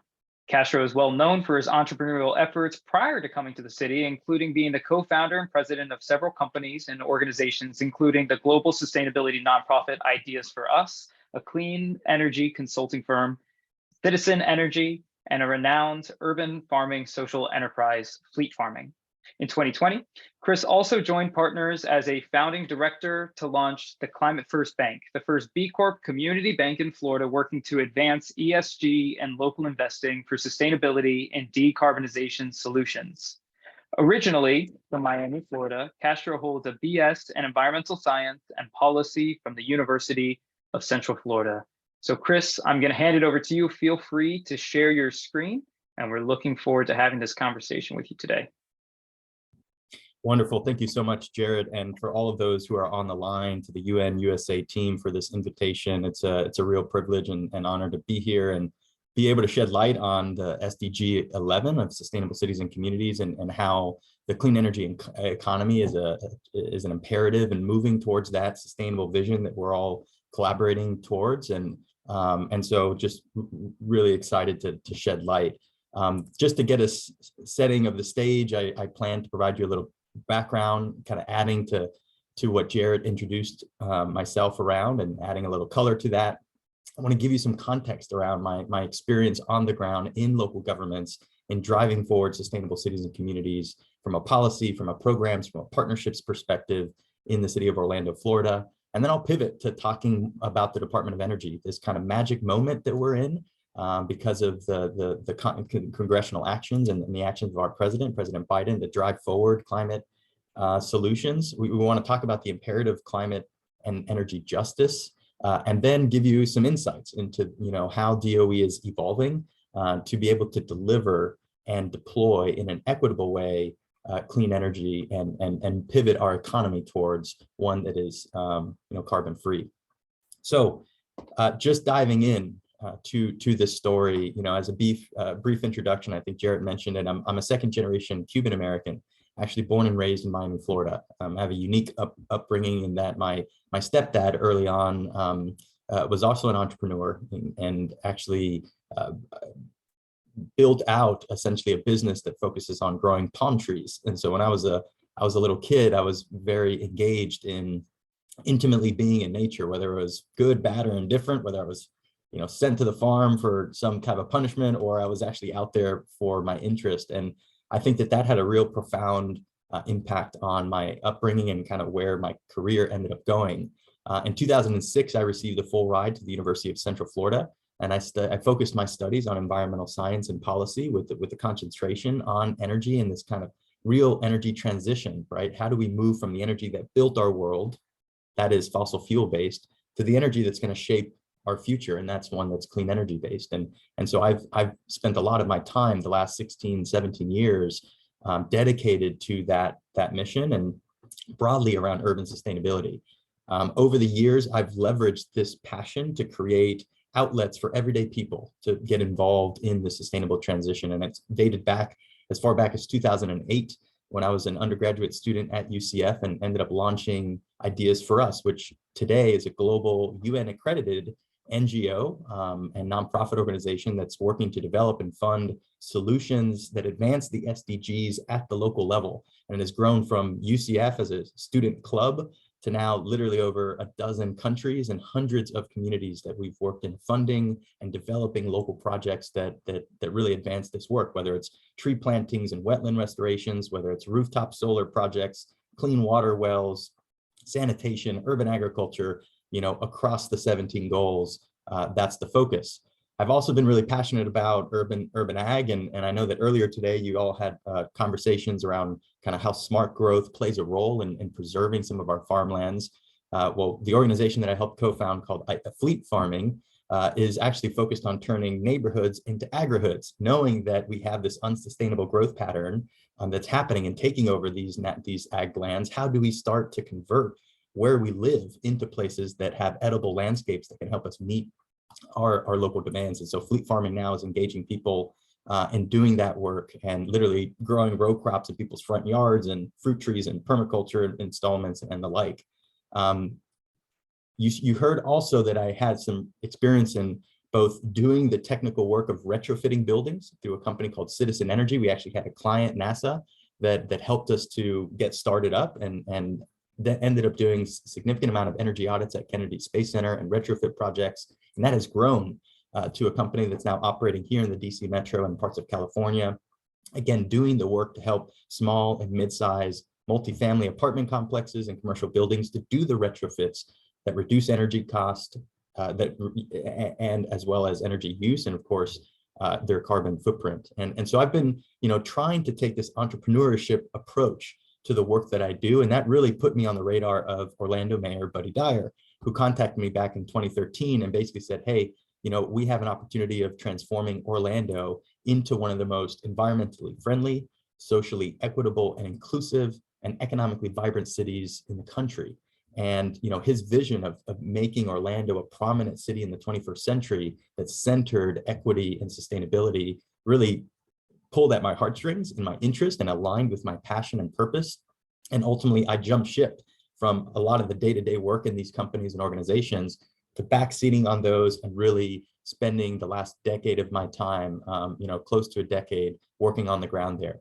And the whole program started, with just a couple of people, and now is about 15 full-time employees in the Office of Sustainability and Resilience, and looking across the board at city policies and programs that broadly focus on advancing SDG 11, urban sustainability writ large, everything from protecting natural systems and the environment to improving public health, to decreasing legacy environmental pollution and carbon emissions, obviously enhancing our resilience to these unintended extreme weather events, so on and so forth. And as you can see in some of those key areas, it covered clean energy and green buildings to things like zero waste and clean water and transportation and the like. Now, from a city's perspective, local governments do a lot of planning. They work on trying to figure out current state and future states and where we want to go and what are the pathways to get there. And I'll tell you, when I was in the role as the director, I worked on several publications. You can see them all here, that really centered around what are the city's municipal operational goals, what are the community-wide goals that we co-created with our residents and neighbors, what are the ways in which we're advancing smarter communities. So I helped launch what's called Future Ready Orlando, and kind of thinking about technology and data and analytics and how it plays a role. And certainly at the bottom right there, the voluntary local review of the SDGs and how cities are advancing these goals. In fact, in 2019, I remember this because it was right before COVID, I ended up going up to New York during the UN General Assembly. And this is when New York City launched the Declaration for Voluntary Local Reviews. If you recall, New York was the first city in the world to actually publish a report that looked at how the city itself was advancing these SDGs, and not necessarily as a state or as a country, but really as a local government. And they launched this movement. Well, Orlando was one of the first cities. You can see there Mayor Dyer and I signing that commitment and saying that within a year that we would publish our first voluntary local review, and we did just that. I want to point you all to that publication at orlando.gov/VLR. And essentially what we did is we worked on covering 9 of the 17 global goals, including SDG 11, and really uncovered how the priorities of the city and our residents aligned with these. We developed a list of the KPIs and metrics on how we were tracking progress towards the goals, and really spotlighted partners, our utility, our transit authority, local NGOs and community-based organizations, and uncovered what they were doing to advance different aspects of the goals. And so I think it's a really great example of what cities are doing to advance these global goals, and very much encourage you all to check it out. Now, if it's not already evident, cities play, and local governments in general, play an imperative role in addressing the climate crisis and advancing us towards a more equitable future. Now, just to set the stage a little bit, these are coming from the C40 cities. urban settlements and cities are now home to over 55% of the global population, and that expects to continue to urbanize, right? Grow to about 70% by the year 2050 is what the economists say. Now, cities also generate about 80% of the GDP around the world, and 80% of cities are not able to meet air quality standards in their own countries. So we see that there's a real discrepancy there, right? And urban settlements and cities are responsible for about 3/4 of global energy use and associated emissions. So this is a real challenge and opportunity. I remember actually hearing Vice President Gore speak about, basically the Chinese character for crisis, and it basically means two different words: danger and opportunity. And I think there's a real danger if we continue down this unsustainable path, what this might mean for future generations. But I also think it's an unprecedented opportunity for us to make this pivot. And I think that's why there's so much momentum in this space now to move in a cleaner, healthier, more sustainable direction. Now, from a city's perspective, we often ask ourselves, well, how do we go about addressing the climate crisis and tackling these emissions? And it really starts with understanding our carbon footprint. And this is done through a calculation called the Greenhouse Gas Emissions Inventory. There are a number of tools out there. There's a tool called ClearPath that is used by the vast majority of local governments globally. And it basically is a data set that plugs in a number of your energy data and characteristics around your housing and your community. And it essentially helps us uncover what the Scope 1, Scope 2, and Scope 3 emissions are of your city. And this is the first step, right? We often say you can't manage what you don't measure. And this is the first step of cities to measure themselves. And so here's a snapshot of Orlando dating back to 2007 and giving you a snapshot of our Scope 1, Scope 2 emissions. And I was shocked when I started to do these analyses that buildings and the energy used within our residential and commercial buildings and transportation happen to be the two largest sectors emitting carbon and greenhouse gases by a long shot. I mean, buildings alone were over 70%, and transportation was close to 20, a little less than 25% in Orlando, and the rest other fugitive emissions, as you can see there, industrial emissions, solid waste, and the like. So we really realized, and looking at the data, and this is pretty similar to many other communities in the US that are looking at climate action, it really fell into these four key buckets of strategies and interventions. First and foremost, we need to focus on policies and programs that reduce buildings' energy use. We know that there's a significant amount of waste in our buildings. And in fact, on average, about 30% of the energy consumed in a building goes to waste and is inefficiently used. And as a result, there's a real opportunity to really minimize that. Secondly, we have to decarbonize the electric grid. We need to move us towards cleaner energy sources and renewable energy. And so we need to all focus on policies and programs that increase the adoption of renewables. Thirdly, it's about enhancing alternative transportation options and reducing what we call vehicle miles traveled, or VMTs. And so obviously micromobility, enabling protected urban trails and public transit are three of the major tools that we tend to lean on. And then lastly is electrifying everything. We need to make sure that we're electrifying our building stock and decarbonizing the actual fossil fuels used in the building. And in addition, electrify our vehicle fleet and our bus fleet and everything that moves people and goods, right? So this tends to be a standard strategy that we're seeing in cities. So now I want to start to pivot. That gives you a general overview of kind of my background and a little bit about Orlando so that you can understand kind of where cities are coming from, how we measure these emissions. And then once we know what the big sectors are, how do we start to tackle those from different policies and programs? And I think it's a natural transition to the US Department of Energy. I was doing all this great work in Orlando, and actually March of last year, I got contacted by the White House. And basically the note was that I was a finalist to join President Biden's team and become a presidential appointee, come to the Department of Energy and help to create a new office that literally focused on advancing clean energy at states, tribes, and local governments and throughout our communities. And so that's really what I'm looking forward to sharing more about. Now, something that I'm honored to be part of is this team, this Biden-Harris administration, and it has been clearly evident that this administration knows that there's no greater challenge than the climate crisis, and that this challenge, very similar to Vice President Gore's kind of analogy around the crisis Sino character, there's also an unprecedented opportunity. One, to boost domestic manufacturing, to onshore the supply chains and critical minerals and materials that we need to control that clean energy future. Of course, at the same time, creating millions of high-wage jobs and addressing environmental injustices and inequalities faced by communities of color and low-income communities and rural communities and our tribal communities for far too long.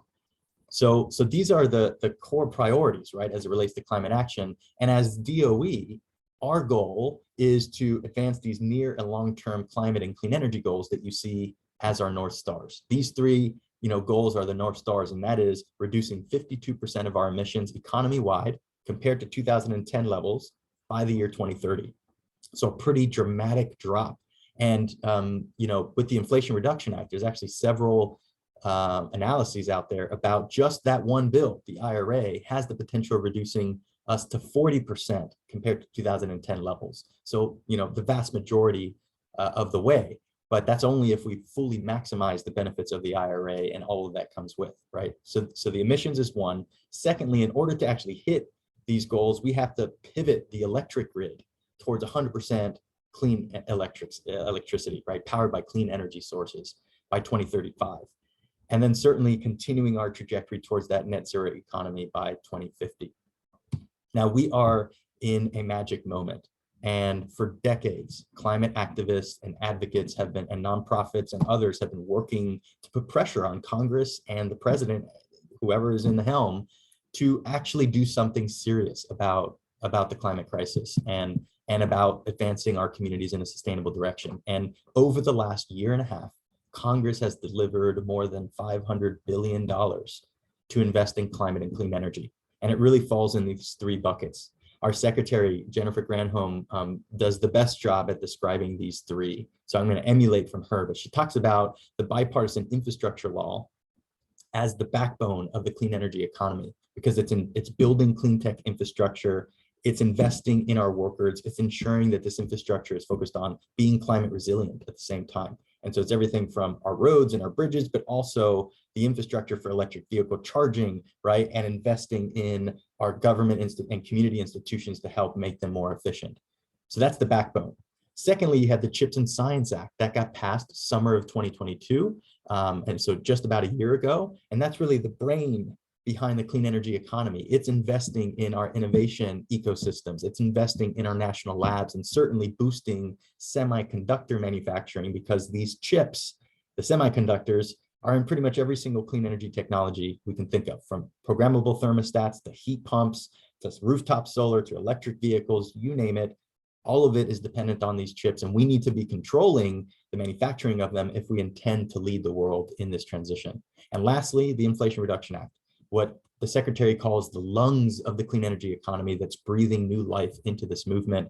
And it's focused on actually getting resources to consumers, to you all, and to your neighbors. So these resources flow to households to reduce energy bills, right? It's tax credits and tax rebates. It also is intending to put clean tech into the mass market and actually get us to a commercialized state where this becomes mainstream. And also by doing that, advancing the environmental justice challenges. There are adders for investments in historically disadvantaged communities, as an example. So this is the magic moment that we're in. And as a result, DOE received about $100 billion between those three bills that are on top of the annual appropriation of the Department of Energy. Now, the last 46 years or so, DOE has been really known as the leading scientific agency with 17 national labs doing research on anti-nuclear proliferation to, expanding geothermal and offshore wind and commercializing heat pumps and rooftop solar, you name it. Across the board, these 17 national labs have been the core of what DOE has done. About 80% or so of the DOE's budget goes to working with those labs to help us commercialize and innovate these new technologies. But the $100 billion that came over has a new mission tag. And that mission tag is around equitable deployment. It's actually what we call basically a new muscle that DOE is trying to build and flex and grow We've never done it before. And as a result, you can see some changes in gold on this slide are new functions at the Department of Energy that have been brought forward because of this investment of 100 billion, in equitable deployment funding. One of the big changes is this new Undersecretary for Infrastructure, a new pillar, S3, that is really now has 8 program offices under it that focus on this mission of equitable deployment from a different perspective. You have one office that's the GDO, the Grid Deployment Office, and they're really thinking about the transmission and distribution electric grids. How do we not only modernize, but expand these grids almost twofold by 2050 in order to hit these goals, these clean energy goals that we're all striving towards? We need to almost double the amount of electric grid that we have to do that and sustain it and make it reliable. So there's a whole office focused on, with billions of dollars focused on making that happen.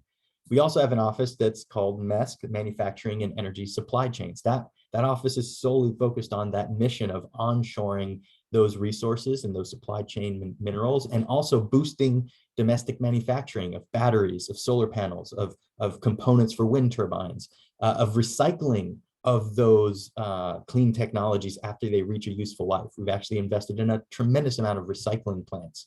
So there's a real focus on that. Then, of course, in blue there is SCEP, State and Community Energy Programs, this new office that really intends to partner with state governments, local governments, and tribal governments, as well as other community organizations and institutions that really focus on using clean energy as a way to catalyze local economic development, job creation, wealth building, specifically from an equity and justice standpoint as it relates to clean energy solutions.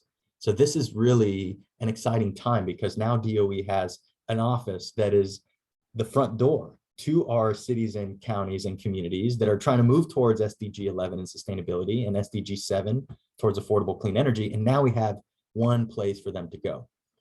Now, one of the challenges with SCEP is that, we have a number of disparate programs, and I'll get to them here shortly. And so our goal is to ensure that the whole of this office is greater than the sum of the individual grant programs. How do we ensure that communities, that we look at it from a holistic standpoint? And so I'll share how we're getting there. But, SCEP now manages about $16 billion worth of formula grants and competitive grants and other technical assistance programs that are now supporting these cities and counties and states and tribes through the transition towards clean energy.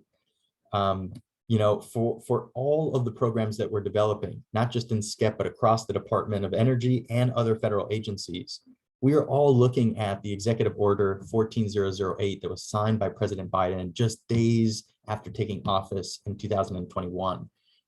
Justice 40 is essentially this mandate that 40% of the overall benefits of federal investments flow to historically disadvantaged communities that have been marginalized, underserved, and overburdened by pollution for too long. There's actually a number of tools that we've created to support communities with figuring out, how do I take this grant dollar and make sure that it actually meets the Justice 40 goals? And one of those tools is what you see a screenshot of here. It's the Climate and Economic Justice Screening Tool. This is a free online web-based mapping tool that allows you to zoom in, Google search your city or county, and it'll zoom into your community and actually outline the parts of your community that technically meet the designation or the definition of Justice 40, of a historically disadvantaged communities. And you can see that it falls into several categories, from energy burden to health burden to housing issues, transportation, workforce, climate impacts. And we know that social vulnerable groups, right, like Black and Hispanic and Indigenous and other communities of color, they're the ones that are, not only are they impacted by the climate change impacts that come when we get hit by hurricanes or extreme weather, not only are they impacted hardest and latest to recover, but they're also often living in areas of legacy pollution, burdened and bifurcated by highways. We know that there's also disproportionate energy burdens. People are spending more of their household income percentage towards energy bills than other affluent communities. And so there's a lot of challenges that we're ultimately needing to ensure, not to mention the access of financing and even access to these clean energy resources that have been, quite frankly, just left out for far too long. So with everything that we're doing, the goal here is not only 40%, 40% is kind of the floor for us. We're trying to really go above and beyond that. Now, as I move into SCEP, I thought that one of the best ways to kind of give you a general high level is to show you this org chart. And this is one of the best ways that I have to describe all of the buckets of funding and opportunities that we have in SCEP. So we have about 28 different grant programs across the office, equaling up to $16 billion. And we have these kind of 5 different verticals that you see at the bottom, and those are really the pillars of our office. The first, starting with the Weatherization Assistance Program. This is the longest serving energy efficiency program for low-income households. We provide no-cost improvements to those that are 80% of the area median income or less. So those that are in real poverty, they reach out to their community action agency, they sign up, and they actually get improvements to their homes to reduce their energy bills. We are fortunate that there's over $3.5 billion of weatherization funding that is now flowing because of these bills that have come out. Secondly, we have the State Energy Program. This fund literally goes by a formula to all 50 states, 5 territories, and Washington, D.C. on an annual basis. And these dollars are used to support the states with all types of energy projects. They often get sub-granted to local governments so that they can, do other projects. As an example, when I was in Orlando, I received a grant from my state energy office that got funding through DOE in order to do a climate smart seniors program, where we signed up 200 different senior households that were needing an upgrade of their air conditioning system and water heaters. And we basically used state energy program funding and blended it with our local dollars and our utility dollars, and at no cost, literally retrofitted 200 households and gave them enhanced HVAC and water heating technologies that ultimately improved their quality of life and lowered their cost of living. So state energy program is critical, and again, flows to the states. The third bucket is really exciting because those are resources that literally start to flow directly into our cities and communities.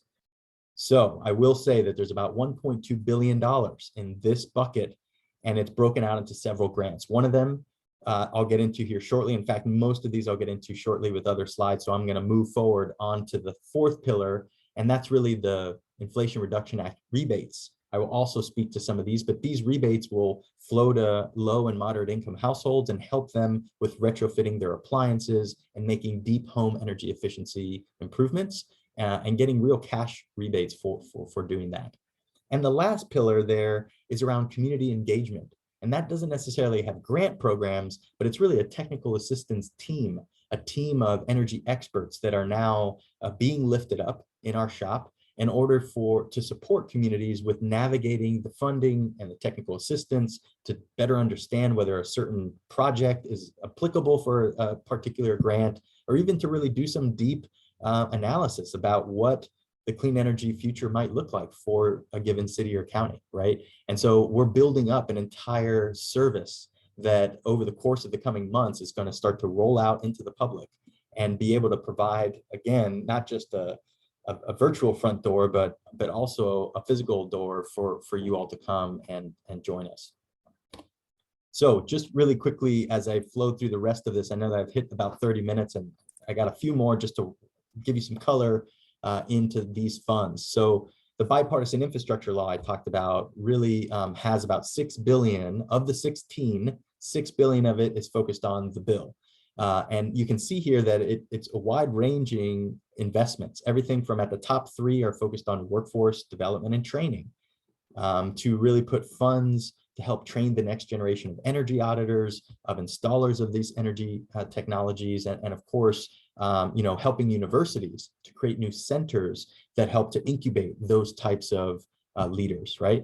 We also have, grants that help states create new low-cost capital pools, low-cost funds, call it the revolving loan fund. And that grant is going to go to every state so that they have a pool of capital that is super low cost so that cities and counties, nonprofits, and small businesses can tap in and make these clean energy improvements, without super high cost, right? One of my favorite grants that I think is important to share is EECBG. This is that Energy Efficiency Conservation Block Grant, one of the community grants that I talked about. And the exciting part is it literally flows to 2,708 entities. This is already a formula. So these entities are going to receive the money. And you can see here that it covers all 50 states, 1,878 city and counties, 774 tribal governments. I mean, this is the furthest reaching clean energy grant that DOE has. And it's an opportunity for SCEP to really build our relationship, build these bridges to these governments to ultimately sustain the capacity and the capabilities of them investing and doing these clean energy projects. So the exciting news is the EECBG is very flexible. This money can go towards everything from cutting emissions to improving efficiency to reducing energy use. And it could be hiring consultants to actually buying equipment. I mean, it's everywhere in between. We also have dedicated grants now for nonprofit, not 501c3s.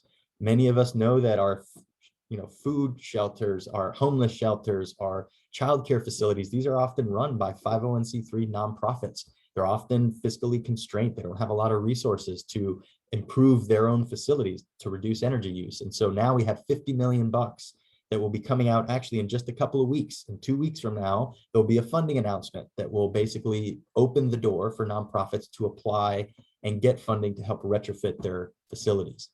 And the same goes with public schools. There's $500 million for public school districts and local education agencies. And in fact, just last week, we announced 25 winners of the Energy Class Prize. This is funding 25 school districts, hiring an energy manager for each one of those districts and putting them through a curriculum, a course to learn about how to sustain this type of work. How do I identify clean energy projects? How do I prioritize which ones I should go and invest in, and really build the competency in the school districts to think about energy as a key resource for them to work towards reducing and improving and optimizing. So really excited that both nonprofits and schools have dedicated money. And then certainly we can't do this without a trained workforce. And there's $260 million across SCEP that is helping to invest in our workforce. And I talked about those earlier, the energy auditors, the career skills training, and the like. Now, the Inflation Reduction Act, I heard from Jarret that you guys have also been bringing that up. When I got here to DOE, we only had the bipartisan infrastructure law, and SCEP was a $6 billion office. And 2.5 months later, the IRA has passed, and we find out from the secretary that we're going to be managing $10 more billion that are coming from the IRA. So we turned into a $16 billion shop. Most people talk about the home energy rebates, but there's also $1 billion to support states and local governments with code authority to improve their building codes. And this is one of the best ways for our communities for long-term sustainability to start moving the new construction codes and even existing building standards to ensure that they're focused on efficiency. So $1 billion is a tremendous amount. I did a lot of work in Orlando working on reducing energy use in buildings. And as you saw earlier, 70+% of Orlando's total carbon footprint is coming from buildings using energy. And that's not unlike many other major cities. Most cities, buildings happen to be the largest part of the footprint. So building energy codes and standards are a real way for us to start tackling that. I was going to start going through some of the details on the Inflation Reduction Act rebates. I don't think it's necessary to do that. But I did want to mention that in addition to all the grants that we have, SCEP also runs technical assistance programs, meaning we provide consulting services essentially for local governments who are trying to move towards clean energy. And we do so everything from helping them develop their plans towards clean energy, establishing new financing programs like PACE or SELF or revolving loan funds, really the data sets and information. So there's a tremendous amount of things. I did want to spotlight 2 really important tools that are free and open for you all to use. And one of them is the SLOPE platform. This is a state and local planning for energy tool, and it integrates 50 different data sources and helps to visualize what your community's transition towards clean energy might look like. And so I very much encourage you to look at that. There's also a LEAD tool for low-income energy affordability data.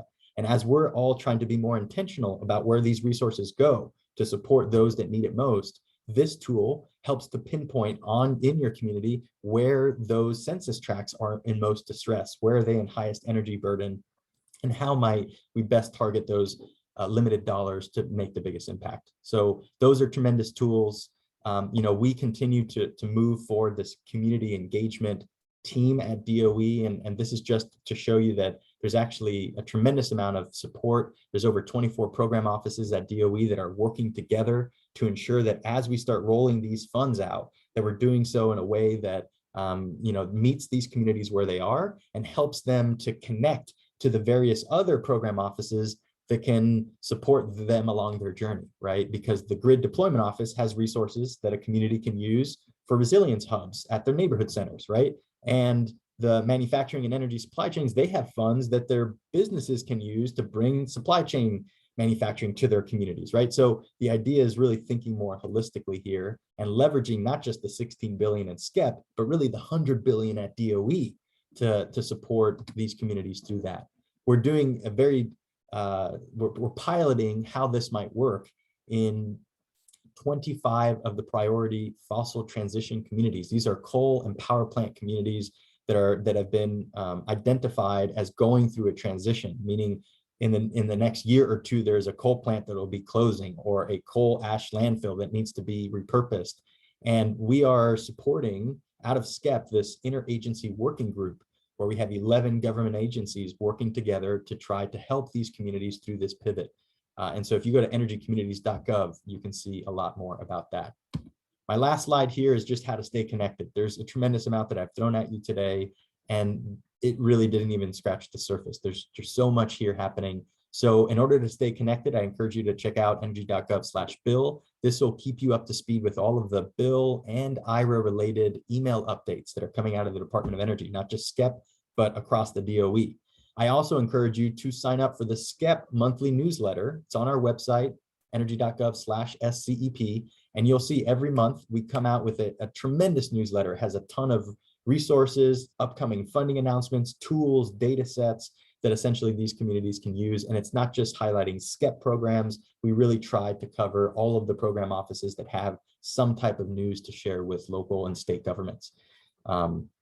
So hopefully this has been a useful presentation. Jarret, thank you so much for the opportunity, and I look forward to maybe diving into some Q&A with you all. Absolutely. Thank you, Chris, so much for the incredible information that you've shared. So many actionable things for people to be looking for on the horizon.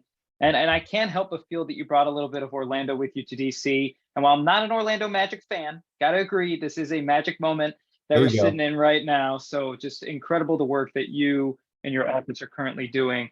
I just love to jump into a few questions, and audience, if you have any questions pressing, please put it in the chat and let's jump into those.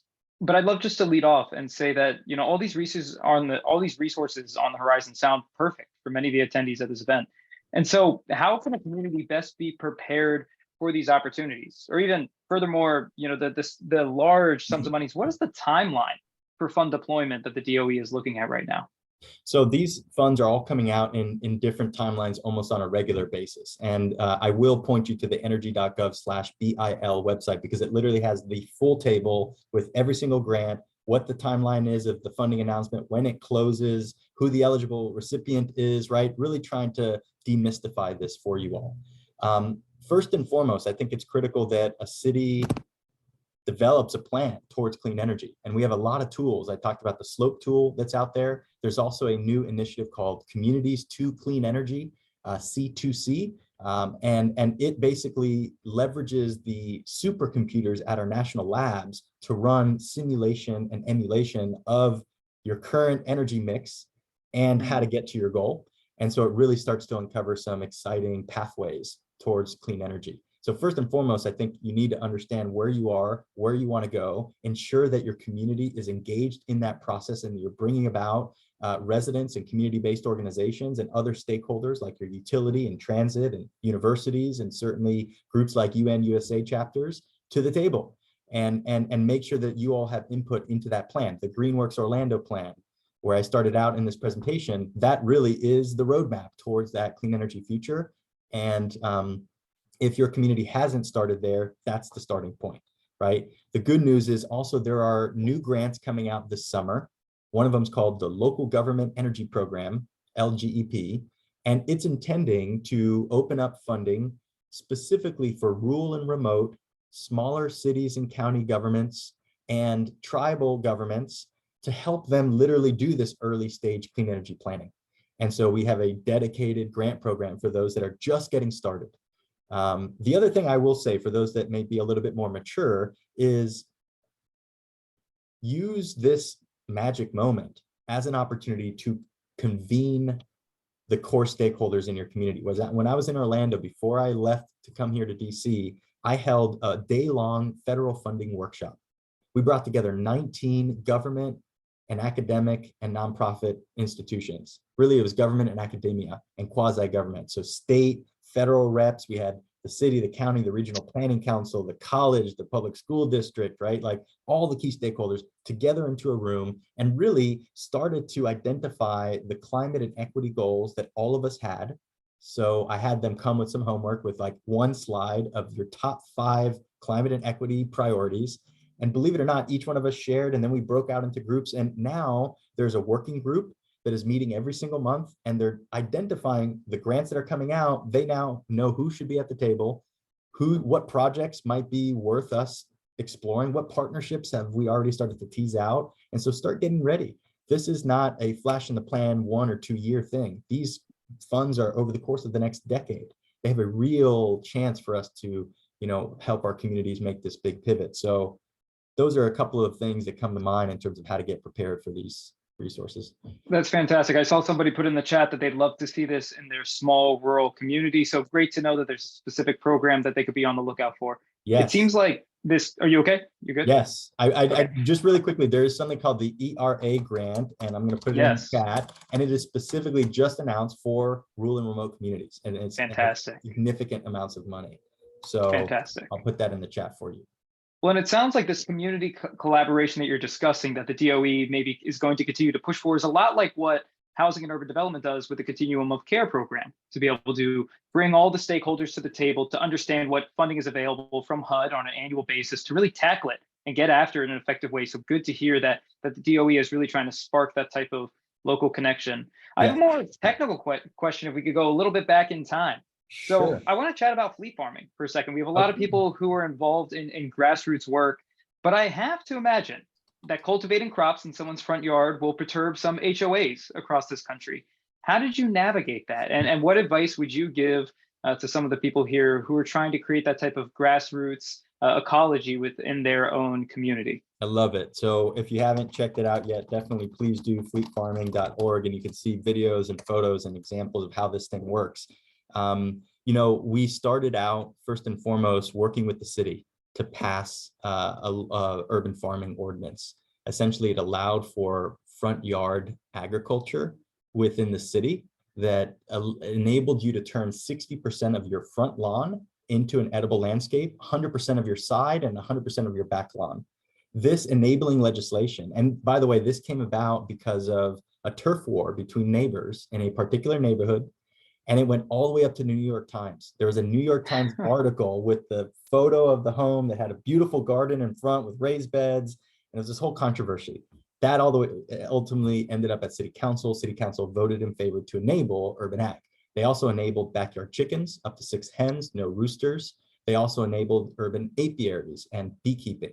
And so these were 3 of a few things that then really snowballed urban ag movement in Orlando. Fleet farming, once that was passed, we realized, hey, there's an opportunity here for a social enterprise. And so we literally, as part of Ideas for Us, we created just a volunteer activity every other week. And we started with my home and 4 other homes within my neighborhood. My neighborhood is unincorporated, or it's incorporated in the city, but it doesn't have an HOA. So we focused on communities that didn't have HOAs. And now there's over 60 households in just my neighborhood, let alone several others we've expanded to, that are creating these hyper local urban farm movements. I didn't mention that it's all done by bicycles. So it's 0 emission urban ag. And so we have bike trailers, bikes, and then every 2 weeks we host a community engagement bike ride called The Swarm. And it's basically like bees swarming around. We swarm on bikes around the neighborhood, 40 and 50 people at a time. And we literally go home by home, maintaining the home plots for the homeowners, right? And sharing that produce with the homeowner, but taking the excess and selling it at SNAP eligible farmers markets in that community. So it's literally hyper local food production built by the community for the community. I call it a true community supported agriculture CSA model. And we do have a CSA as part of it as well. But I think it's an example of what you can do to, again, turn neighborhoods into agrihoods and address this unsustainable growth pattern we're seeing in too many communities across the country. That's fantastic. Well, I wish we had more time that we could keep digging into questions, but we would love to follow up with your slides to all the attendees today so they can continue to take a look at these programs and see how it's going to supercharge their climate resilience and sustainability at a local level. So Chris, kudos to you and your team for all the work that you're doing. And we're really looking forward to continuing this conversation in the near future. My pleasure, Jared. Thank you all. And thanks for the great work that you're doing on the ground. We'll keep it up. Thank you. Bye-bye. Bye.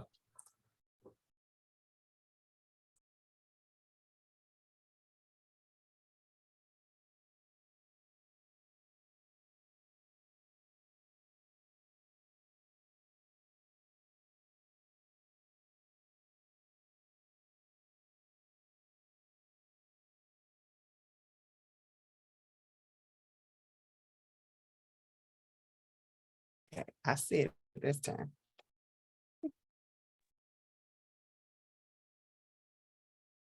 Hello, hello. Good afternoon, everyone. Thank you so much for staying tuned in with us. We really greatly appreciate it. And can you believe it? Just like that, we are at our last session of the day. I feel like that went by so quickly. Thank you to all of our attendees and all of our panelists and speakers. It's been such a joy having these conversations today. And before we close out the day, we still have one more session. We wanted to have a session that's more of Q&A of a panel discussion. So in this conversation, we'll be able to hear from a few different perspectives of people working on different angles of sustainability and SDG 11. We have some questions prepped for our panelists. And as always, please feel free to share any questions and comments in the chat. Before I hand over to our lovely moderator, Lady T. Thompson, I'll give quick introductions to our panelists that you have not had the pleasure of meeting today. So I'll start with introducing Chaiti Banerjee. Chaiti landed in the US in the American dream to pursue her master's degree in electronics and computer technology at Indiana State University. She's an experienced technology leader in industries like banking and telecommunications. She was invited as a speaker across US and Canada to share her experience in digital transformation in big corporations. She actively promoted STEM to young girls at York University, has collaborated with many nonprofit organizations, and has led events for women in tech during her tenure in TD Bank back in Canada. Her enriched life experience as Indian origin, Canadian citizen, US resident with 2 American citizen children inspired her to join global stages like UNA USA to involve effectively in global affairs and international peace. She advocates for women empowerment, quality education, peace, and climate action. Welcome, Chaiti. And I would also like to introduce Kate Mallory. Kate is an undergraduate student studying international relations. Currently, she is a co-chair of the United Nations Association's Human Rights Affinity Group and is on the 100 Million Campaign USA Board of Directors. As a human rights co-chair, she is assisting with a National Youth Declaration of Human Rights to the United Nations. Recently, she was one of UNA USA's delegates to the UN's 67th Convention on the Status of Women.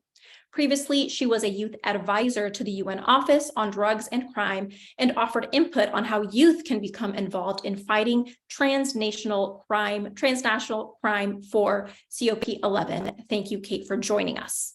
As moderator, we have our wonderful Lady T. Thompson, who you had the pleasure of meeting earlier in the day. We potentially might have another panelist joining in, Dr. Wafa Al-Tamimi, and we will just wait and see. She might surprise us with her presence, so don't be surprised if we have another panelist joining in. But until then, I will hand over to Lady T Thompson. I will also be participating as a panelist, and I will let you take it away, Lady T. Oh my goodness, I've been excited all day. I love talking about the 5 Ps regarding sustainable development goals, the 2030 agenda, global goals, whatever we choose to call them. So today, just to recap, the 5 Ps that we're talking about are the people, the planet, prosperity, peace, and partnership, and the intersectionality that it brings. And I'm so excited that we have wonderful experts. And I'm going to kick off my first question with our STEM expert, Chai T. Chai T, how can STEM be leveraged to promote the sustainable practices in cities and help to achieve the SDGs or the global goals or the UN 2030 agenda? What's your take on this as a STEM advocate and expert? Thank you so much. And I'm so honored to be here and so much to learn from all the panelists. It's a great initiative. So actually, if you ask me personally, I believe that promoting and advocating STEM in a very human-centric way is equivalent to promoting sustainability, because these go along very nice way. There are so many ways we can leverage STEM, like, radio, television, digital media, social media. We can create documentary, we can create film. For example, one of my favorite, Sir David Attenborough, he is doing that, through Planet Earth. Same thing, like, great advocacy, with the BBC. So, and another point I think could be very beneficial. We all have STEM subject, right, from elementary to college. So if you can introduce sustainability as a very important subject all the way from elementary to college, then that would be very grassroots level advocacy and very impactful, because we all know that our youth and young have very genuine voices, and they're very powerful voices. So all this way we can, STEM is a very critical and crucial for advocacy of sustainability. Thank you for that. And coming from the 67th session on the Commission of Status of Women, this was a necessary and very deliberate dialogue, particularly for STEM, and hearing that women, rather they are undergrads to even PhD holders, still have challenges. They need to have role models. They need to have mentorship. So I'm going to take my question to Kate. Kate is our rights activist. I'm so glad that she's here. And so how, in your opinion, Kate, can human rights activism be integrated into the intersectionality of sustainable development and its efforts to promote social justice and equity? Love to hear your. Thank you so much, Lady T, and thank you so much to UNA USA for having me. And so to start off, I think that sustainable development initiatives and human rights really go hand in hand. I think you can't have successful sustainable developments without human rights advocacy and vice versa. I think especially when this comes to achieving equity. So for example, many of the sustainable development goals that require the most sustainable efforts to accomplish them directly intertwine with human rights. So for example, we can see good health and well-being as one of them, clean water, and of course, no poverty, which is SDG number 1. And so intertwining humanitarian aid or humanitarian activism and creating projects or working with these communities to grant them these human rights, like clean water, access to food, eliminating poverty, is a really great way to achieve social justice and make sure that everyone is accounted for and that they can live, safe and healthy lives. And I would say that human rights activism, of course, also really comes into play when it comes to making sure that change is actually happening and that NGOs, IGOs, the UN are being held accountable and doing what they promise they will do. So for example, if the UN is pledging to help grant clean water, an NGO that works with this can say, hey, can keep them accountable, check in on them and say, hey, please make sure that you're working with us to, grant us this right that we really need. And I actually read a report recently that Human Rights Watch, the UN's branch for LGBT activism, called on the UN and NGOs to actually put human rights efforts at the center of sustainable development, which I think really goes to show how human rights activism and accomplishing sustainable development goes hand in hand. And just as a side note, quick announcement, and since we're talking about this topic that's super important, UNA Human Rights, we're actually planning to host a series of discussions later in the year about the Sustainable Development Goals and how they intertwine with human rights. So be sure to stay tuned if you're interested. Fantastic. Oh, I'm so happy to hear that. Oh my goodness. That's okay. So I just want to unpack two things that you talked about. One is how human rights are impactful to all marginalized communities. So as you talked about the Human Rights Watch with the LGBTQ plus community, but all marginalized communities. And the second piece is just they continue to always intertwine. So thank you for all your hard work. Looking forward to what you'll be doing as it relates to the affinity group coming up with some more discussions about that. So I'm going to transition to Jen. Jen is one of the conveners today. She has done a fantastic, remarkable, beyond amazing job on today's UN Sustainable Community Summit. So we say thank you to both you and Jarret. So my question to you today is, how can we balance economic growth with environmental protection and social equity in pursuit of the Sustainable Development Goals, in pursuit of people, the planet, prosperity, peace, and partnerships? How can we achieve that? Jen? Sure, that is a fantastic question. And I think there's a couple of answers to that. One of them is looking at it through the lens of integrated urban planning. I think we can do a better job of embracing integrated urban planning that approaches that consider economic, environmental, and social aspects simultaneously. This can involve designing cities and communities that really are prioritizing mixed-use development, efficient transportation systems, green infrastructure, and affordable housing, which is my wheelhouse. By integrating these elements, cities would be able to promote that growth, protect the environment, and enhance social equity. So hitting some of those 5 Ps that we've talked about there. We can also look at it through the lens of climate action and environmental protection. So if we're mitigating climate change and protecting the environment, those are critical components of pursuing the 5 Ps. So implementing policies and measures to reduce greenhouse gas emissions, promote clean technologies, and conserve natural resources is really another essential component.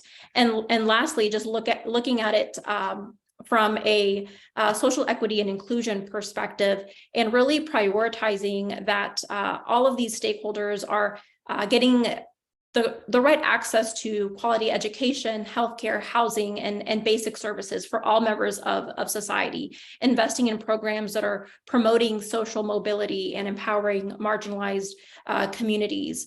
And additionally to that, fostering diversity and inclusion in the decision-making process, not just in those that are benefiting from maybe specific programs or can participate in programs, but really in the decision-making process and ensuring that there are equal opportunities for those underrepresented groups. That's really vital for achieving that social equity piece that you mentioned as well. I had to jump into that, just following up from what Kate's response is, because response was the social equity piece is why the Sustainable Development Goals, whether you call them the global goals or the United Nations 2030 agenda, is vital, because it's designed to leave no one behind. And the green infrastructure is a real piece. That's the investment piece that is required for all countries, all member states, and all individuals. Each and every one of us can participate in that. So I'm going to segue another question to Chai T. And my question for you is, what innovative technologies do you believe are available right now for promoting sustainable development, and how can they be applied to the 5 Ps or to the SDGs in real time? What are your thoughts on that? That a great question, Lady T. Thompson. And you know, a lot of technology already in the marketplace and some in the R&D phase, research and development.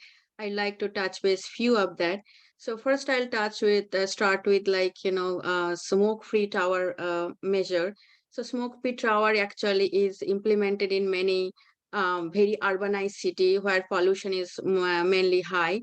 So it can suck the polluted air and clean it through by the technology of ionization, and then it release it again as a fresh. So this is very new, and it is still in the R&D and implemented few big cities, urbanized city. Then we have something called Green Building Initiative, GBI. That's the international effort towards creating a sustainable and resource efficient building. And something we have then air carbon plastic. So this is nothing but a very recyclable plastic, which actually created from the carbon emitted in the air, and it's made the carbon emission in the air, and otherwise it will be always in the air, right? And so it is doing the purification and making a very recyclable plastic. But now what I want to mention is very important. The last one is the energy, renewable energy. So in modern technology, in the recent past, we have actually maximized the uses and efficiency of the renewable energy, like solar, wind, and water. And if you think like this part actually touches very corely with all the 5 Ps. So because if for example, if we use that, then the cost will be very less for the consumer and normal people like you and me. So it is impacting the people, and it is impacting their prosperity and also cost saving, right? So that state or that country will be saving a lot of money. And then it is renewable energy. It's not like coal or crude oil. So it is good for our mother earth, planet earth. And then it is impacting the peace, because if you see in the current world or dynamics, a lot of conflict and problem is happening due to the energy, import of energy. So for suppose example, the Europe is suffering a lot because of the Ukraine and Russia war and due to the energy crisis. Sri Lanka suffered a lot when they are in downtime, meltdown time, because they cannot buy the energy for import from the other country because low dollar reserve. So if you can do this, so the peace, the worldwide peace and stability also will be achieved. So there are a lot of technologies available, and that are very related to the 5 Ps. Wow. Wow, you really tapped into so many different elements. I know there's no short list right now in the world of conflict. There's no short list of crises. There's no short list of climate issues. So thank you for talking about contributors that could be applied right now. So I believe that Dr. Wafa is coming now. She's out the country, so please forgive us when she comes in and jump in, but she's coming because she is our business and our educator advocate, and she's doing a lot of things right now in real time with women. But I'm going to now segue to Kate. Now, I know that you addressed sustainable development and I would love to hear, let me backtrack. I'm so excited about this subject matter. How can we ensure that the benefits of what sustainable development is designed to do are distributed equitably, particularly for marginalized communities in urban areas? And I want to ask this question for Kate, because I know this is what you're working on. I'm hoping you're going to be having these dialogues in in the coming and the schedule at a glance, because how truly can we ensure that these benefits are equitable to all marginalized communities? There's so many different pockets. When we look at disabled communities, when we look at people of color, when we look at First Nations or Indigenous nations, when we look at so many different segmentations, how can we make sure that there's equitable for all marginalized communities, Kate? Hey, Dr. Waffle, we're gonna get to you next. Okay, Kate. Thank you so much, Lady T. And so to start off on the answer to your question, I always like to say that the people who are living through the challenges, situations, areas being addressed are the experts, since they are living through, you know, what NGOs or their partners, lawmakers, et cetera, are working with. It's really important to give them a seat at the decision-making table and a leadership role at that. And so that being said, there are, I think, 3 ways in which we can effectively make sure that all marginalized communities are getting what they need. The United Nations defines 3 pillars behind successful sustainable development, and that's economic growth, social inclusion, and of course, environmental protection, all equally important in terms of sustainable development. And so centering the voices of these communities brings forth social inclusion for sure, once they are given the voice to, you know, say what they need and take leadership and empower their communities in that way. And so after, you know, they're given a seat at the table and they're given the freedom to help out in any way they can, there are several different ways that they can involve their communities. So like reserving funds for marginalized communities to undertake sustainable development initiatives is one thing that we can do to make sure that all different communities have the resources they need to accomplish what they need to in order to create a more sustainable, safer community. So for example, I know you mentioned that sustainable development can be utilized to help disabled communities. And so, for example, like using a fund, we could reach out to communities that have a lot of disabled individuals and say, here's some funding that you might need to establish, you know, sustainable infrastructure that will help you move around and will help you, you know, make your community safer and healthier. Anything that falls under that domain. And to, I think, further ensure that equal circulation of resources is active among communities, since they all have different needs. NGOs, policymakers, legislators, anyone who is in charge should host consultations with members of these communities, you know, routine check-ins, like what is working, what is not working, how can we help you, how can we improve, what can be done better. And I think one of the most important aspects of creating this change altogether is implementing a community-wide support system. It takes a village to create a successful, sustainable community and to all help each other out. And I don't think that we can have sustainability without community effort. And so to do our best, I think that we need to lift each other up in all areas that we can.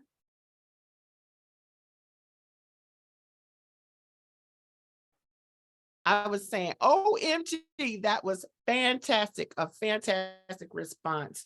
And one of the things that's really unique, or I would say a benefit to UNA USA that I don't know a lot of people really give the credit towards, is there's great opportunities from a grassroots time to participate in those consultations that you talked about, to actually write. I know that I'm grateful that I've participated with some consultations, even the US one for CERD. There are opportunities for the VNR. So those participatory moments to make impact, to engage where typically voices may not have the opportunity. Phenomenal response.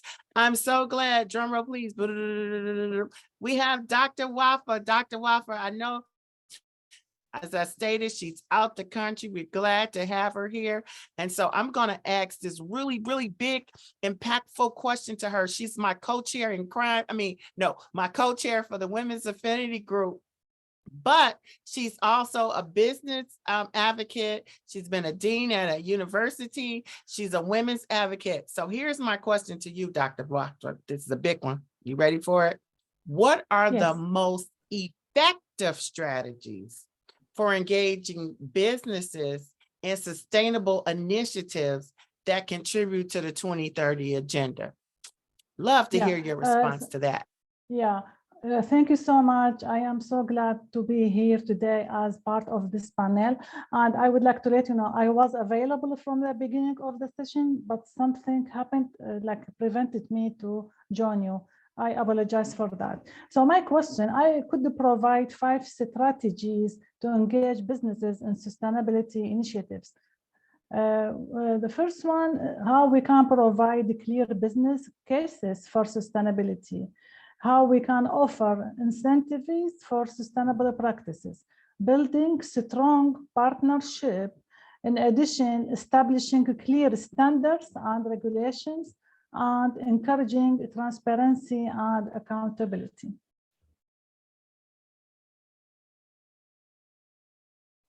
Awesome, awesome. You heard it straight from Dr. Waffa. Now she's an expert on this. So I'm going to transition to Jen.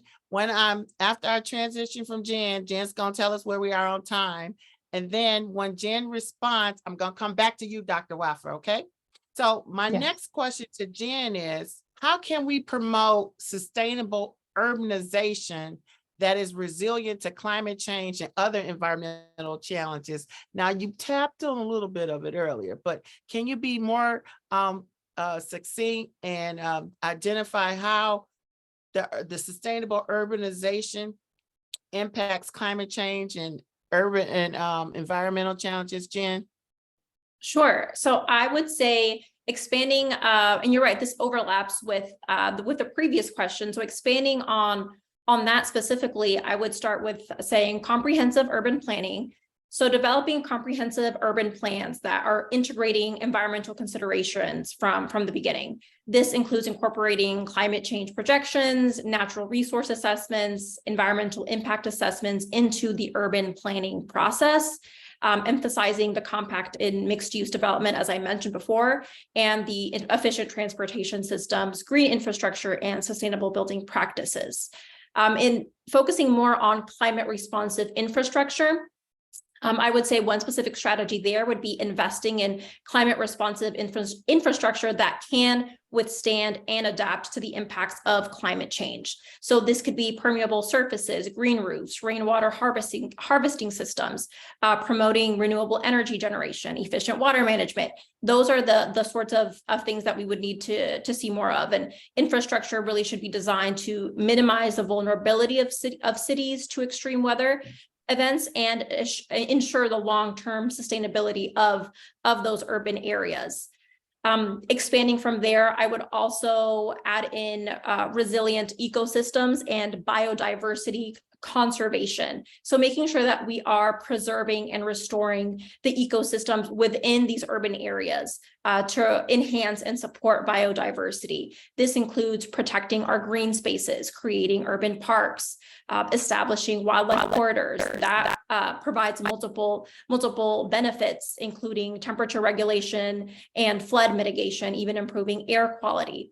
And lastly, and I'll always be a big promoter of this, is community engagement and participation, making sure that throughout the whole process, end to end, we're involving local communities in the decision-making progress and really encouraging and incentivizing their active participation in sustainable urban development. We need to focus more on fostering these partnerships between government, community organization, and businesses, and even academia to co-create solutions. And that's one of the goals that I would say, even with this summit, that we wanted to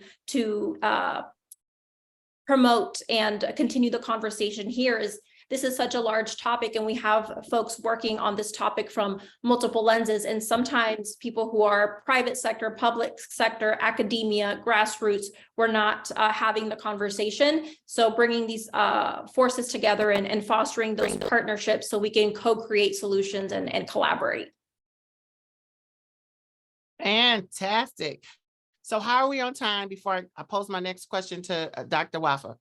We are fantastic on time. We, no rush. Wonderful. Okay, Dr. Waffa, now you know you're our education advocate. So my question to you is, what role can business education play in promoting sustainable practices and contributing to the 2030 agenda? Because that's something that doesn't I don't believe it gets enough highlight, but the business education in promoting the sustainable development practices and contributing to the SDGs. So what are your thoughts on that, Dr. Wafa? Yeah, I would like to thank you for this important question. So important because we have to work on how we can develop education for business.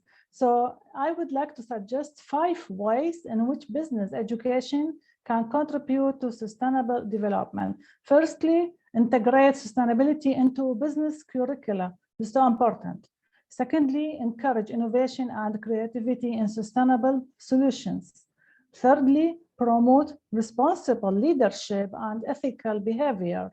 Fourthly, foster collaboration among students from different disciplines. Lastly, create a culture of sustainability and promote sustainable practices in the business world. If you see these points, so important, like we have to establish these points and try to work with the students on that, with the curricula. So overall, business education has a crucial role to play in promoting sustainable practices and contributing to the 2030 agenda by integrating sustainability into business curricula, promoting responsible leadership, innovation, collaboration, and a culture of sustainability. Business education can help create a more sustainable future for all. Oh, wonderful. Yes. So we need it in our education system. We need education with our laws, our policies, within our norms. Okay, this is leading me to a question, and let's do this popcorn style, where anyone can respond to this question.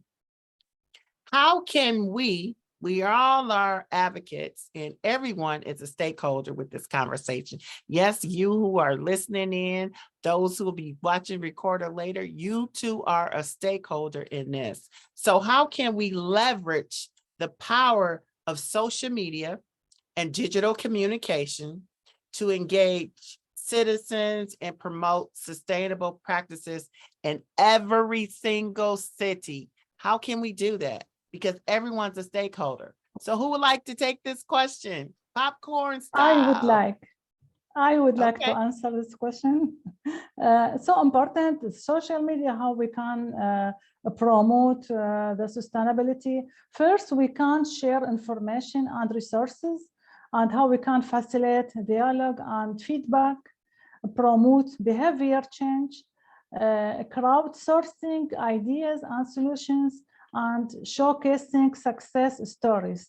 So social media and digital communication can be utilized to promote sustainable development, and methods include the 5 points I just mentioned. Sure, and I have a couple of thoughts to add on to that as well. From a social media and just digital communication perspective, I think it's such a priceless opportunity to focus on coalition building and community building overall. We have an opportunity to reach people, individuals, and communities that would normally be left out of the conversation and the decision-making progress for how we're developing our cities, these decisions when it comes to urban sustainable processes, things like that. But using and leveraging social media and digital communication allows us to expand our reach and get input from a broader range of voices that would normally not be included in those conversations. And it allows people who might feel a lack of support, or that they're siloed, maybe they're in a place where they don't know where or how to communicate with other like-minded individuals who really want to champion those same causes. Leveraging social media can allow them to build coalitions, come together, and really put their heads together so they can say, you know what, we want to advocate. This is our list of demands of what we're asking for from our policymakers. And if you want our support and our vote, this is what you need to do. Also, I would like to add some examples, like examples of cities that have implemented these strategies include Boston, Paris, Helsinki, and San Francisco. They used the 5 methods I just mentioned. Ooh, that's awesome. Another one is I always talk about Amsterdam, how they've incorporated, they have a circular system. And I like to say they went from go to grow to thriving like a donut. But it looks like Kate, did you have any, Kate or Chai Tea, did you have any contributions to this question? I just quickly add, some from my expertise area, like, from social, because rest of the already Jane and Dr. Off have included.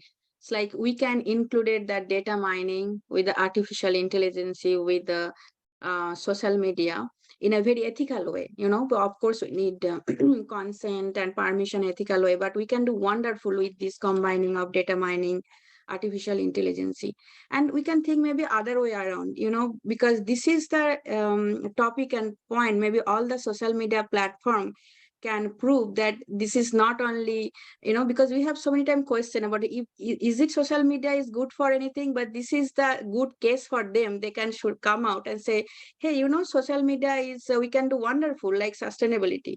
So all the social media platform owners should join us more for advocacy with more technology collaboration. I can also chip it. I can also chip in on this too. My generation's really grown up with technology, and I have some friends who I think can attest to, based on their experiences, how technology can really be, and digital communication can really be used as a great catalyst for change. So for example, like I love what Jen said about coalition building. I think that really captures the essence of how social media and digital communications can really create impact on a national, international, global scale. And I have friends that like run nonprofits, and they've been able to find volunteers from other countries, from other parts of the United States to help out in their initiatives. I went to CSW 67 in March, the Convention on the Status of Women, where the theme was women's rights in the digital age. And although there are certainly aspects of technology that we can improve on and protecting the rights of women, some of the speakers at the events that I went to mentioned how digital communication and social media can be used to advocate for women, how UN women can use these amazing tools that we have to reach women all across the globe and work with them. And so I think in general, although we have some things to improve on with technology, I think that there's a really positive trajectory and how we can engage citizens and promote sustainable practices by including all different voices. I just want to give a shout out to both Jen and Jarret for not only doing this all day long, and I know we're coming to an end, but even looking at this panel right now, look at the intergenerational elements, look at the diversity, look at the inclusiveness in the conversation and the spectrum that we all represent. So I just want to salute you all and salute That's awesome. Jen and Jarret for doing this and give you your flowers. I'm going to piggyback off of that and say, I get that I'm not a person that's born up in a generation like some of the young folks, but I do understand that social media is all algorithm, right? And so we can't leave this part of the discussion without including women and girls to be actively participating with social media, to have other champions like Chai Tea, who's in STEM, to help participate, to be researchers, to be engagers with social media. It is important that we have this next generation taking a seat at the table as developers, as creators, as the next generations of business owners in social media. So I want to make sure that I acknowledge and thank Jarret and Jen for allowing us to participate in this particular part of the discussion. Which leads me to my next question. My next question is, and this is another popcorn question, what are the most promising examples of sustainable development in urban areas? Because sometimes urban and rural areas don't have the same thing. So what lessons can we learn from the pursuit, or what examples can you add? Popcorn style. Who would like to take the Can I add some examples? for this question. So I have some examples for some countries implementing that. For example, we have Barcelona and Amsterdam prioritizes sustainable transportation and green spaces. We have Portland invest in sustainable transportation and energy efficiency in buildings. We have Seoul implements a range of sustainable initiatives and invest in public transportation and best train infrastructure. And then we have Felbrag is committed to sustainable development, including promoting sustainable building practices and investing in sustainable transportation. I have one as well. My lens that I view this question through is affordable housing, and I'm based in Los Angeles. So I would be remiss if I did not mention a wonderful project that I had the opportunity to work on, and that is the U.S. Department of Veterans Affairs. They have their first affordable housing community for unhoused veterans that is in West Los Angeles. It's over 200 units and 300 acres of space for unhoused veterans. That includes social services, medical facilities, are redoing our 5-story VA hospital, as well as providing bike racks and green spaces for unhoused veterans. So being a part of that project and seeing that right in the middle of Los Angeles has been really wonderful to see, and also seeing the community thrive around that campus. I can add a couple of points here also. I'd love to.